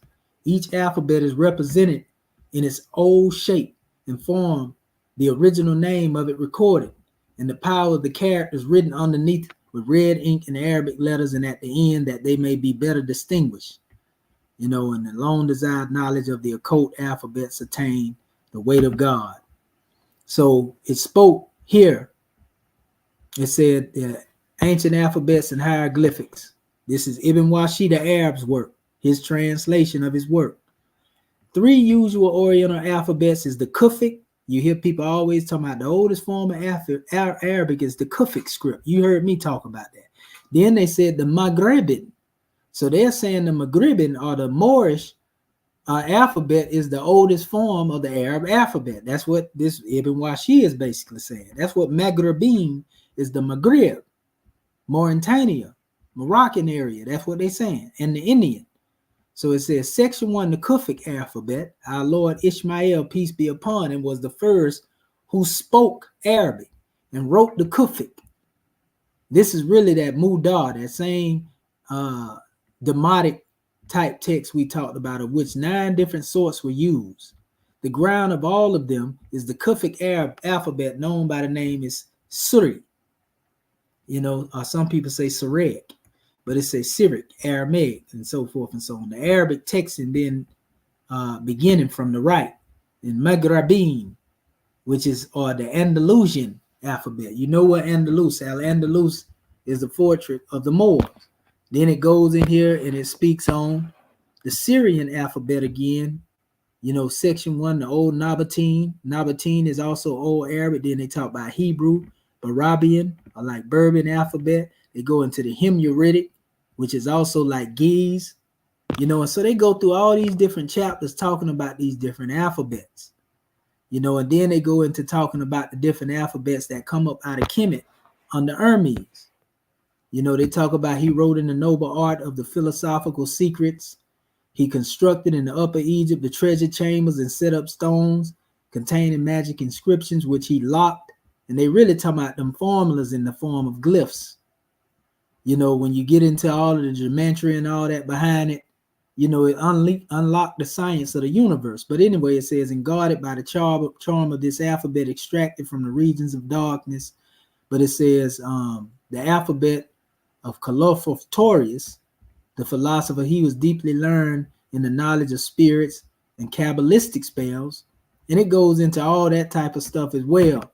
He giving you all these different people that done come up with different alphabets. The Dravidian alphabet, the Democritus alphabet, the Coptic, again, right here, the alphabet of the Coptic philosophers. I'm focusing mainly on Kemet.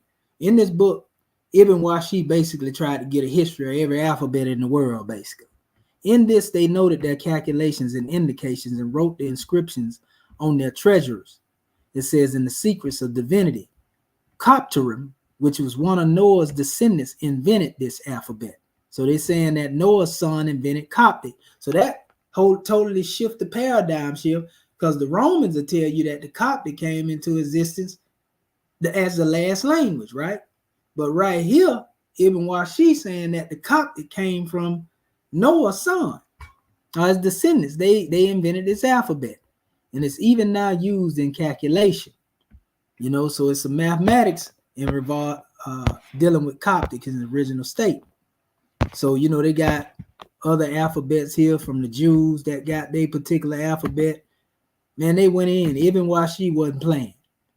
You know, he definitely harped on Kemet when it came to these alphabets. He talked about it here.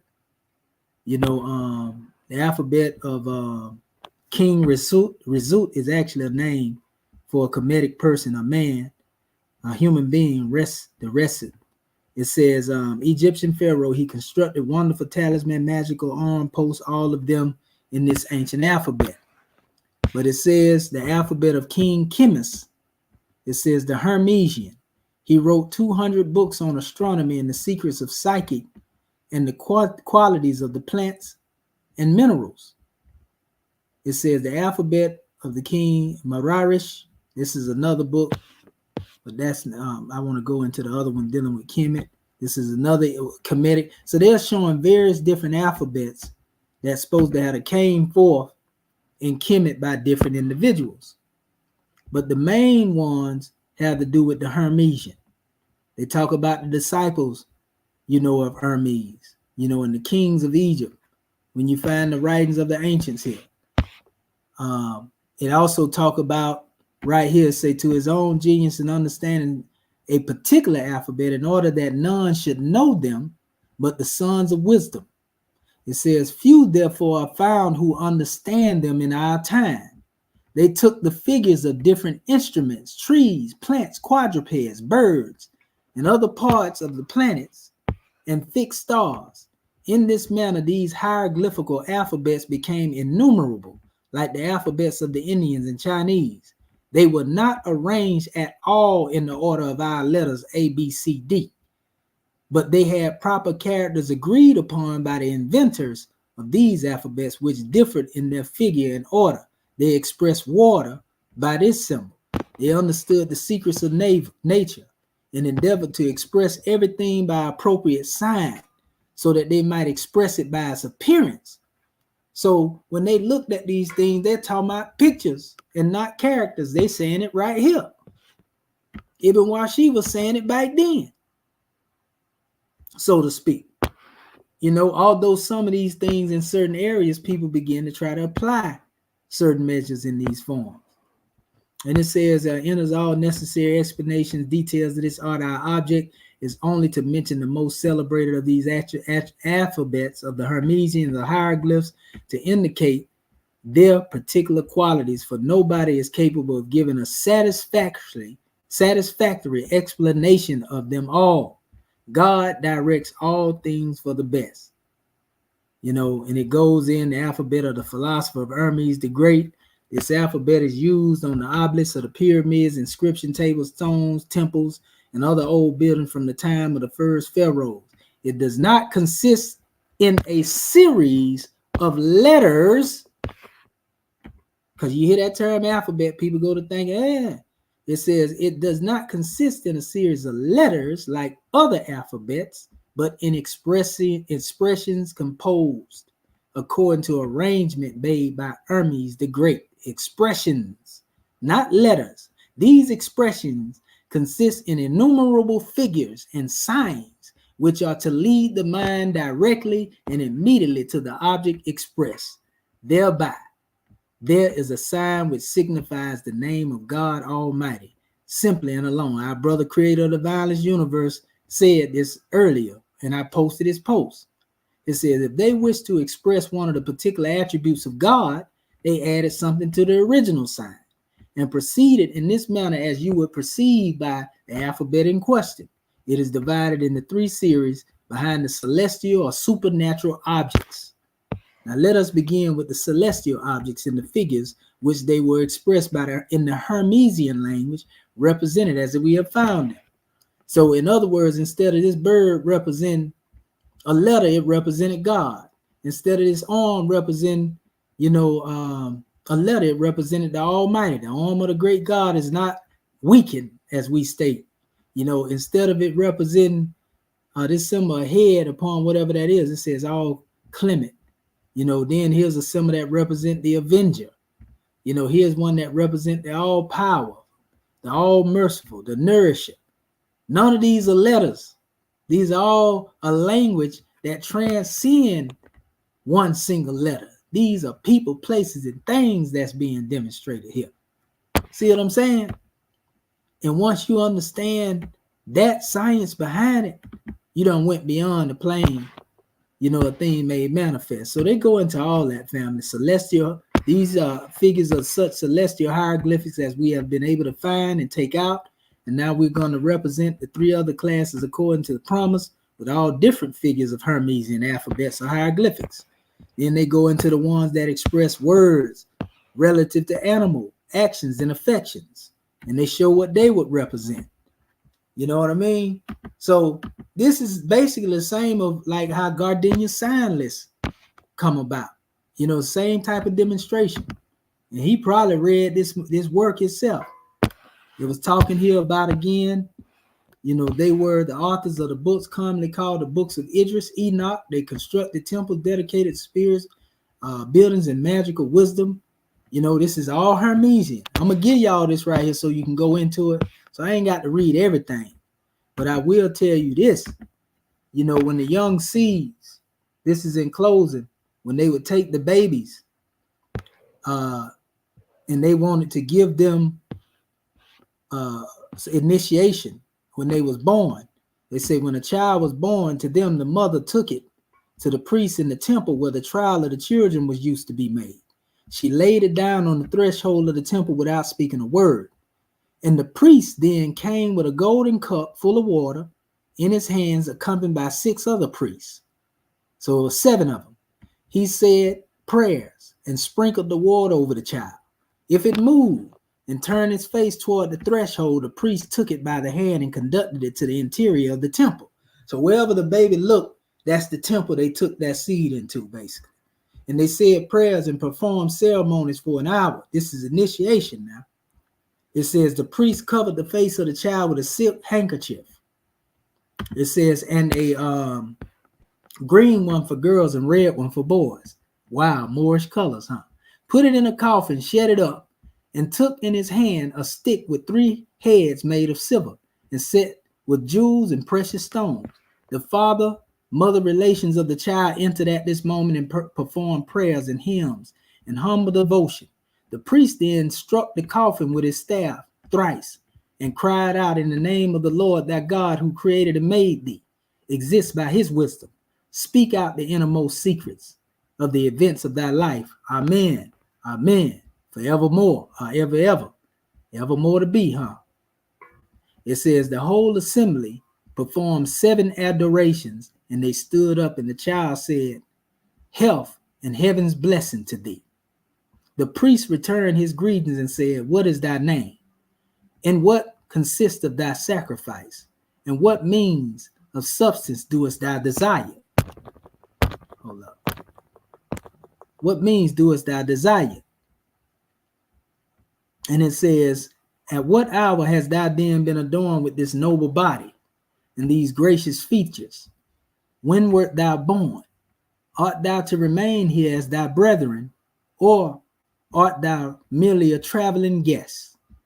I ask thee in the name of God and all vivifying, the unchangeable, the eternal one, without end or beginning, in whose power all things visible and invisible, the Lord of heaven and earth, the Lord of the most high and supreme being, and I conjure thee to answer and promise that as long as thou shalt exist in this world, thou would never reveal our secrets to any stranger. Now I'm seeing this right here, family. It's not even a small hand baby, but somebody that's a baby in wisdom, this initiation. But it says the child promised in the name of truth, which is written in the table existing from the beginning of things, in the table of fate preserved in heaven. And the child was then told that he was to receive amongst the number of the wise and learned sons of science, and amongst the masters of the mechanical arts and works. And they conversed with him on every subject. They put him different questions. We call them brotherhood tests, right? And heard his answers.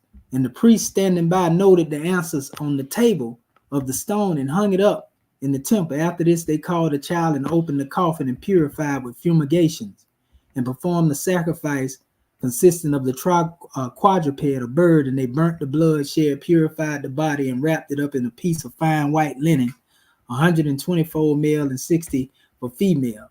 And they put it in the pot of the earth and deposited it in the pit of sacrifices. And all this will perform in accordance to the secret rites that nobody knows but themselves. You know, but just speeding through this measure, in closing here, you know, they talked about basically this initiation that took place, you know, and then ones in this last portion, it said here, yeah, here you go, right here. It was talking about, say, learn then, O reader, the secrets of the mysteries and treasures of the hieroglyphics, not to be found, not to be discovered anywhere else. Know how Yehoshua was told to contemplate? This is basically the same thing that Ibn Washid talking about, which is similar to what Horapollo said. Ibn Washid's information is very similar, and the symbols are similar to Horapollo's stuff. But it says, learn then, O reader, the secrets of mysteries and the treasures of hieroglyphs, not to be found and not to be discovered anywhere else. For formerly a knowledge of them could not be acquired but by immense pains, expense by a great number of years. You got to study, in other words, and a long course of travels. And now, lo, these treasures are laid open for thy enjoyment. Boy, if that don't sound like our Moorish Holy Quran, take possession of them and keep guard of them with the utmost of care and secrecy. And profoundly learned philosophers and curious students only have attained this knowledge. Let us now proceed to explain the hieroglyphs as promised above. And, you know, I ain't going to go into all of this, but this is just another continuation of hieroglyphics, significance of word relating to trees, plants, and produce, what the symbols represented. And this all, again, this ain't no alphabet. This is all dealing with symbols as they relate to a sign. So sign and symbols are for conscious mind and men and women of understanding. And that's what ended up leading us to, you know, and we end it right here, you know, and y'all will get it. And y'all can go and read this stuff because I'm going to send it to our family. Because after this point right here, and it show these alphabets, it actually goes into showing everything in Arabic after that. It was talking about that thing when it was talking about one being killed violently, how they would depict it. You know, somebody had the figure of a devil behind him, You know, all this stuff right here, these wasn't letters. These things were meant to be contemplated upon. If it was poison, he was represented with a crab's or a beetle's head or a glass bowl before him in characters. Ain't got nothing to do with no alphabets or letters. They saying what these things represented. You see, so this is before Champollion again. You know, and this guy was gonna try to use this to try to, man, I tell you, you know. But anyway, all is well, family. It's gonna get a history of a lot of the alphabets, you know, and so forth and so on. After this point, like I say, you're gonna see nothing but straight Arabic in here, so don't fret yourself with all that. You nothing wrong with it. You decide you want to use it and play around with some translation, that's on you, but it's really saying the same thing in Arabic that you've seen in the English just then. So I'm gonna stop sharing this now and turn this demonstration over to our Grand National Secretary of the State, and then we're gonna get to our sister Dendra. Islam Grand Secretary of the State. Islam. Woo! Dr. Shahid, I tell you, first, having already risen, giving praise and honor where due. This has been such a magnanimous class. And I tell you, when you were in this book showing the different alphabets coming from the different ancestors and things of that nature, and Dr. Dendra had just said, we want to get to the bottom of this, you know, and when we go in to do the research and some of those symbols that you were going over, I could see how those, for lack of a better word, Europeans, the Greeks, Romans, whatever term you want to use, had cherry picked and deliberately remixed, you know, and this is pretty much the same demonstration that we see going over today in order to keep our people buried. And the prophet said, you know, you don't recognize Islam because it's your own, you know, so it's up to us to be able to do the research, put the work in. And this even states you got to do the research. Here's the demonstration, and it's up to you whether you're going to take it and make it applicable to the self. And this way, no one can redirect your special course, you know, because we are here standing as vanguards, just as our ancestors preserved the truth so that we might have it. It's up to us to be able to preserve the correct truth and give it to our special people, you know, and then that is our strength. So much honor and gratitude to you, because when you present it, here's another chart, you know, does this look like this? Make it make sense. And I tell you, you definitely have to keep it above the neck, because just like when I first went into Exhuming of a Nation, and I'm glad that the chairman had humorous parts, because when you start getting these truths, you know, the initial lower self want to go out there and take some heads. Same with this. All of this stuff is ours, and they want to try to put it into, let's say, 33 1/3 degrees, or the traveling person and things of that nature, where that was not the original meaning of these special degrees. So our people are sitting here fighting over crumbs when the whole 360 degrees is ours, you know. So this is why the prophet expresses unity, and our unity is our strength. As long as you can keep people divided. And we went into these chapters to show how all of us come from children of one father. But as long as you keep us divided, I'm this over here, and let's make it religion only, where some of the writings spoke about, we're not reducing this to just a religious demonstration. You're supposed to be seeking knowledge from all of these sciences. So this has just been a grand measure, a grand class.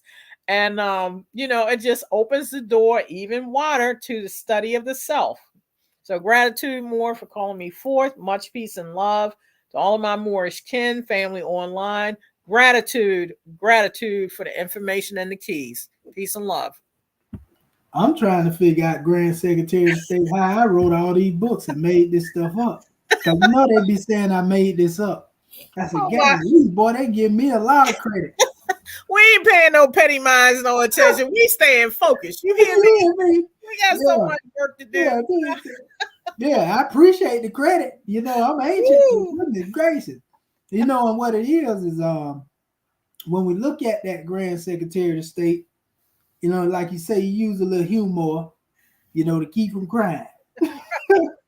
But when you deal with that as special measure, what we have seen again and again, there it go right there in front of them.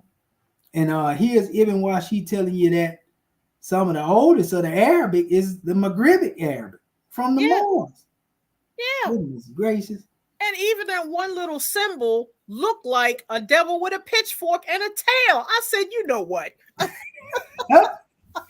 And this way before we start putting them in pantaloons with hooves and carrying on this long. I just appreciate this class so much. It's Praise the Lord. Peace and love. Peace and love. Let me call for my chairman. I know his pan leg ready to kick somebody like a soccer ball.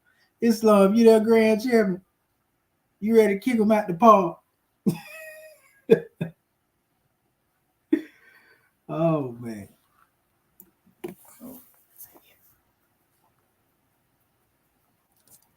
Islam? Islam, Grand Man. Islam, mighty mo. Let me rise and give praise to Allah and on the Prophet of Allah. Extend much honor to the last prophet these days and time for bringing us everything it takes to save a nation. And this is a powerful measure that you brought forth. And if this ain't the commission in ADEPT, I don't know what is. So more, it's a powerful class. I want to, you know, just extend much honor to you for bringing it forth to us as more students, because this ain't nothing but the everlasting gospel. And we want to thank you so much, man. I'm still pumped up. Thank you. Islamism without a schism. Islamism, man. We give honor to you for that book of Ali.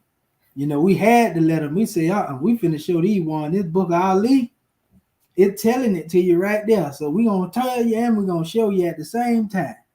Goodness gracious. Thank you for the book of Ali, Grand Man. And, you know, hearing the prophet and stand on the manifest. Because you had to deal with these knuckleheads by yourself. But we on the front line with you now. I wish a member would. Islam. Well, all right. Honors to our Grand National Chairman. Well, at this time, we're going to call forth the rest of the scribes. I know they're biting at the bit after all that we just put out there. Islam.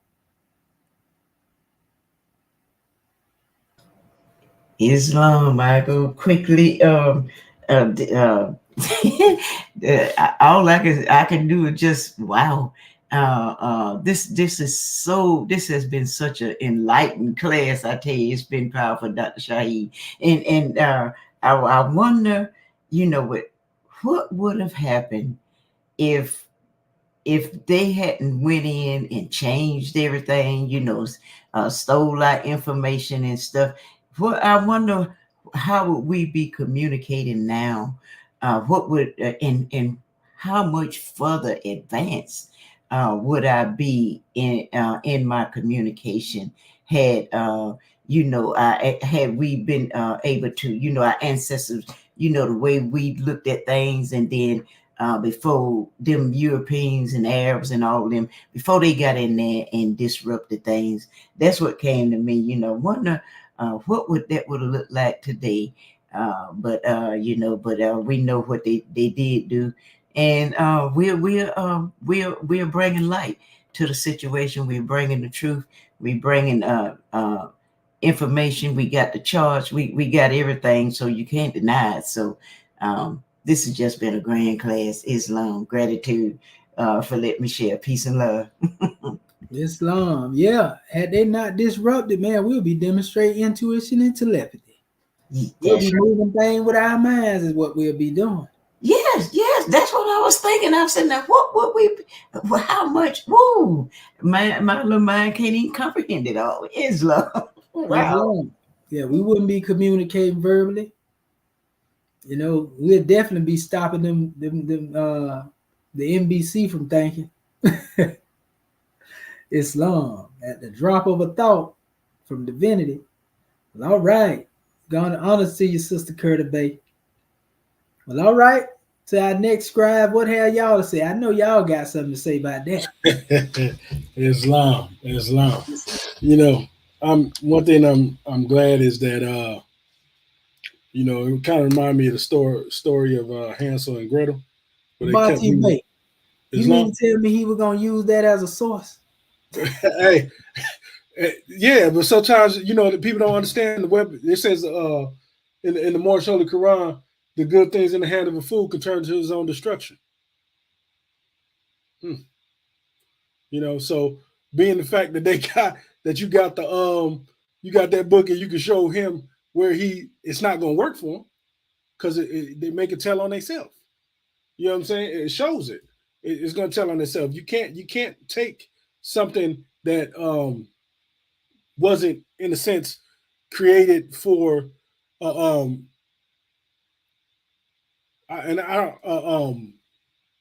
deciphering it as opposed to an alphabet as opposed to something that you got to think about.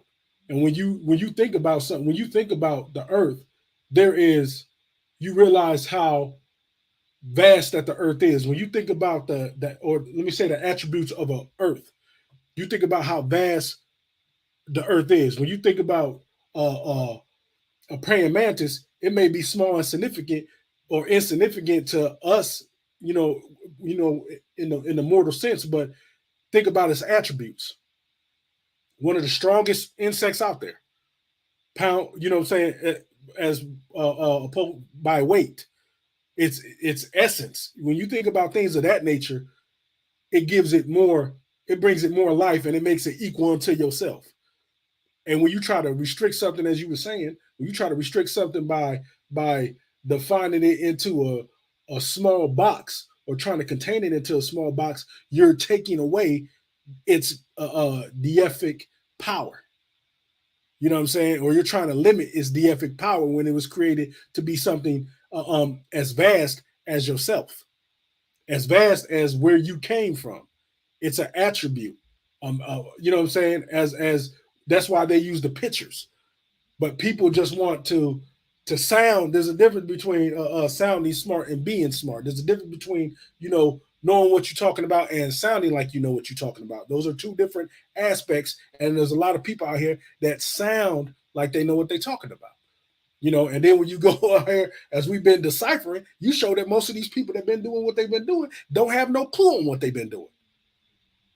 In no sense, they understand and I wonder when the point is you're gonna look in the mirror and be like, man, I fooled myself. You know, Brother Monty Bay, pardon yourself, that's called being eloquent in your own ignorance. Eloquent ignorance. That's cold. That's a cold demonstration. Because you know, and when the guys were talking about, and you was talking about telepathy earlier, that goes on the calls. You know what I'm saying? All the time. And you know, it says if you don't want more to know it, don't think it. That's the telepathy orchestrating itself that you hear all the time on the calls. Because one more may have written it down, and then in that written it down, it rose into the ethers. And when they thought they thought about it and then wrote it down, and then another more picked up on that thought. We always exercise it. We have to hone in on it. And with that, leave us a comment. Peace. Islam. Islam and peace, grand man. That's right. You know, and that's what I keep telling people. They want to know how to read Metal Netter. Look at the book of creation. Contemplate that frame. See, they go to instruction. Prophet Noble Drew Ali taught that. You know, contemplate that frame. Find thyself. And that's how you listen to the silent voice of God that speak within, i.e. God language. Metal Netter. Goodness gracious. All right. Gratitude. Last scribe. I know our brother Marvin Edward Bay got something to say now. Yes, sir. Most definitely. Gratitude for calling me. I mean, I tell you, this is a very powerful class, like the fellow scribes have been saying. And I tell you, I'm always asking for patience, you know, but then when I'm presented with different opportunities, I want to step up, you know what I mean? But I'm so grateful for holding on, you know, and grateful for you. You know what I mean? With your in-depth knowledge of things, and to think that I'm being a part of this. You know what I mean? Being privy to, the ground level. You know what I mean? And just grateful for being here because there's so much to our history, our ancestry, that one has to, like the prophet said, purify your hearts and minds. You know what I mean? Like you talk about that eloquence and ignorance. You can see that because they're so bent on what they've been taught by the Europeans, so they're going to expound from that premise.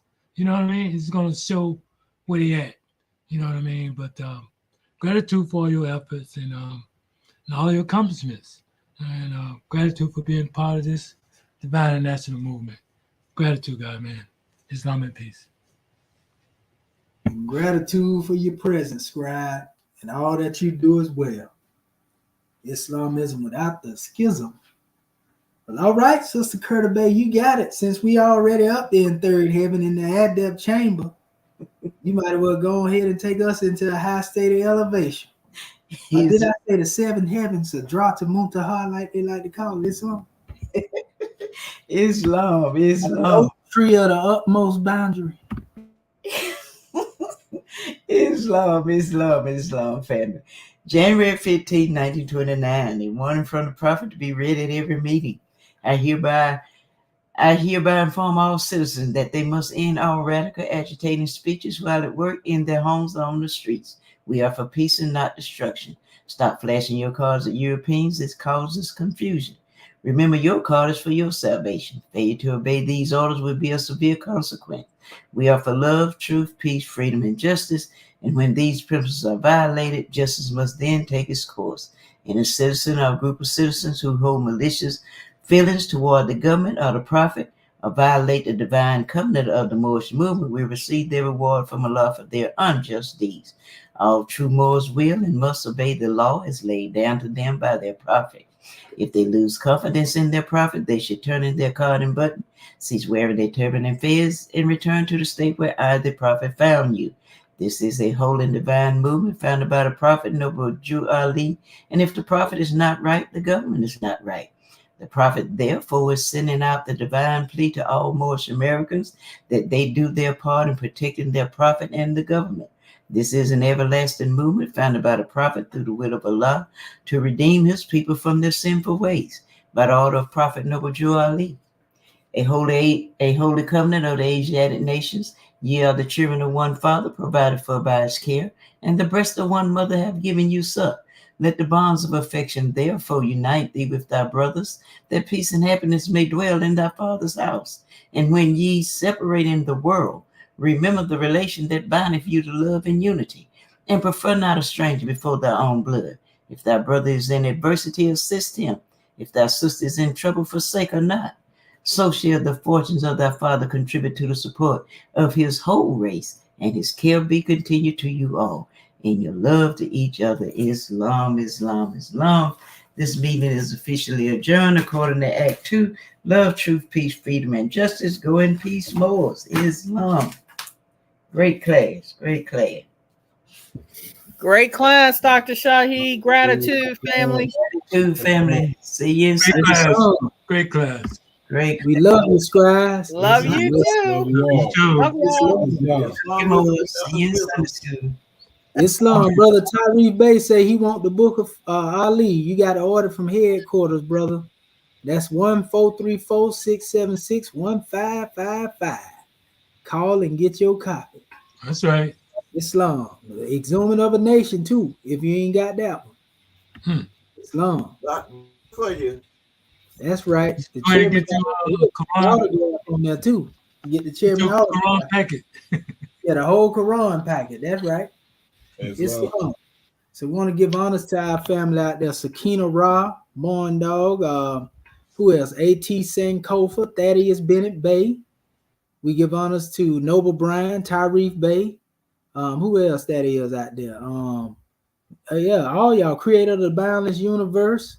We love y'all, family. Peace and love. See you in the next session. Peace.